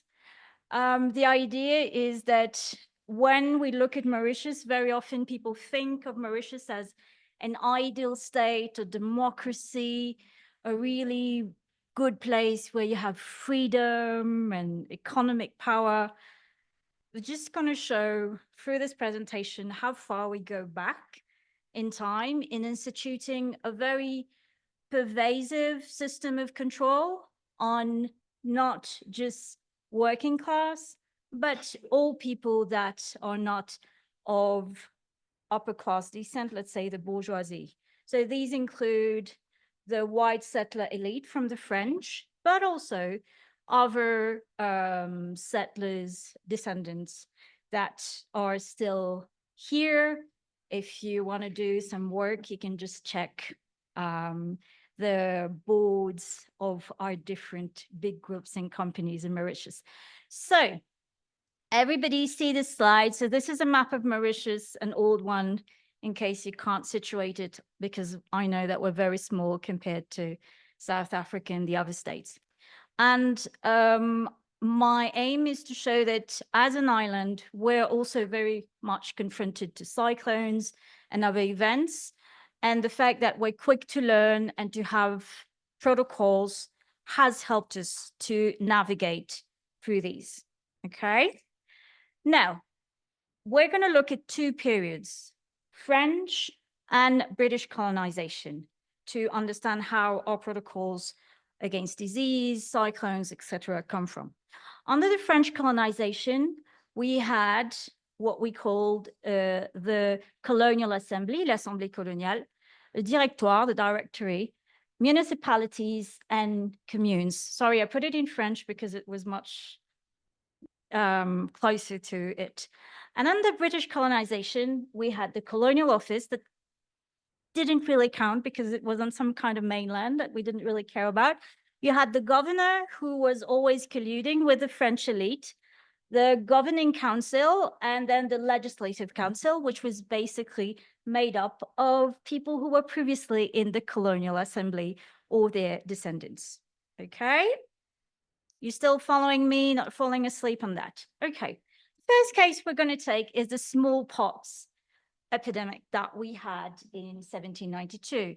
I know that, yeah, we talk about when capitalism was born. For reminder, slavery and enslavement of people is part of the history of Mauritius and its economy. So when we had enslaved people, it was something that was more of a commodity than anything else. So when we had the smallpox epidemic, it was an issue because people were dying, commodity was dying. So it had to be solved. And we had several cases of smallpox before 1792. But in 1792, the guys that were kind of running the vessel that is called les Amis Réunis came into Port-Louis. They hid the people that were sick. So they kidnapped kids from India, because that's what you usually do when you enslave people. You kidnap children from 2 months old to 14 years old, usually, because they were very much in demand. And a few other youngsters that were a bit older, and it turned out some of them had smallpox. Now, there was previous legislation that has been put in place to say that all boats need to be inspected by a health inspector to avoid spread of any kind of disease that could endanger commodity, remember, enslaved people. And what they did, how, we don't really know, but they hid the sick people, those that had signs of smallpox on them. And then the enslaved people were dispatched to their different estates, houses. And 4 days later, one of the big houses, the Monron, they saw that there were signs of smallpox. So the government was informed. And on the 13th, in Mauritius, gossip spreads very, very quickly up to now. And the mayor of Rivière-Noire, which is further away from the capital, decided that we need to do something. And all fathers and property owners must do everything to protect their children and their property. This means that we could shoot at sight, which has happened several times in the history of Mauritius, and that they would do whatever it takes. So on the 14th, the surgeons, they report several cases, and this goes on, and the spread cannot be contained. Why I'm putting this, look at the speed at which decisions and things are unrolling, because it concerns the safety of the settler community, which will not be the case. Yep. Okay. Then what happens is that because different municipalities and communes decide to have their own laws, everyone is going to decide to have their own laws in their own district. What happens is that chaos starts. So chaos starts by the shooting of some enslaved people, by what is the police being, that is some kind of militia. It was very common at the time to have local militia. And these local militia, they stop people. So in Flac, which is on the northeast side of the country, they stop someone's wife. So the son is a settler. So settlers, they could have their name, and usually they were called citizen. I didn't put all that detail because it would be a bit complicated. So the son says, my wife has been stopped by God knows who, and I'm not happy about it because it restricts my freedom of movement. And bear in mind what is said, freedom of movement. It's not the same for enslaved and non-enslaved people. Meanwhile, elsewhere in the South, that still remains one of the places where we still burn coal and very lovely energy fuel. They say they are against several things, but what they want to do is to avoid spread. So they're going to set up 4 lazarets outside the town, and they're going to fund it with their own pocket. That's the decision. But that's a decision they took. It didn't come into effect. And meanwhile, on the highlands, another guy, Perion, decides that he's going to inoculate by himself. So he starts the practice. By then, you can imagine the government is overloaded and you're having all these people doing whatever they want. But they are settlers, so they are allowed to do whatever they want. And meanwhile, enslaved people, if they move anywhere, they are shot on sight. So what happens is that you have citizens and public salvation. And this on the 28th, what happens, this very debate repeated itself during the COVID issue, because white folks who are against vaccination came forward and said, we don't want to be vaccinated and whatever. So, and this is against our freedom. So I hope I'm not boring anyone. So just for you to have context. So in the South, blue, you can see Savon, which was and which is still a place where if you are white, you still have a lot of property, you still have a lot of control on the different things that produce energy and sugarcane and other things, okay? So how does it end? It ends by a back and forth. So first you have the directory, le directoire, who decides to put in rules for everyone, and they start by saying medical supervision, professional supervision is important. But it doesn't happen like this. It happens because overseas, there are other measures being taken. The governor of Madras in India says, you have got sick people. I'm very sorry. We're not going to send enslaved people to you anymore. So this puts on pressure. We never produce most of our food from this state to now. And importations of food were stopped. So there's more and more pressure. So what happens is that we are going to have hospitals and places where we're going to treat people in different places, different districts, and some of them are going to work, some not so much. Where it works, they're going to take that experience and push it to other places. One of the things that we always have when we had pandemics is how to treat dead bodies. And dead bodies were first buried, but then when we couldn't deal with them, they were just fed to the sharks. Not very, not great, but it's like that. So then as it cools down, the Assemblée coloniale, Colonial Assembly, takes back control, okay? But it also takes back control because if it doesn't take back control, we won't have food. So you see that push and pull thing that we have. And what they do is that they say, okay, we're going to inoculate slaves because they are commodity when they come to the land. But it must also be known that on the East African coast, it was common to be inoculated, also in Madagascar, in some places in India, not everywhere.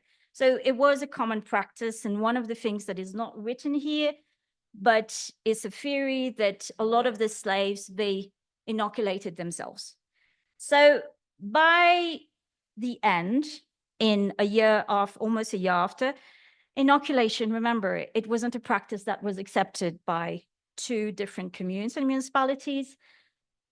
They ruled against it. So in the end, what I'm just saying is that they always get their way out of it. So we had at that time 4,000 people who died. That's the estimate. We're never sure about these because we're talking about something else. So remember how quickly it went for smallpox, which was not the case for malaria that claimed 1/3 of the population in 1866 to 1868. So at first, you need to understand that Mauritius is a very filthy, Port Louis is a very filthy place. We don't only have cholera, we have all sorts of other diseases. One person talked about the scene of pigs walking around with body parts of humans. It was lovely. So yeah, I'm not just saying that, I'm just saying that just for myself. So we had at the time the protector of immigrants, immigrants being indentured laborers that came from India, East Africa, Madagascar. They weren't really free, but a bit more free than previously enslaved people.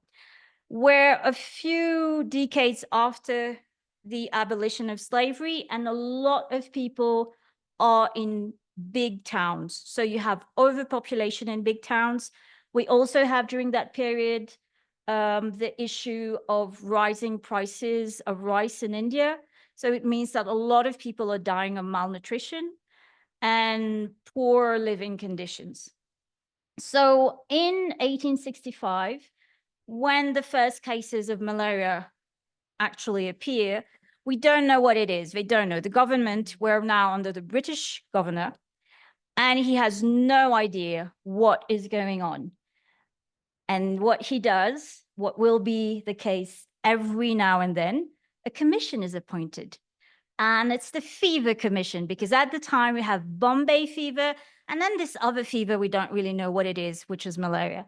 So, and they decide malaria is not contagious, but people's lives are being claimed, a lot of dead people, it spreads all over the island to the point that they have to create a cemetery where it's becoming mass graves. So it was some kind of leveler, because whatever the class you were in, people were piled up on top of each other. A few years ago, we did a study, and we did see that whatever your class, because we could recognize the clothes, they were piled up in the same grave, which was kind of, you know, some kind of irony. But what they had at the time was a lot of racism towards anyone that wasn't European or a little bit white-collared, because we had coloured people a lot in Mauritius. So what they did, they had the Ordinance 31 that was also instituted in South Africa at the time afterwards, which talks about rogue and vagabond. So rogue and vagabond, if you're seen walking around and you don't have a ticket to say to what estate you work or you're attached to, you're sent to prison. But this is not prison where you just sit around. This is prison where you actually work. So that was it. And this was caused also because, remember, Polycrisis, there was a drought and there were a lot of digging for the railway system. So when the rain came, a lot of places were flooded, the water stayed, and of course, the mosquito population just went up. But at the time, they don't know that. So they say it's because, you know, immigrants, they're filthy, they're dirty. It comes from that place, India. And that's how it went. And when the winter comes in 1858, no, 68, sorry, that's it dropped because it was winter. They didn't know that, and they thought it was something else. Okay, I'm just gonna decline that. So what happens then? Is it moving? Yeah. Is that after that epidemic, yeah, we have several protocols that will be applied from there on. So whenever we have diseases, including COVID, including cyclones, we have these major crises. We have schools, police stations that are put to work. Religious organizations, they work to educate and de-escalate situations because people panic when they don't understand what is going on.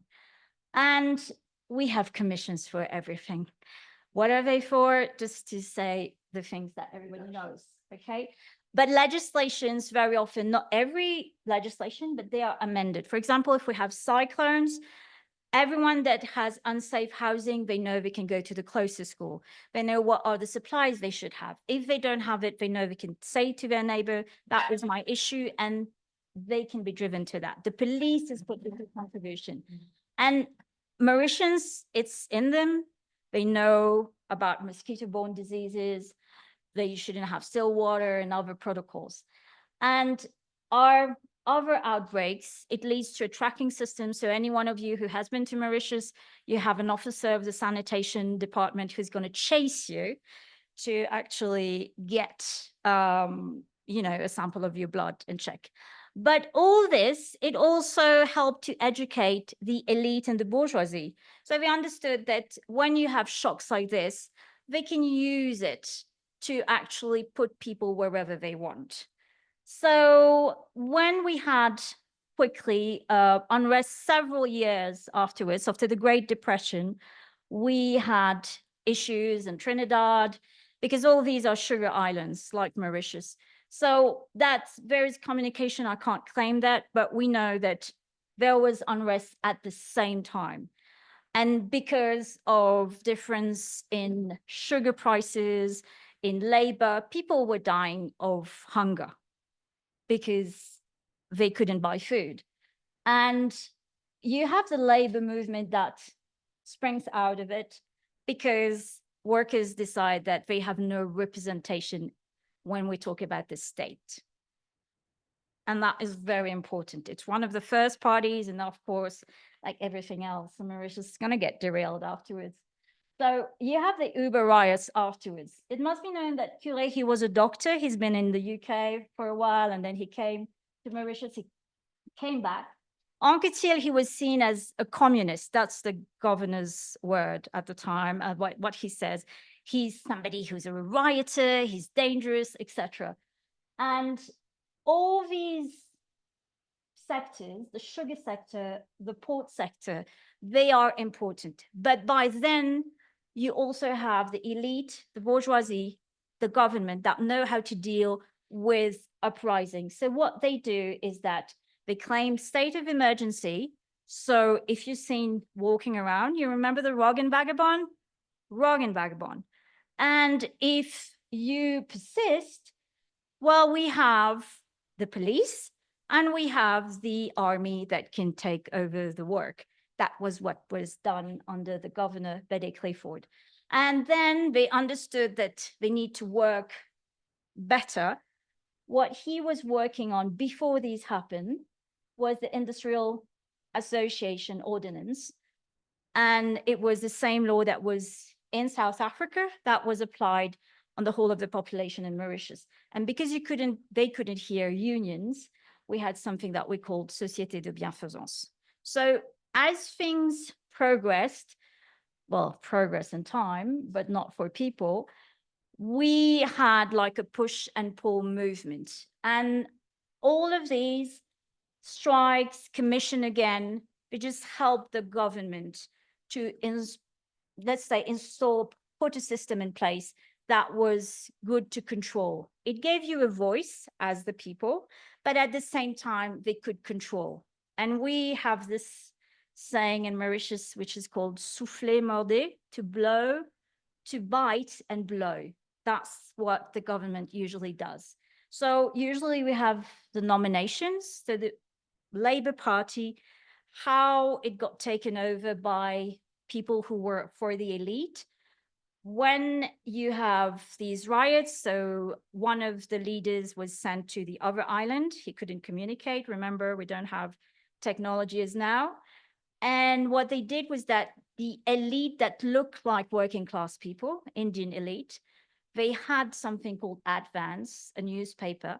So they were nominated on the same boards, councils, and in time, they replaced the Labour Party. So the Labour Party is the PTA, the Parti Travailliste. They replaced the leaders, but they were already for the state because they were, good people. You could communicate with them. And the narrative is important. In Mauritius, the narrative is controlled, okay? Now it's even more controlled because no Mauritian would tell you that the capitalist system is a bad system. It's important. No, it's important. That's what they would say. And the laws, if you have big structures that were put in place for the people, for the working class people, it's chipped away through amendments. And then we have the commodification of culture by paying every single singer, group, cultural production that might talk about revolution or against the system, commons, the beaches, and workers themselves. Today, the laws that we have, they really reduce workers to a state of a commodity. You said that you're replaceable, whether you're somebody who has got a PhD or not. So here it is.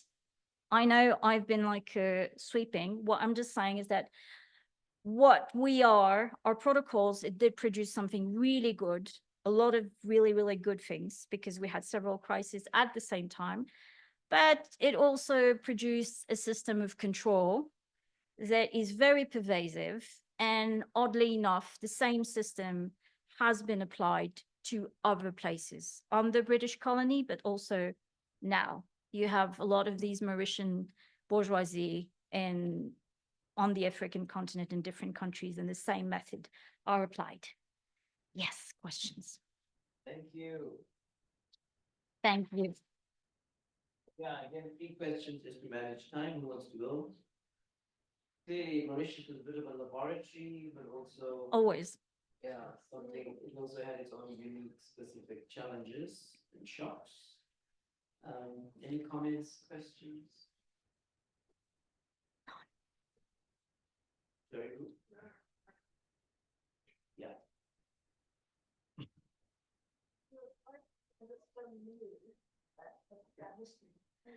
Yeah, but I wouldn't be able to say that in Mauritius. I am already a bit ostracized because I'm seen as anti-white. I'm not. but against the sugar state, you can't talk against sugar state daddies, let's put it this way. Okay, you can't. You are punished in many different ways.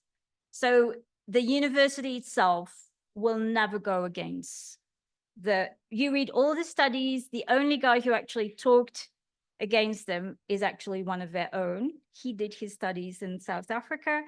And to date, North Coombs is not welcome in a lot of academic spaces. So you need to bear that in mind.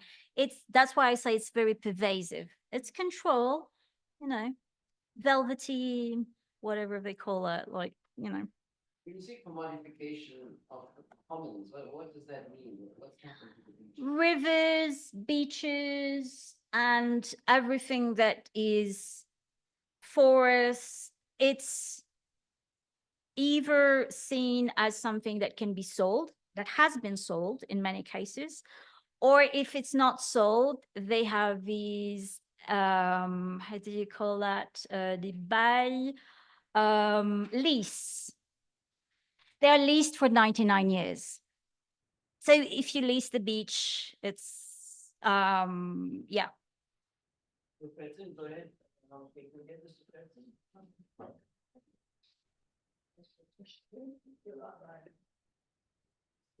Oh, Michelle. Hello.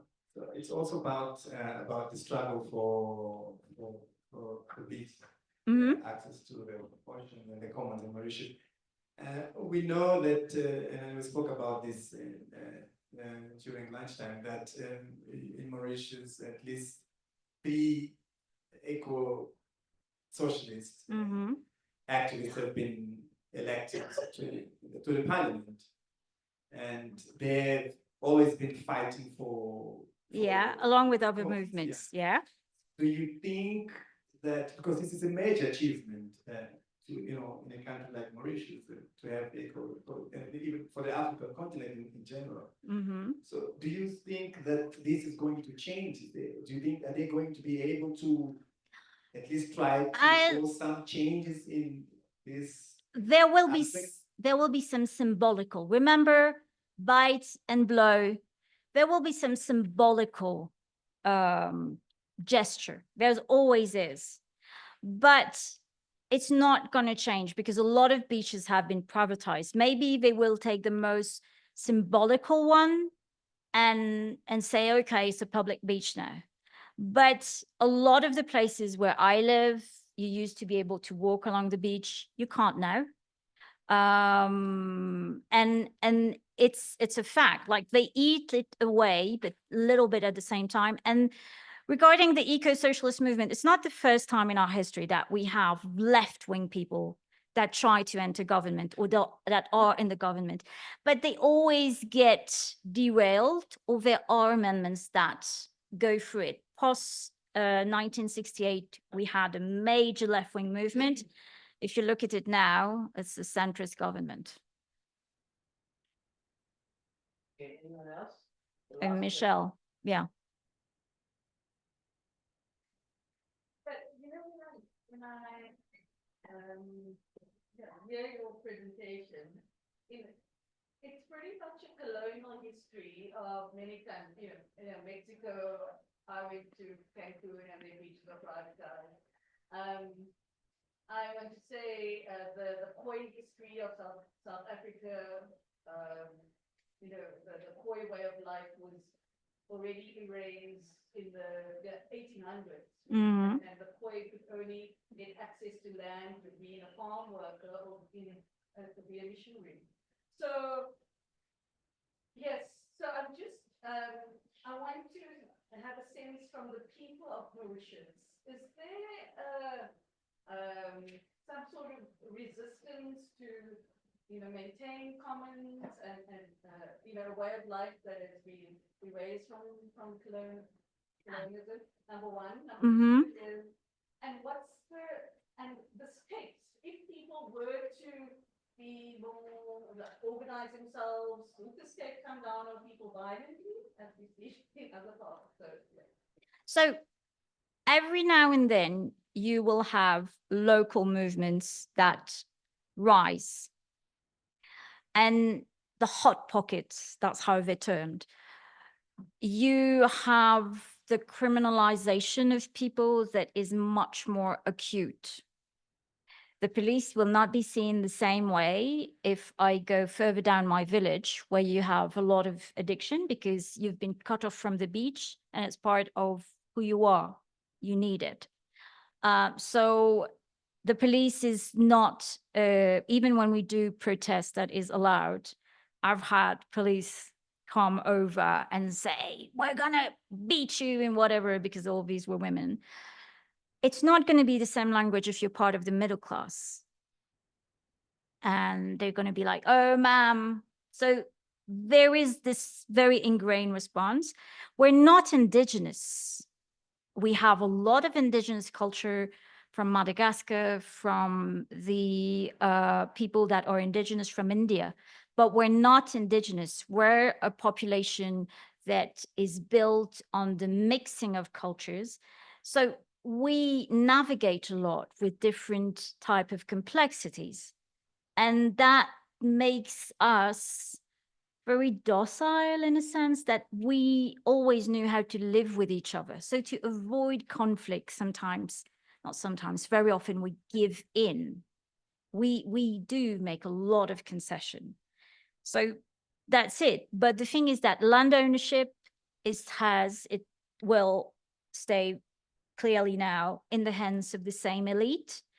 And this is an issue because you have people who are unhoused who need housing. And now with the number of expats and the new laws, the gated communities, it's unthinkable for a lot of people to just own a place.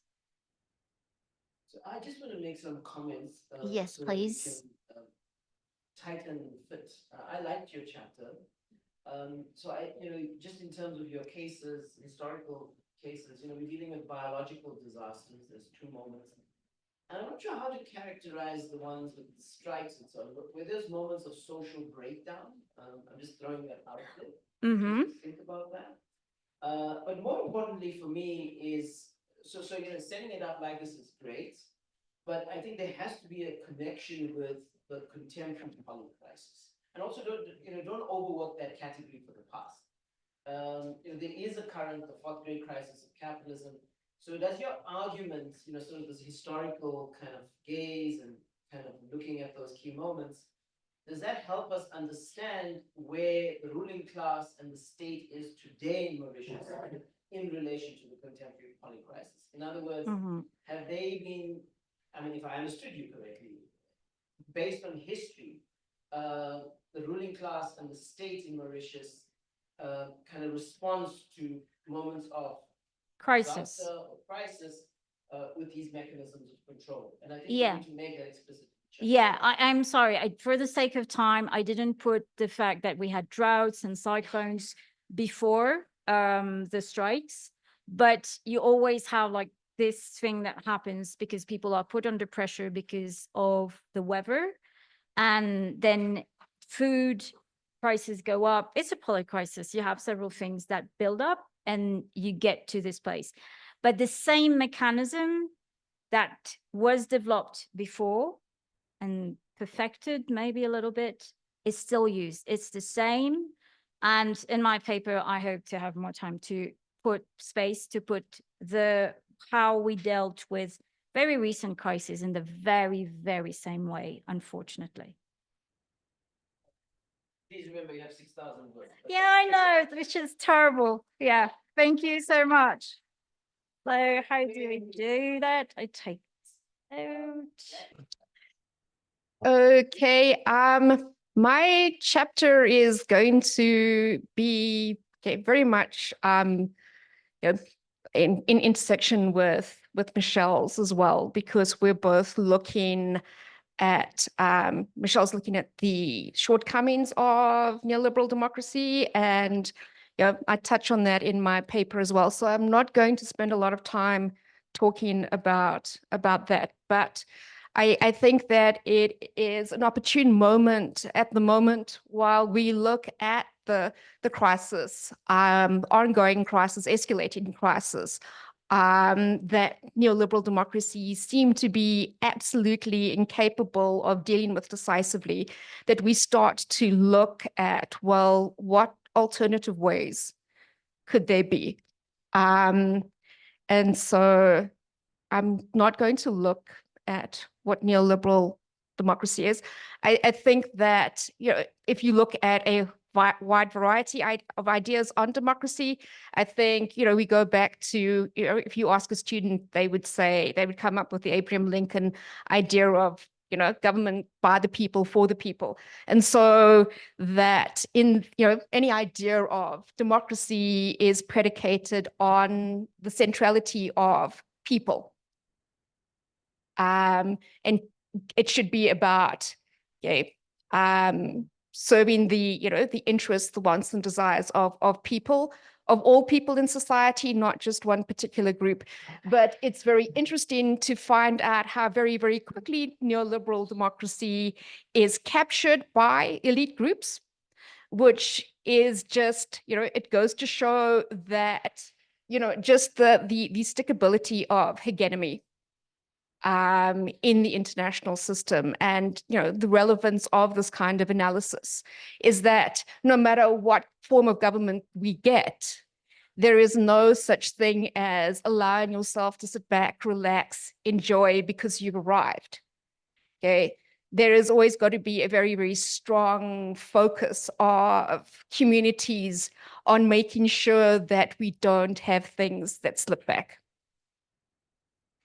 Because it happens, so very quickly. So Michelle was talking about, the moments that we've had where we, this Keynesian idea of investing in people, okay, giving people a stake in society, and how quickly that was, it was implemented, and how quickly that was unimplemented. And so, okay.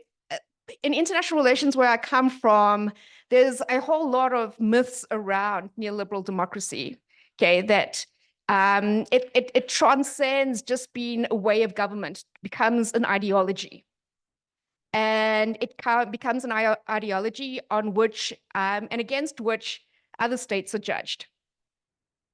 Okay, but not all countries have had an equal opportunity to be inculcated into some kind of democratic system. And some countries' ideas around democracy do not look the same as neoliberal Western democracies. And it doesn't make the, the fact that they were different, wrong. Okay, but also, one of the fundamental myths around the birth of the independent states, decolonized states, was the idea that every state got to decide how they were going to be governed. Okay, that is not right. They were given, very, very set instructions on, we're handing over power to a government that looks very much like a Western government. You can't come up with different ideas on how you want to do this, because there were a lot of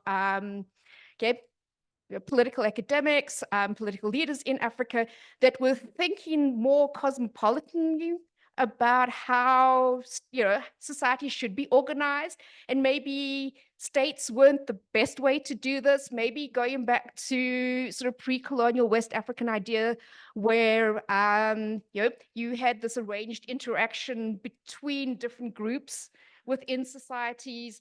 And it was the group that decided, and, everybody got together as a collective and talked about how relations would be arranged. And so, Nkrumah, Cabral, Senghor were all playing around with these non-traditional ideas, and they were shut down very, very quickly, because the only way, to go that power would be handed over would be in the form of the Westphalian state. Okay, and so, democracy has become very much an interest of hegemony. And all the things that you get told about democracy, that, it stems corruption. Well, I would argue that especially in many Western democracies, corruption is embedded in the system. Because if you can lobby, okay, and fund political members, then you are buying people to do what you want to do, which means that everybody does not have an equitable say within the country. Okay, and so, it's become more unrepresentative, exploitative, okay, greater marginalization and isolation of people within these societies. And okay, one of the things that's very, very important here as well, and that is one of the key ideas of Western democracy is that neoliberalism is that you have a multi-party system, but it is adversarial. And this is what makes the system strong and great, because people are kept in checks and balances. But the problem with this kind of system is that, where is the cooperation? And, political parties are not designed to find commonality or necessarily talk to each other. If you want to win elections and you want to get into office and stay into office, you've got to do this by, often, coming up with very, adversarial ideas of the people that you're with. But the irony in many Western democracies is that there's very, very little difference between political parties.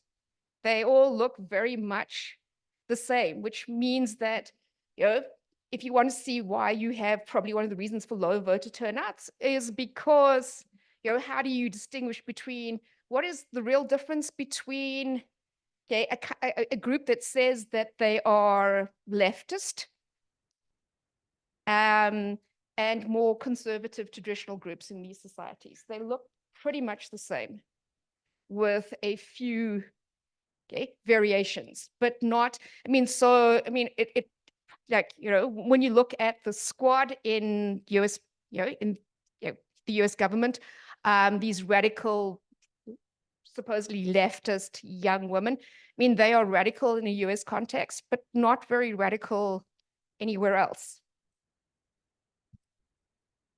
Okay.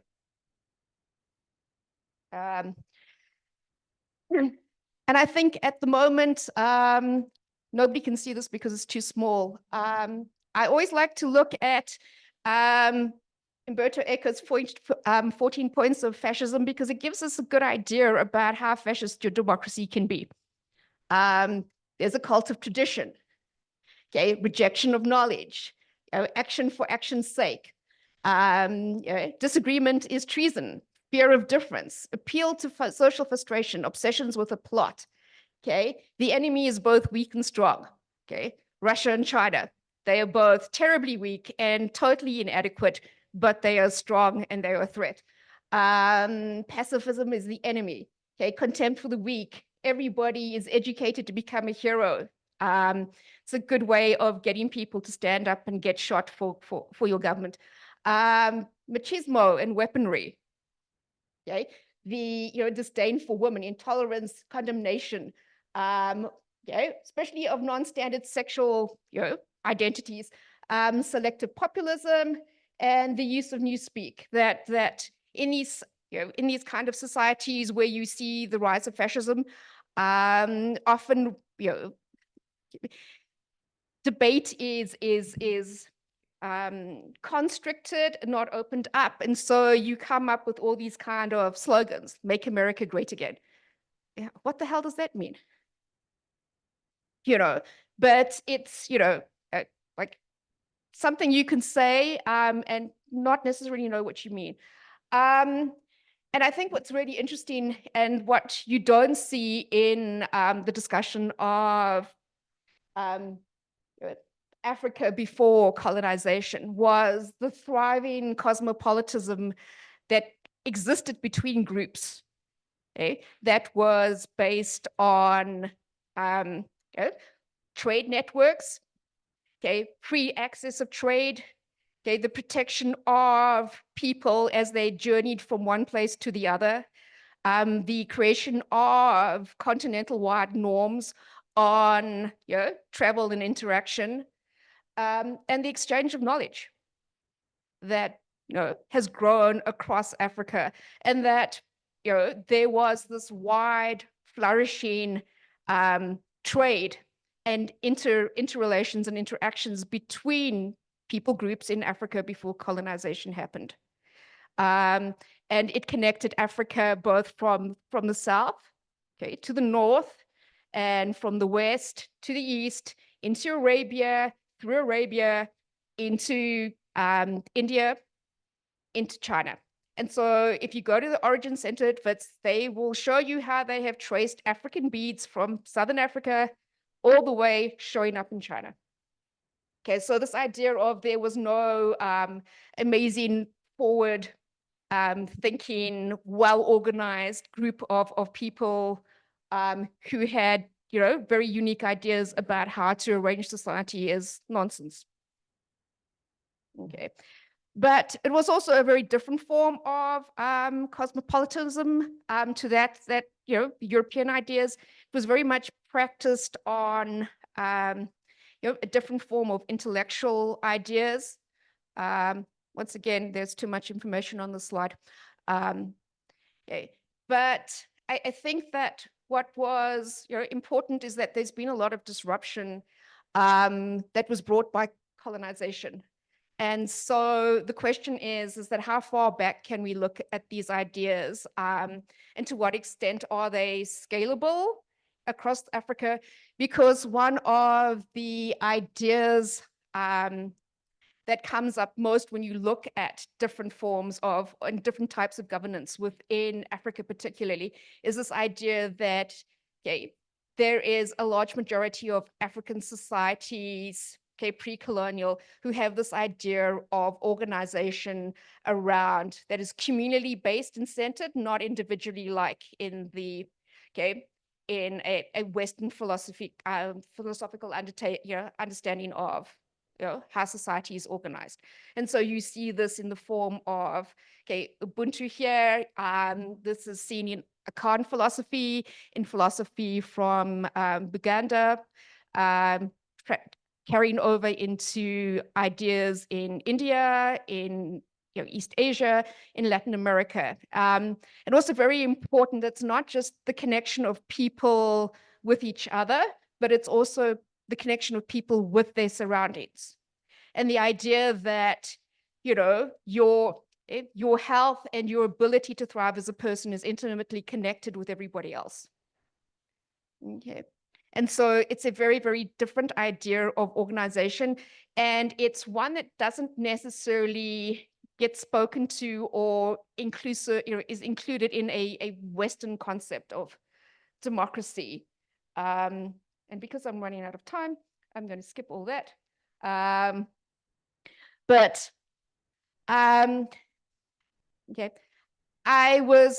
One of the ideas that I have taken and looked at is Kwasi Riwadu's idea of consensual democracy.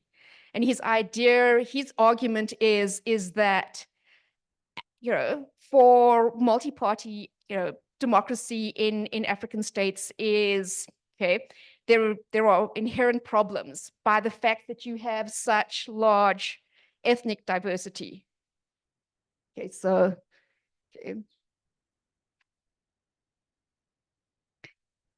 And so the problem with adversarial democracy or multi-party democracy is how do you, in that situation, ensure that a whole variety of different groups of people get representation, get to have a say? Because he argues that you're going to have the majority of an ethnic group coming to power and everybody else is going to be silenced, and that is a good pathway to problems surrounding buy into the state project. And so his idea is this idea of participatory democracies, consensual democracies, where every group gets a proportion of the votes in some representative assembly.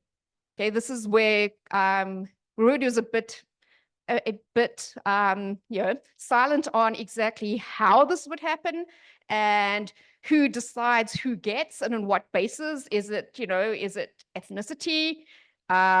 Is it, do we look at rural versus urban? Is there a gender element in here? How do we decide, who gets represented? His idea is also very much on the idea of we need to govern by consensus. So this idea of majority rule, his argument is that would, especially in African context, that has not necessarily brought out the best results. And in the transition to post-colonial states in Africa, you have seen the problems when nationalism has taken hold in these countries, and the problems that this has brought. Added to that is also the amazing amount of external interference that we have had in the state in Africa when African states have decided different forms of government to that which be expedient to former colonies, and the extent to which colonies have former imperial powers and like new imperial powers, well, not so new, have basically made sure that that government, whatever happens, gets to be what they want and what serves their agenda. And so, the idea of in this kind of democracy that he envisages is that people would get together and you would have negotiations.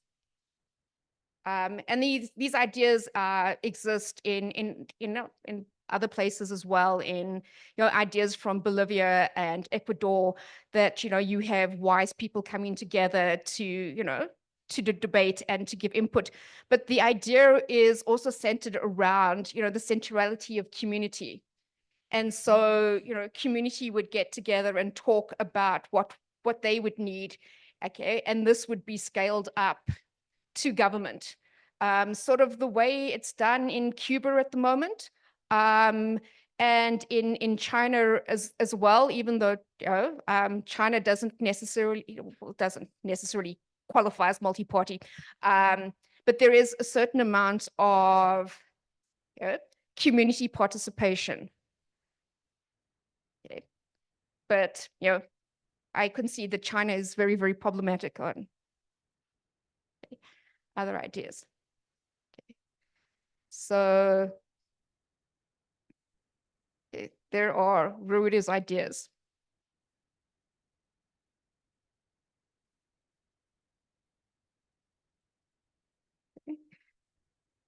And that it's time to have a debate, which I think is really interesting, is how can ideas on governance and greater participatory governance from the global South, talk back to the global North? Because, the idea, what has always been problematic with concepts like Ubuntu is that these are concepts that are often looked at by Western scholars and gone, well, they're based on traditional norms and values, and they're very sweet and they're very quaint, but they're sort of indicative of how backward these countries are. And so to show that you're progressive and that you are grown up in state terms is that you need to participate in liberal, capitalist, extractive economics and elitist representations. And that's what shows that you're a grown up.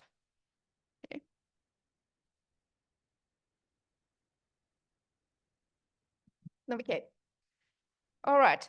And so what I think is interesting is South Africa's case as a case study, its evolution towards democracy. And so in South Africa's evolution towards democracy, you see a lot of these ideas of Ubuntu coming to okay, to be practiced by liberation groups. And it's very interesting because Ubuntu is not, does not start off as a concept or an idea or an ideology. Ubuntu is a practice. Okay? You can't, you can't theorize about Ubuntu.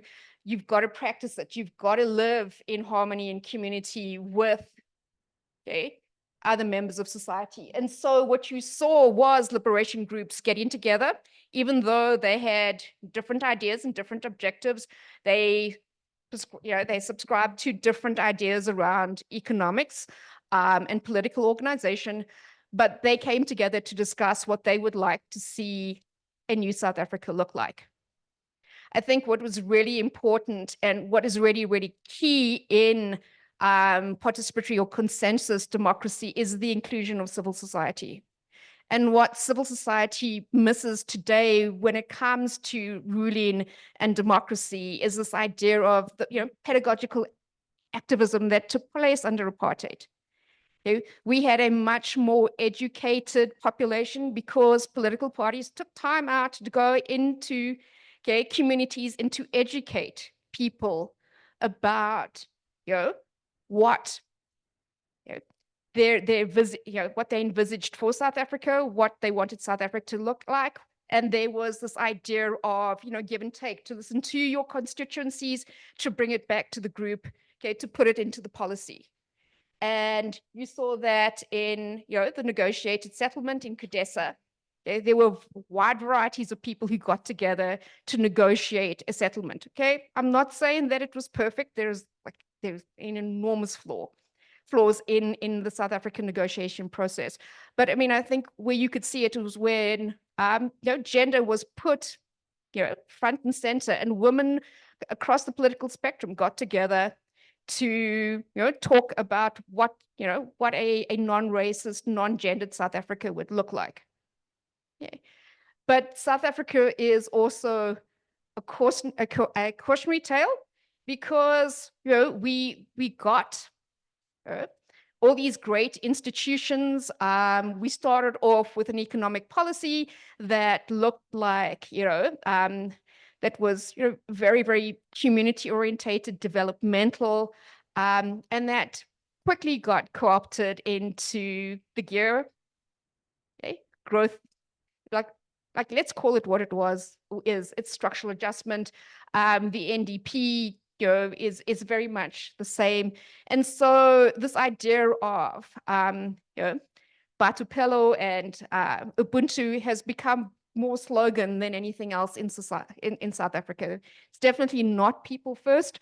It definitely has been co-opted by elites and infiltrated by interest groups and from the global north, that we care more about foreign direct investment, which means that you need to be attractive, mythically or mystically attractive. Nobody really knows what those things are, because sometimes you are and sometimes you aren't, and sometimes something goes wrong in somebody else's country and you get your country gets penalized because every country in that's a developing market gets tarred with the same brush.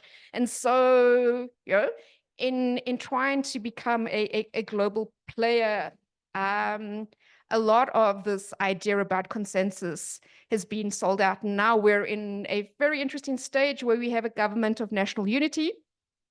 But here you have a whole bunch of people together that really do have divergent and conflicting interests. And it remains to be seen how those tensions are going to be resolved and negotiated. The idea of Ubuntu didn't stop state capture from happening. And so, in many ideas, this idea of consensual government is something that is more aspirational than it is something that is happening, in vast swathes of the world. But it is something that is possible because in South Africa and South Africa's evolution to democracy, you see elements of it there.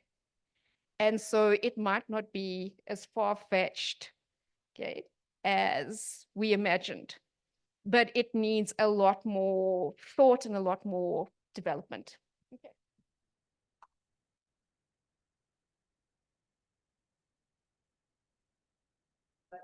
questions, comments?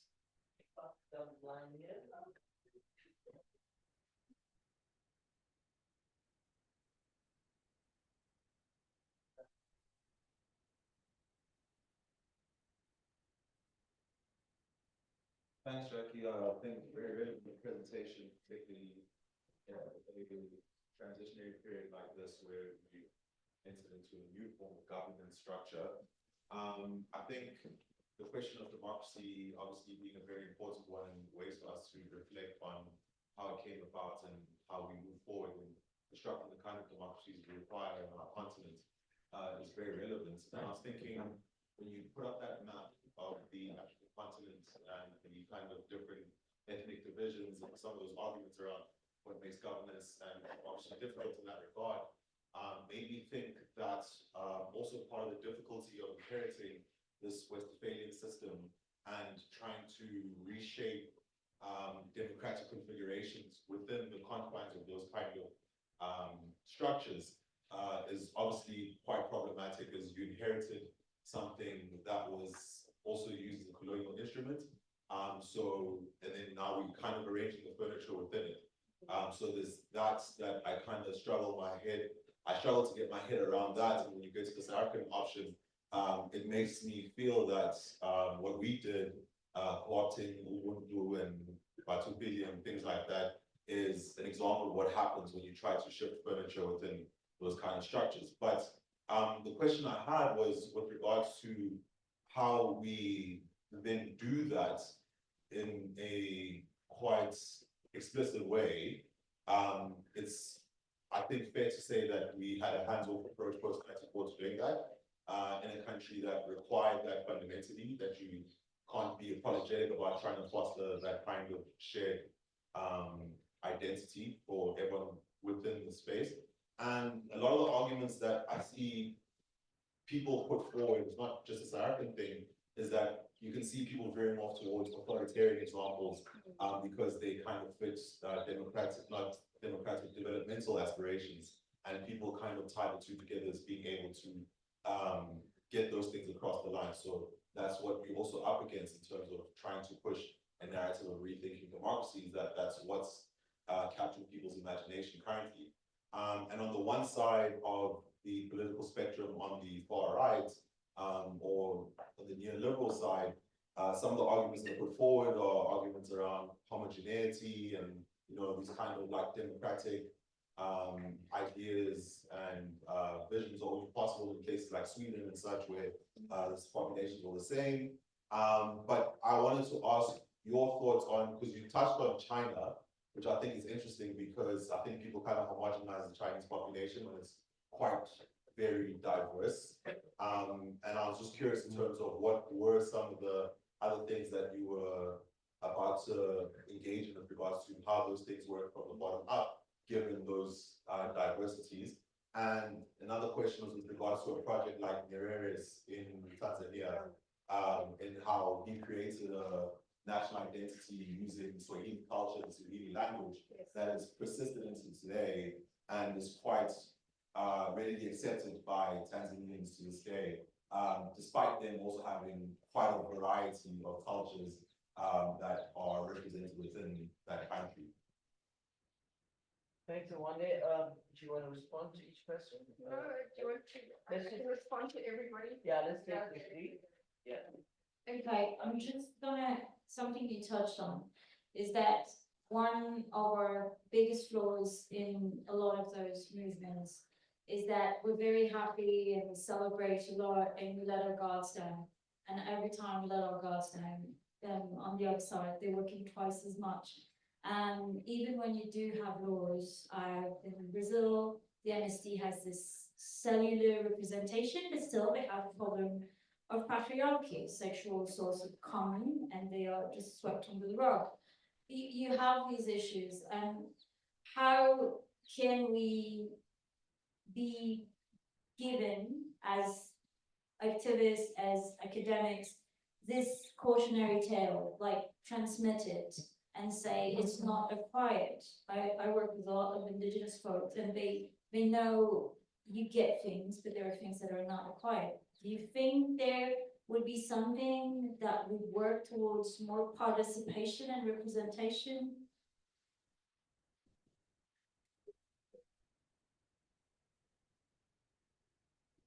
Thanks, Jacqui. It was a fascinating presentation. So I was very excited at the beginning of your wide explanation about the diversity of the African continent. But I feel a bit disappointed about using the liberation struggle and our African leaders, although you mentioned that it's cautionary and it's problematic of Ubuntu, because every year the president starts with Ubuntu in his speech. But my point is that as Africans, as those Africans that have become co-opted by the system of they're basically colonial addicts themselves, that have become that, have forgotten Ubuntu. And just to say, my own work is in relationality, and the thing about these relational ways of many other worlds is there's a set of values of ways of being around reciprocity, to give back to the land, to respect for each other, the non-human world.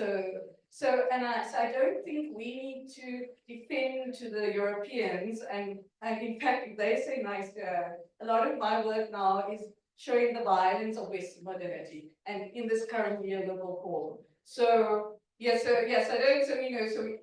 have to be apologetic, but we must remember that they've forgotten Ubuntu, they've lost their roots, and part of the work is how do we need to remember so we can begin to organize ourselves differently. Yeah. Yes. I'm going to add something to this. So I actually don't think the National Liberation Project, which was about a secular sort of modernity and nationalism and so on, has had a genuine debate and interrogation of what a decolonial South Africa should be all about. Absolutely. It's patched it together, the traditional leaders in one quadrant of things, and then again evoking particular narratives and language from African philosophy, etc. But it's a patchwork. There isn't a deeper decolonial conception in the South African project. Yeah. Okay? So that's my first point, and you can speak to that. The other thing is just maybe it's kind of piggybacking off the one day's engagement with you around China. I mean, I actually think we have, based on Michelle's inputs, the de-democratizing projects. Historically in the global South. So we never really had genuine democracy in the global South. Yes. That's the argument. But at the same time, neoliberalism is de-democratizing democracy. Okay, it's hollowing out, giving too much power to capital and so on. I think kind of where I'm going with this is that there's another option in the kind of global debate. You hear echoes of this in Rwanda, but definitely China is seen as the point of reference, which is that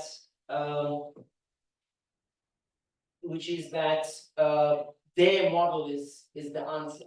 Okay, so you've got this de-democratizing dynamic around neoliberal market democracy. You've got, and it's moving into fascism, as you say, and others have said. And then you've got this Chinese authoritarian conception of state power and how to organize polity. So is this, the argument you're making, is it an alternative to both? I think that's one. I think that when you look at China, I don't think China is the answer for Africa. I also think that in Africa's engagement with China, we need to be shrewd and really smart, because this idea of the fact that China's coming here to save us and going to give us stuff, we need to be careful about that. China is here to do business. Okay, it is here to make money. And so we might, in basically going, oh, they're not an imperial power, we might be swapping out one oppressor for another oppressor. And so I'm not, I don't want to say that they are necessarily a bad country to do business with, but I just think that African we need to send our best team of negotiators to be with China, because this is not about warm fuzzy feelings and necessarily the developing Africa and sort of African for African good. So I think that we need to be there. China is very unique, and I don't think any of what happened in East Asia at all could be replicated anywhere else but there. And I don't necessarily think that it is something that we want. And so, a lot of people's arguments is that, well, do you actually need freedom if your needs are taken care of? But, for me, that is a slippery slope. And so I think that we need to be careful. Going back to what Michelle said, the problem in working in the space is that whereas a lot of theorizing and sitting together as a bunch of, political or international relations scientists in Africa, that are interested in African ideas and coming up with new ways to conceive of African societies. Actually, this hasn't been done a lot or developed a lot. And so, it is something that has been neglected, and it's something that we desperately need to do, because in terms of other places in the world, reimagining or re-envisaging, how society is organized is, other places are way more ahead and developed than we are. But also, I agree with both you and Vish, that community is key, and I think that I'm working on a project at the moment where we're looking to domesticate or localize international norms around neurological disabilities. And, the most easiest way to get people to know what they should be getting from government is to make every person who goes to a clinic in this country a health activist. But this means that people in the community, we need more people that, are prepared to go in, that are prepared to educate, so people know what, under our government and our current dispensation is, what they have. And I definitely do agree that when it comes to Ubuntu, it's rhetoric. Even in when it comes to the Department of International Relations Cooperation, the first line of our white paper says South Africa's policies, international relations is predicated on Ubuntu. But how can you be xenophobic?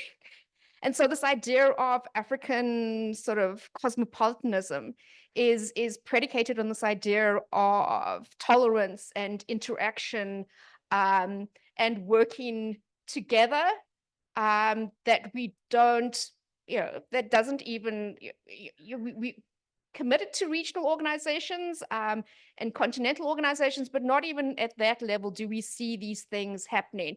And I think that there needs to be a debate and talk, this is where academic activism and civil society activism needs to speak to government, that there's better ways of doing this. And to reconceptualize, we could be really weird and totally out of the norm and go, actually, the Westphalian state doesn't work for us. We need to come up with something else.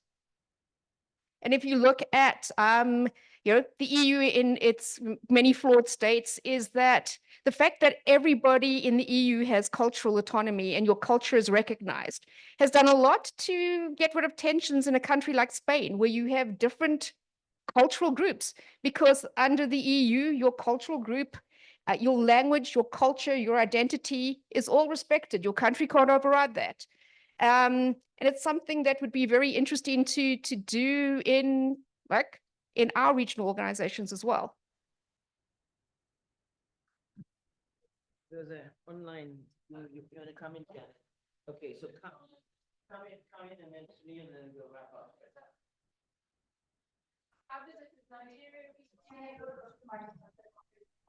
Yeah. Oh yeah. Oh yeah. Sorry. So I'm just interested in how Ubuntu functions with regard to resources. So looking forward, we've got hydrogen, potentially offshore oil and gas. How does Ubuntu function there? Okay. Sorry, Sunil. Can you unmute and just come in with your comment or question, and then we'll hand over to Jacqui to wrap up, and then we'll break for tea. Sunil, Thank you, Comrade Vish. you unmute. Firstly, my appreciation to Go Jacqui ahead. for How do we hear him? Can you unmute and speak? Are you unmuted? yeah, I'm unmuted. I can't hear you. I'm Sunil? unmuted on this end here. Okay. Yeah. Go ahead. Can you hear me now? Yes. Perfect. Thanks, comrades. Firstly, my appreciation to the speaker for flying the Palestinian flag. I think it's important for us to raise the issue of the genocide taking place on a daily basis within a variety of fora, and let us not forget the atrocities that are being perpetrated by the Zionist regime against the people of Gaza and the occupied territories of the West Bank. Secondly, I struggle conceptually with the presentation because at some stage it seemed as if the speaker was flirting with the notion of culture, the notion of that which falls within the realm of anthropology, elevating it almost to the level of that which is reified and compromising and diminishing the value of class-based analysis. And I think it's important for us to understand that culture is an important denomination of factor in terms of our analysis. But when there's repeated inordinate emphasis on culture per se, it seems as if the discourse is being shifted away from class-based analysis to that which is esoteric and exotic in nature. My next comment relates to the issue of activist pedagogy in the pre-democracy, the days of apartheid, and she ascribes it to the work, the political education of parties, political parties. And I think that's important, but it goes well beyond political parties per se. If we looked at various organs of civil society, the vibrant trade union movement, within the education sector, you had the NECC, which gave impetus to the notion of people's education for people's power, parent-teacher, student associations. So there were a host of factors, and the political education that was provided for by political parties essentially was one facet of a broader and holistic engagement between communities at an organic level with organs of civil society, as I've said already. The next issue is in one of the slides, and I can't remember the number, the speaker makes reference to the limited adaptability of neoliberalism. And I have an ideological reservation with it, if I may say so, because it's premised on the notion that if neoliberalism was inherently more adaptable, then it would be palatable and it would be something which would be ideologically acceptable. And for me, that is something which is fundamentally contradictory to our notion of class-based analysis and how we understand imperialism, neocolonialism, and the various forces of capital which militate against sovereign states like ours being able to fulfill their broader historical mandate. Thanks, Vishwas. Thanks, Sunil. So one second. Michael, I don't think you have a question. Okay, cool. Okay, over to you, Jacqui, and then we'll reconvene at 4. Okay, sorry. I think when it comes to the environmental issues, I think that in that way you would look at society, people's connection to their environment. And unlike other ideas of community, that part of Ubuntu is rather undeveloped. So the idea is, there is an idea that people are tied to the land and to their ancestry, but that would need to be taken further, and look at that with resources. And I think that we've come to sort of a critical juncture where, as a world, we need to think of the fact that just because you have resources to exploit, should you be exploiting those resources? And surely, if we had consensus or real democracy at an international level, in climate change conferences, you could talk about, well, how can we, trade off, the idea that people want to exploit the Amazon, to looking at the Amazon as a global good that needs to stay the way that it is, and how do we compensate the countries there in some shape or form, because they are not going to exploit that resource. And yeah, and so I mean, do we yeah, I mean, these are ideas that we need to explore. Okay. Oh no, Sunil, I agree with you totally. I'm sorry.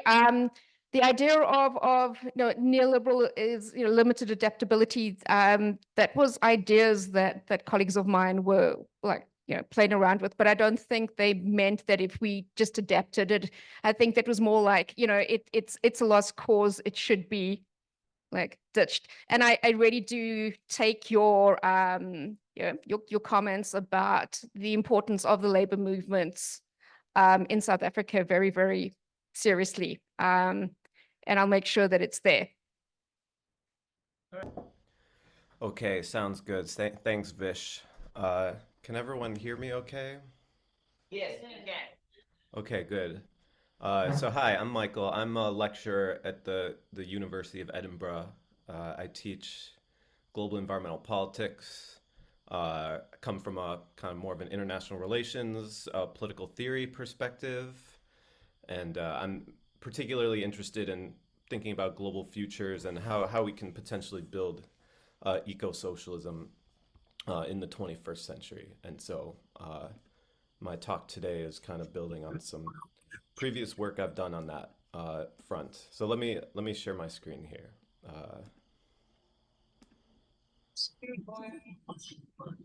Okay, I'm gonna.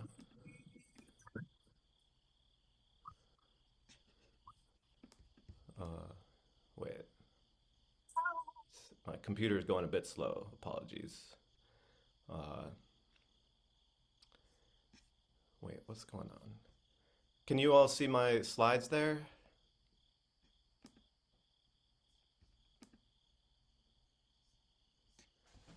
Okay, great. So it looks like everyone can see my slides. So my talk today is called Building the Post-Capitalist State in a Polycrisis Age. And in particular, I'm interested in the UK context and the struggle for eco-socialism in Britain. So let me start. So the key question that frames my chapter is, can the contemporary democratic state be pushed in a post-capitalist, post-growth direction? And so put differently, can the state, and I'm mostly interested in kind of the liberal democratic states of Europe and North America, and in particular, as I mentioned, I'm focused in the UK in this chapter, is to ask, can the state be freed from its structural dependence on capital accumulation? And if so, then how? So I start this paper by framing some of the key debates between contemporary Marxists on the state. And so broadly speaking, you have more structuralist positions on the state, which is to say that the state is essentially an instrument of bourgeois domination.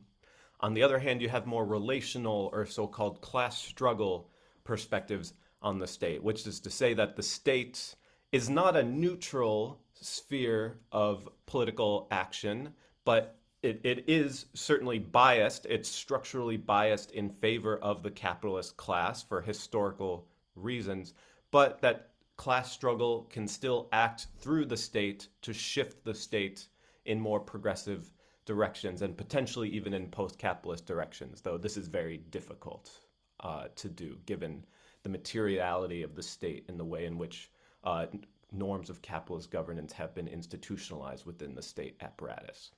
So I start with this broad debate, and I map this debate onto another kind of contemporary debate, I think mostly confined to Europe, but not solely within Europe, but it's a debate between so-called ecological Leninist approaches and more popular front or Green New Deal oriented strategies. And so basically this is a kind of a strategic debate here on, you know, how the green left should relate to the state. And should the aim be to smash the liberal democratic state and to replace it with an alternative apparatus based on organs of working class direct democracy? Or should we try to engage, shift, and transform the institutions of representative democracy, and so work through the state to try and implement a socialist program? So I start with this debate, and in my chapter, I defend a relational class struggle conception of the state. And so in particular, the work of Antonio Gramsci, Nikos Poulantzas, Bob Jessup, and Eric Olin Wright are very influential for me in terms of being kind of state theorists within this tradition that I build on to make this argument. But I also argue that we need more detailed analysis of how the state might be transformed in our current polycrisis conjuncture. And so in particular, I say we need a plausible theory of transformation that can help us imagine how popular left-green movements might seize and transform the state, and in this way giving rise to radically democratic, post-capitalist, and post-growth states from the turbulence of our polycrisis world. And so to clarify here, my approach, I mean, is very much informed by Nikos Poulantzas and Eric Olin Wright, where the goal here is not simply the path of reformist social democracy, but neither is it the path of Leninist revolutionary dismantling of representative democracy. Instead, the aim is to transform and deepen the institutions of representative democracy while also creating new organs of direct democracy or participatory democracy, you know, involving more genuine public democratic participation over economic decision-making and the distribution of society's surplus. So, as I said, my focus in this chapter is on the UK, and so I use the UK to kind of help to try and make the argument more concrete and to illustrate the possibilities that I think are latent in our polycrisis world. So why focus on the UK, other than the fact that this is where I live? It's one of the political contexts I know best, and so it's, you know, it's kind of my, you know, it's my political context where I'm trying to, you know, try and contribute to eco-socialist projects. But beyond that, there's other reasons why I think it's valuable to look at the UK. So first, obviously, it's an important node in the imperial capitalist world system, not only because of the structural power, the financial power of the City of London and the role that plays in circuits of global financial accumulation, but also because of the UK's role in supporting US and NATO militarism, especially, you know, playing a major role in undergirding Israel's genocide in Gaza currently. And so, you know, efforts to transform the UK states would be a victory, potentially a victory for socialist and anti-imperialist forces around the world. Second, it is one of the few imperial powers in the world today in which one of the most powerful political parties, the Labour Party, has recently had a prominent socialist wing under Jeremy Corbyn. And so that socialist wing of the Labour Party, of course, it has been significantly weakened under Keir Starmer's leadership, but I think there is a possibility, a small possibility, it's unlikely, but I think there's a possibility that the left wing of labor could be revived. And third, at least among rich countries in the global north, the UK is facing a particularly severe polycrisis, which is composed of economic stagnation, energy and food inflation, failing public services, also deteriorating public finances, aging populations, unmet care needs, such as right now a major crisis for the national health services, and of course climate change and climate chaos, which the UK is becoming increasingly vulnerable to. And basically the centrist wing of labor under Keir Starmer, so far, based on what we've seen with them in power, we can be fairly confident that their timid centrism will utterly fail to address these underlying weaknesses in the UK's political economy. So then a question here that I ask, that I think we should ask, might the escalating polycrisis create opportunities to revive the labor left and implement a radical socio-ecological program? And so I think that other socialists in the UK would argue that, you know, we should abandon the Labour Party, that the Labour Party is a lost cause, that instead we should, you know, build up kind of an alternative, you know, socialist party, maybe in coalition with the Greens. So I kind of leave that open, you know, in terms of what possibilities are there in terms of pursuing a more parliamentary path towards eco-socialism. But I think at least right now it seems that working through the Labour Party seems to be the best hope, even if it faces huge uphill battle.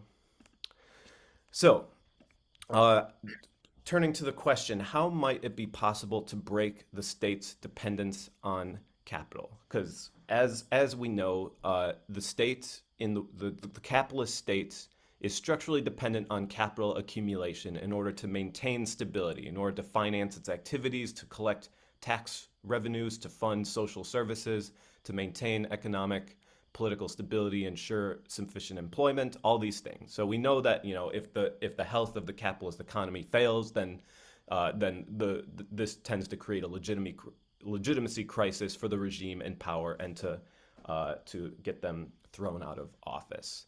So it's very difficult to imagine how we could push the states in a post-capitalist direction given this structural dependence. But I do think it's possible. It's obviously very difficult. But the way in which I imagine this might be possible, or at least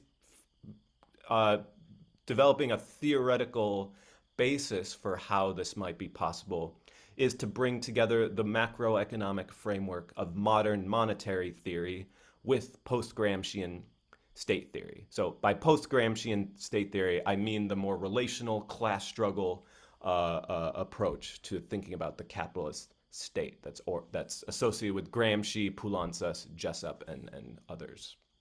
So to basically explain modern monetary theory in a nutshell, I mean, this is an area that I'm fairly new to, so this is still a fairly underdeveloped part of the chapter that I'm still working through, and so I'm very, very happy to hear suggestions or critiques from the audience.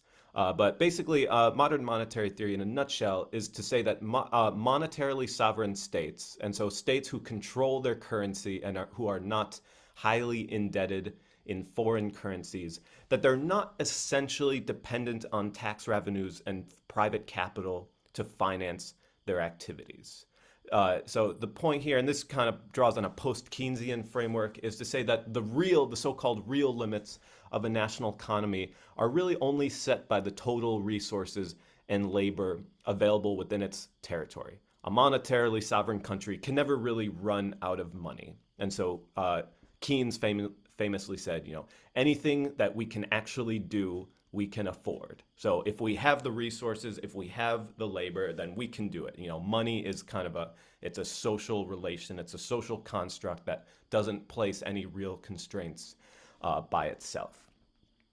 So I do argue, though, so I think modern monetary theory gives a very important critique of kind of mainstream neoclassical macroeconomics, and it helps to widen the space of possibility for thinking about what the state could do. But I also think it's necessary to go beyond, modern monetary theory as articulated in its post-Keynesian form, and to bring it together with Marxist and post-Gramscian state theory. Because from bringing in a Marxist state theory approach, we would emphasize the fact that capitalist states do confront real fiscal limits in a sense. And by real fiscal limits, I mean, the limits to state spending within a capitalist economy. They're not simply the result of ideology, or it's not simply the result of faulty economic understanding. Like, oh, if we just corrected policymakers' ideas and showed them that, oh, actually, you have an incorrect understanding of how money works. That's not, that by itself, it's valuable, but it's not sufficient. Because the limits to fiscal, capacity of the state, they're determined by capitalist class power as crystallized through the state apparatus, so particularly in the Treasury and the central bank. And so it's not that there are actual shortages of money, but it's the way in which capitalist power has enshrined itself within the institutions of the state to put artificial limits on the state's fiscal capacity.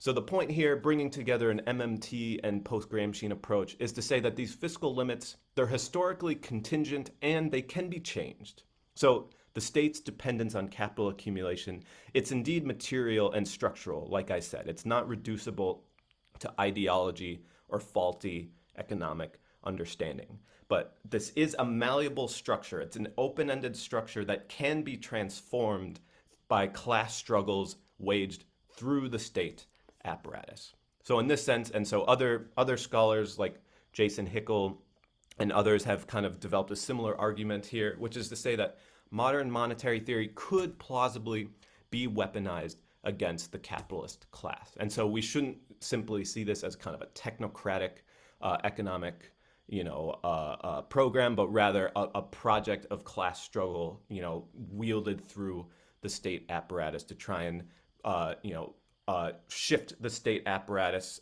in a different direction and shift the balance of power within the states against the power of capital.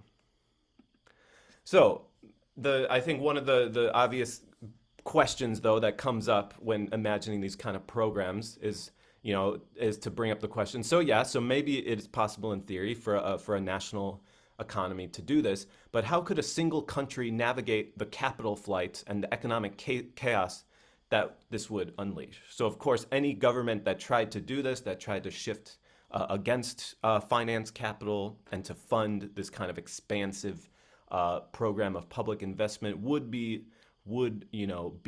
attacked hard by global capital. Their bonds would be sold off, their borrowing costs would go up, they would face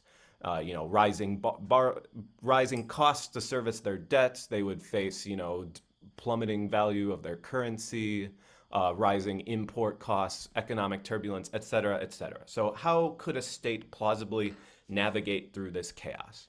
And honestly, I'm not totally sure. So, I mean, this is an open question, and I'm coming here from a stance of humility and, not having all the answers to these questions. And I think for people who think that this project could never work, I think it's a reasonable argument to make. But I think that there are reasons to think that it could plausibly succeed. And I'll get to that in a second.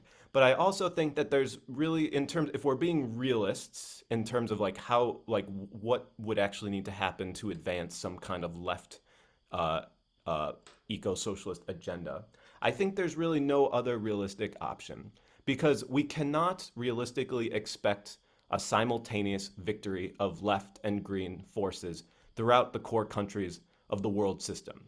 Nor can we expect a worldwide revolution anytime soon. I think that's simply not going to happen. So it's not enough to simply say, well, the power of capital is global, so we need a global revolution or we need global governance solutions. I think that's true, but it's also, I think, kind of begging the question of, well, so then how do we get to this worldwide revolution? I think that realistically speaking, one state is going to have to take the plunge, so to speak. One state is going to have to embark on this kind of program and try and navigate the chaos. And then if they succeed, then this could then be a major success and could trigger a tipping point of kind of revival for similar left projects around elsewhere in the world system. So I think that one state is going to have to ultimately take the plunge. Who might that be? You know, that's anybody's guess. But in this chapter, I try and imagine, you know, how might this kind of project succeed in the UK? Because I think it's thinkable. I think it's not impossible, but obviously it's incredibly challenging. Okay, so in the last part of my chapter, I sketch a rough scenario to illustrate how this might plausibly happen in the UK. So the basic outlines of this scenario. So I already mentioned that the UK is facing a particularly severe polycrisis. And this polycrisis, given current trends, it's going to get even worse by the 2030s. And so in this scenario, and again, this is kind of more of a thought experiment rather than a prediction, but I think it's plausible that the failure of the Tories and the centrist wing of the Labour Party may create openings for the left wing in the Labour Party come mid-2030s to say, you know, clearly all these other projects have utterly failed to address the UK's underlying weaknesses. It is possible to have a more kind of radical left agenda. And so I delineate there would be three main components to a more radical left or a more radical Labour platform. So first, this would require a surge in public investment to address the climate crisis, cost of living crisis in the form of rising food and energy prices, and also the care crisis in the sense of a crisis for the National Health Services, rising unmet care needs among the sick, the elderly, the disabled, and so forth. Second, this program would involve bringing privatized infrastructure back under public ownership in order to improve public services, to improve the infrastructure and bring down costs for consumers. And then C, and this is critical, that this program would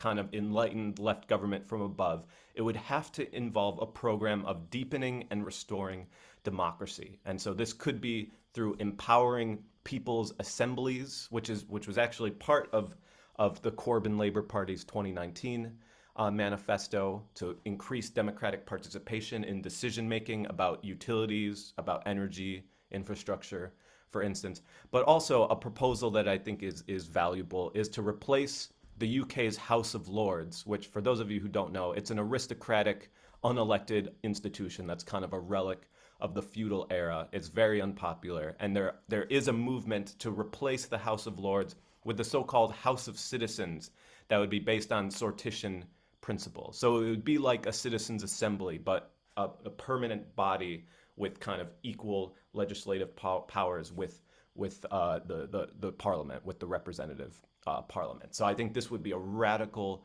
reform that would help to deepen the institutions of representative democracy without necessarily abolishing them and trying to kind of reconstruct some different society from the ground up, which I think is very unrealistic. And so I think a program of restoring and deepening democracy could build popular support for a more radical socio-ecological agenda. And at the same time, it could help maintain popular support when the program invites backlash from the capitalist class and the right-wing media. If it's able to successfully catalyze a wave of popular participation, giving people a sense that they really buy into the program, that their needs, their perspectives are being listened to and are actually shaping policy, then I think this could create a powerful, resilient movement. And of course, we can't know for sure, but I think this is a possibility. Okay, so then of course there would be a major backlash from global capital, and so I'm running out of time here, so I probably won't be able to kind of go through the nuts and bolts of this. But basically, then how would this kind of program deal with the backlash? So in theory, Labour could turn to a full-blown modern monetary theory program to fund a job guarantee, free or subsidized public services, and public investment to strengthen the UK's care economy and its industrial base, and to be able to use taxation, price controls, decommodification to manage the inflationary pressures that would happen. And so the aim would be to use public investment to reduce the material and the energy throughput of the national economy. So investing in things like insulation, energy efficiency, public transportation, circular economies, these kinds of things that are not profitable for capital, but that if you get the state to invest in it, then it can help to really bring down the material and energy intensity of the economy, and to help kind of promote economic sovereignty by reducing reliance on imported energy, fertilizers, raw materials, and other things. And so it would be difficult to maintain popular support because there's going to be inflation, there's going to be high upfront investment costs. But if the program is able to help build and maintain and enhance economic security for the working class, for the majority of the population, then it may be possible to sustain majority support. And as I said, also if at the same time you're deepening these institutions of participatory democracy, creating genuine feelings of empowerment, then this could create a more resilient, a stronger movement to defend this project against the backlash from capital, as well as the hostile right-wing media and other obstructionist forces. Okay, so now I'll briefly conclude. So to emphasize, success here, it's not simply a matter of capturing state power. So I am not advocating a purely instrumentalist conception of the state in which the left simply needs to win power and implement its program, and then everything will be great. That's not what I'm arguing. Instead, success would not be the outcome, and so this is the words of Mary Robertson, who's a critical political economist, also was an advisor to the Corbyn Labour Party in the 2010s. So she says, it would not be the outcome of a simple capture of state power, but of an ongoing struggle within and beyond the state to establish and maintain a configuration of social forces behind a program of transformation. And so I kind of build on this work, and I also argue that we need to do more scenario work. We need to, as much as we can, to try and be as concrete, as rigorous as possible to imagine, what would be the economic and political obstacles that these kind of left-green state projects would confront, and what would be their options for navigating through them. I think we need to imagine this in order to help contribute to these kinds of projects in practice. And at the same time, because I'm coming from a global north context here, and so coming from the global north, we need to also think about, how could these nationally oriented projects contribute to anti-imperialist objectives? And so, for instance, how could they reduce their claim on the resources of the global south? How might they promote debt cancellation and other global initiatives that enhance the South's autonomy? But then we also, again, trying to be realistic here, is to think about what would be the obstacles to these initiatives. How might we overcome these obstacles? And so my objective here is not simply to think about the ideal scenario or kind of the ideal program that any government might implement. So rather than thinking about ideals, I'm trying to think about plausible programs that could win public support and that could be sustained over time. And so developing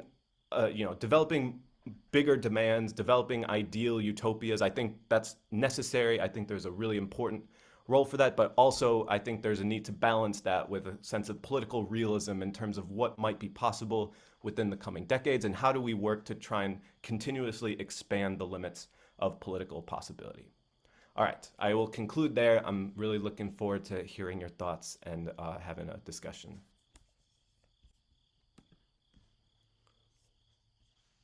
Thank you, Michael. Comments and questions? Comments in the room, colleagues in the room? Michelle Williams.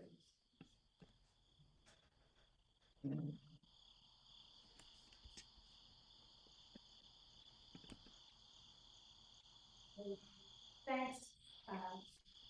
Michael. Yeah, Mike Albert to the two questions. So I don't know if you were here earlier, but a lot of the stuff you're talking about, with Thomas Isaac's presentation, it's actually a lot of the stuff they've done in Kerala.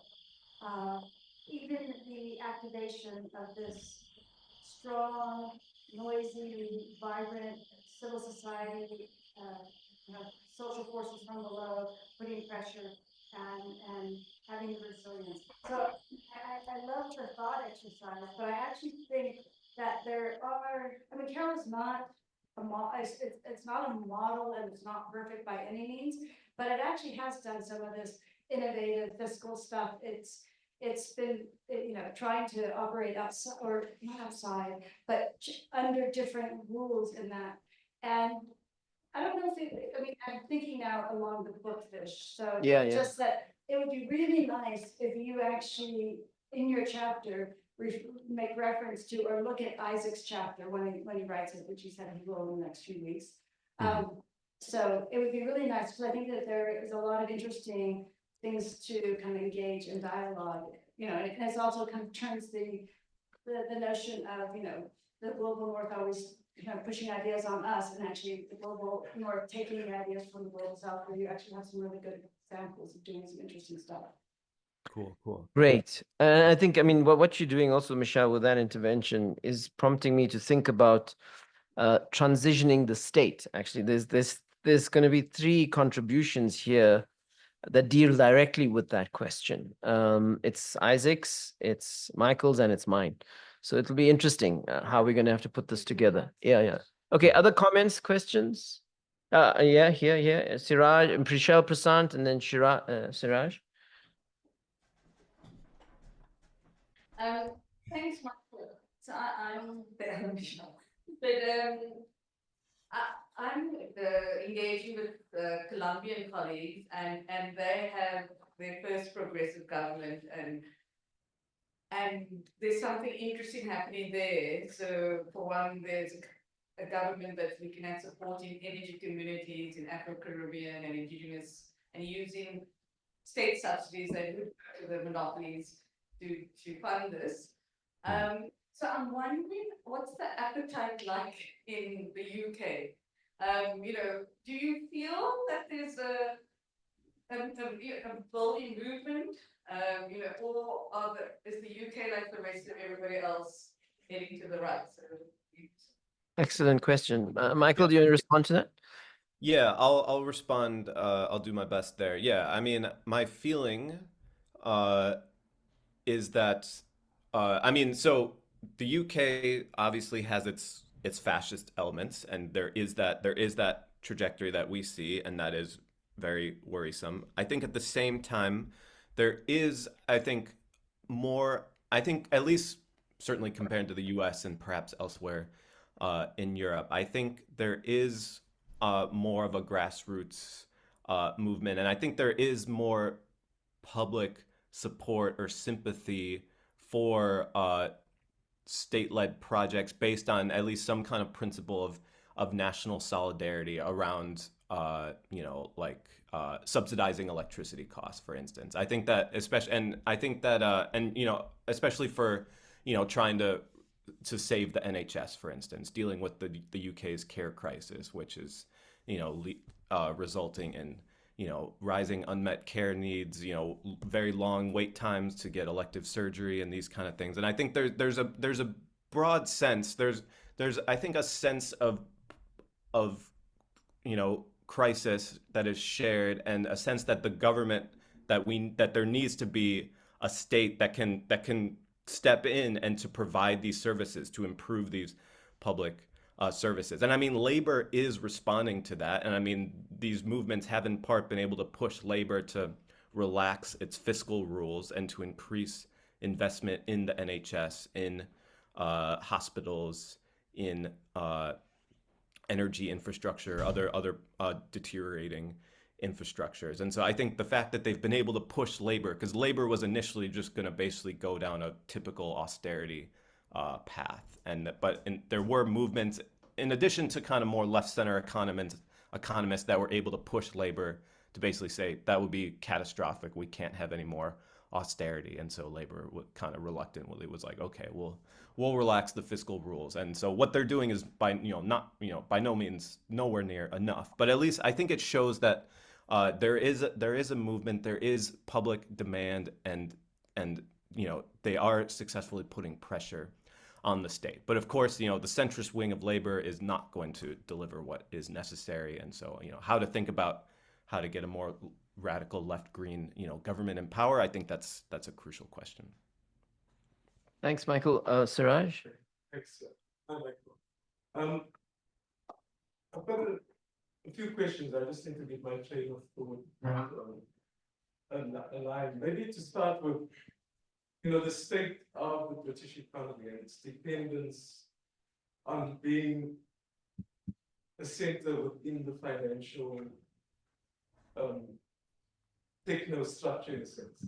And so I think a lot of what sustains, at least the city of London, and in the city of London, in its power relative to the rest of everything else in Britain, depends on being this cog within a global dollar reserve currency system.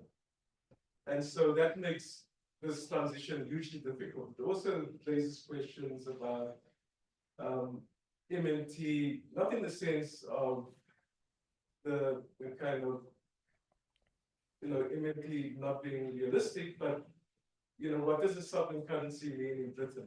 I mean, Britain is a huge part of maintaining the dollar reserve system. And a lot of the economy has depended on that for a very long time, since, the end of the empire, in a sense. And saying that makes me think about Keynes writing for the Liberal Party as part of developing almost an industrial strategy for the Liberal Party in the First World War period. And there's recognition that Britain may be at the center of the global economy and a major imperial power, but it's losing that, it's waning, and that you have a loss of competitiveness relative to Germany and particularly the US. And so the deindustrialization that happened at that point sort of is comparable to where Britain is now.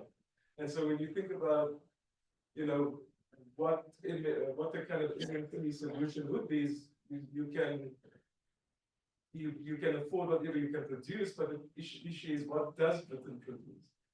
And are they going to be able to build that capacity to produce that? And I think something like Fadel Kaboub has done really good work from an MMT perspective in Africa, talking about the need to decolonize, the need for Africa to use its own resources and to industrialize. But for me, then that raises the question about accumulation. Right? You're shifting accumulation from finance capital to industrial capital. So you sort of, it's maintaining and then thinking about, can that be a green industrialization? And so it brings me to think almost like, at this point in your argument, do you want to bring MMT into it? Because I think many of those issues, and you could maybe have a reindustrialization that's more green based on people's basic needs and rebuilding the ability of the British economy to meet those kind of basic needs. And I think also aligns with Padel's and other a few people in developing countries doing MMT back in the The second thing is, I like Mary Robinson's idea of sort of social movements. And it sort of makes me then question, at this point, we have to see the Labour Party at the center of that. I mean, I agree that maybe you do need a party and maybe even some kind of parliamentary solution. But maybe I think the question is, and linking it together, it's about trying to build democratic structures at the grassroots level and a broad front, rather than a party political one. And to me, Keir Starmer and the current leadership of Labour just seem so divisive. And Corbyn and the left are so isolated or sort of pushed out, being accused of anti-Semitism and that kind of stuff that sort of once started with support in Labour. But I wonder, talking about it from the Labour Party perspective is actually necessary. So I mean, I like the MMT idea and I like the party idea, but I think maybe thinking about should those be almost like the organizing concepts in the chapter? Is my question. Thanks. You want to respond to that, Michael, and then one day after that? And I'll final. Can you pass that? Go ahead. Yeah. So I mean, I didn't totally get the second question. I mean, let me respond as best as I understood.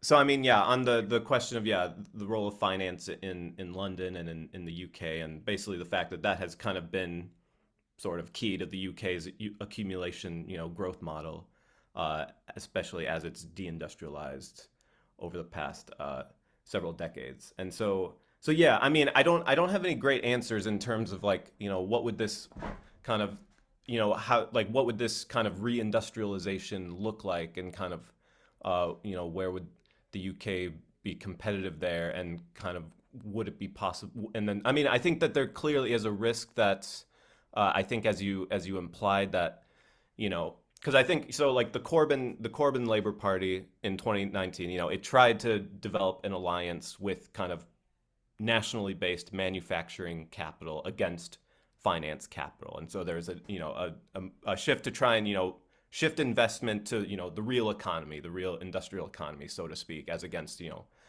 speculation, financial accumulation in the City of London, and so they weren't successful in that, and I think largely because of the ways in which finance is very much integrated with manufacturing, and it's hard to necessarily separate them or pit them against each other. So I mean, I think that's a major strategic challenge that I don't have a good answer to what that looks like. But I think, like what you were saying, in the way in which other scholars have looked at how MMT could be utilized in a global South context to try and help build up economic sovereignty, to build up its own industrial base. I mean, this is similar. I think that's very similar to what I'm imagining in the UK context. But I think there's a lot of open questions in terms of what that would look like. And the second question, I guess, insofar as I understood it, I mean, I think, given the way in which the Labour Party has been isolated, I really don't know, if what the prospects are for, reviving its fortunes as part of kind of the Labour Party structure, or whether the impetus for transformation would have to come elsewhere. And I mean, absolutely, the role of grassroots movements, I mean, the role of, the trade unions and the environmentalists and the Momentum group, which is kind of the coalition of left wing, often youth-led movements that were allied with the Corbyn party. Like, the impetus would have to come from the grassroots. And so whether then they'd be able to help, especially as this polycrisis intensifies and as the failures of the centrist wing become more apparent, I think that it is thinkable, at least, that there can be a shift.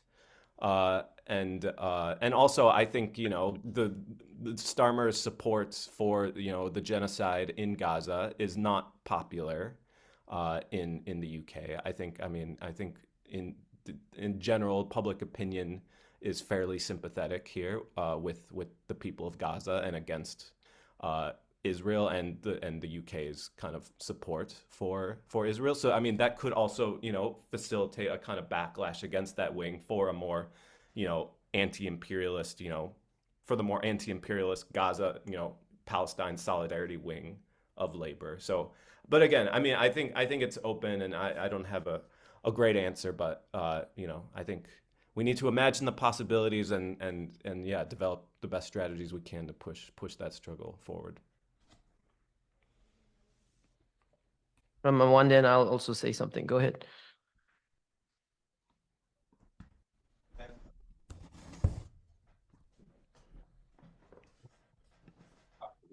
Sorry, thanks, Michael, for your presentation. That was quite interesting. I have 2 points. One is just a point of clarification. At the start, when you spoke about the kind of spectrum between reform, social democratic, Green Deal, and the eco-Leninism, and then you spoke about some of the perspectives that were kind of in the chapter. You spoke about the state kind of taking the lead and showing the direction. And I know that you spoke about the UK, but I just wanted to speak more with regards to the kind of states that would take that lead, just thinking from the prompt that Michelle brought forward regarding Kerala, in that what are the kind of implications of the difference between a global South project that kind of embarks on, kind of showing that roadmap forward versus one from the global North, given the kind of historical relations between the two, but also, in terms of the scope of possibility and how that can be taken up beyond just the regional level, but at the global level. I'm just curious about your thoughts around that. Michael, before you respond to that, I'll just add 2 comments. So I think there's enough literature now that, industrial policy is never going to take us back to full employment, and it's not going to be the silver bullet and all of that. But I'm intrigued to hear more from you about what the care economy means in the UK context amongst left-wing economists, feminist economists, and so on. I mean, how is that concept, if you like, elaborated? It'd be nice to hear more from you. I mean, we are in a process in our movement, trying to figure out our approach to the macroeconomy, and we're looking at different concepts. Definitely working with a feminist notion of socio-ecological reproduction regimes, definitely working with sort of metabolic processes of economies and so on. But maybe you can say more about that. But my second quick point is, I think your chapter really kind of fits squarely with where we are in our activism, in terms of trying to think a new strategic politics for the country. So, and it came up earlier with Michelle Williams' presentation this morning. Political parties are also in crisis, okay? And we're really at a frontier of creative innovation. We do need to have political instruments that can straddle the state and that can straddle society. We need those instruments. We need to invent those political instruments, actually. So, all the kind of left political forms we've inherited in the 20th century, whether they're social democratic parties, communist parties, socialist parties, etc., trade unions, are in crisis because of the global restructuring of the working class.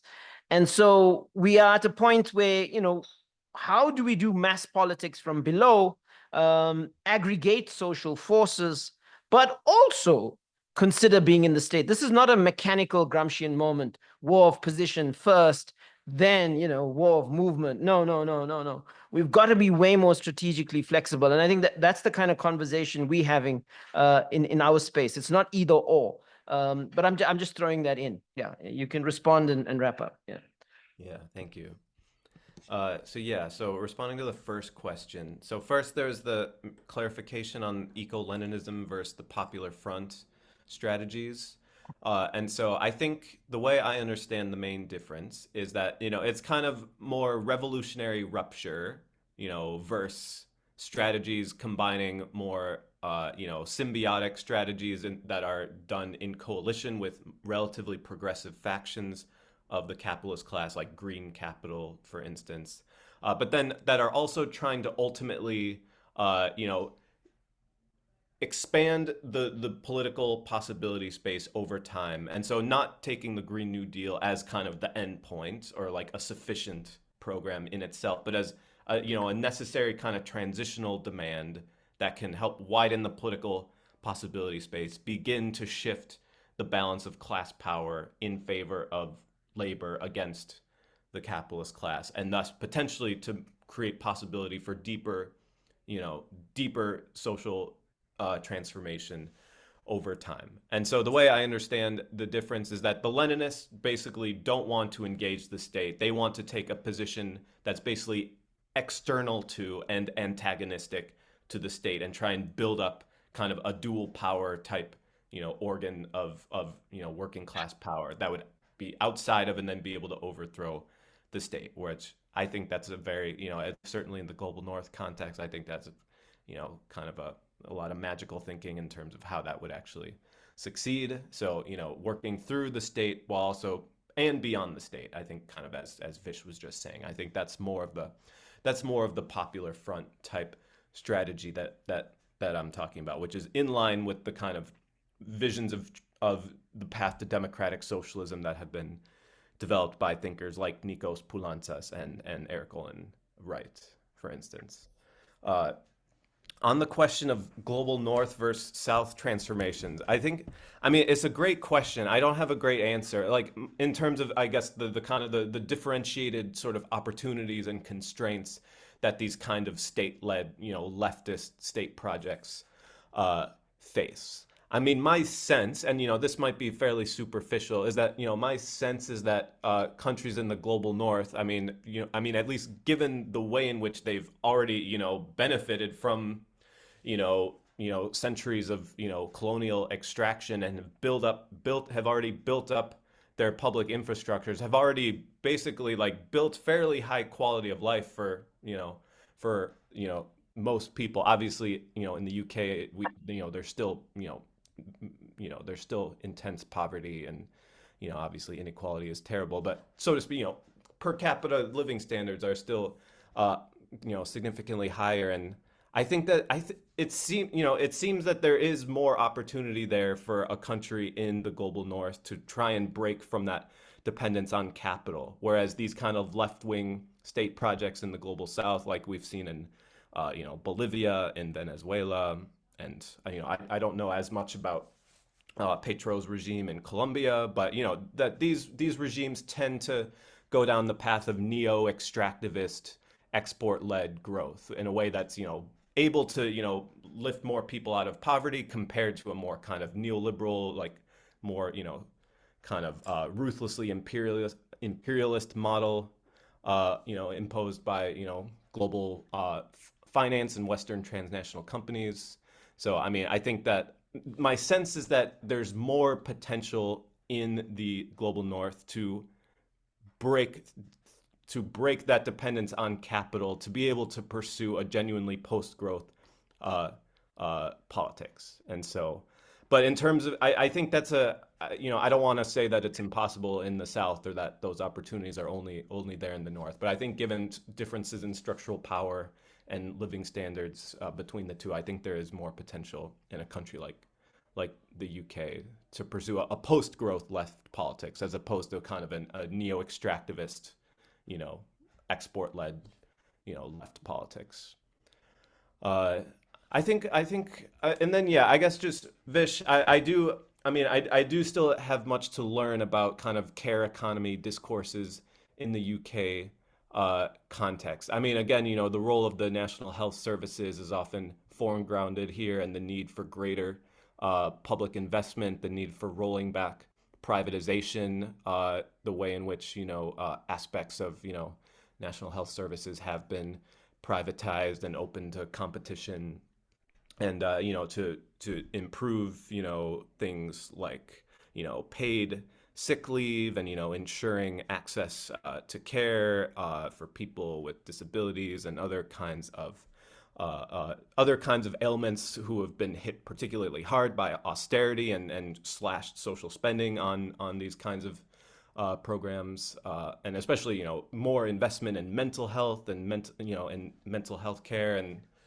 which is there's a major mental health loneliness crisis in the UK, especially among young people. And so the care economy definitely envisions how do we scale up a genuinely caring and not kind of because I mean we need to build up mental health care infrastructure, but not in a in a kind of a statist way in which it's kind of based on norms of surveillance and kind of connected to the carceral system in ways that are especially potentially dangerous for people of color, minorities who kind of these institutions of mental health care have a history of kind of also being oppressive institutions. And so how do we develop different kinds of infrastructures of kind of collective mental health care and well-being? I think that's an open question, but I think that, yeah, given the fact that, full employment in an industrial kind of economy is not an attainable goal in the 21st century. It's, how do we change our understanding of labor, expand the notion of what kinds of jobs, what kind of labor is valued. Which is, yeah, I think a kind of feminist Green New Deal type of proposal would have to be the way forward there. That there is going to be a role for industrial labor, but alongside a major expansion of these kind of forms of care labor as well. I hope that kind of responds to the question. But yeah, but something I'm still working through those kind of questions. So it helps. Michael, thank you. Helps to hear. Yeah. Thank you, Michael. So we are now at a wrap for today. Tomorrow morning, we're starting at 8:30 a.m. sharp. Those activists that are here from out of town, you have your homework this evening, your reading and discussion groups. I'm not going to say more about that. But please take any concepts or ideas from today that you're not sure about, you need clarity on, take it into those groups, okay? And put it onto the agenda. You want to say something, Awani? Yes, please sign the register. Okay, we'll see the rest of you, all of you tomorrow morning at 8:30. Enjoy your evening.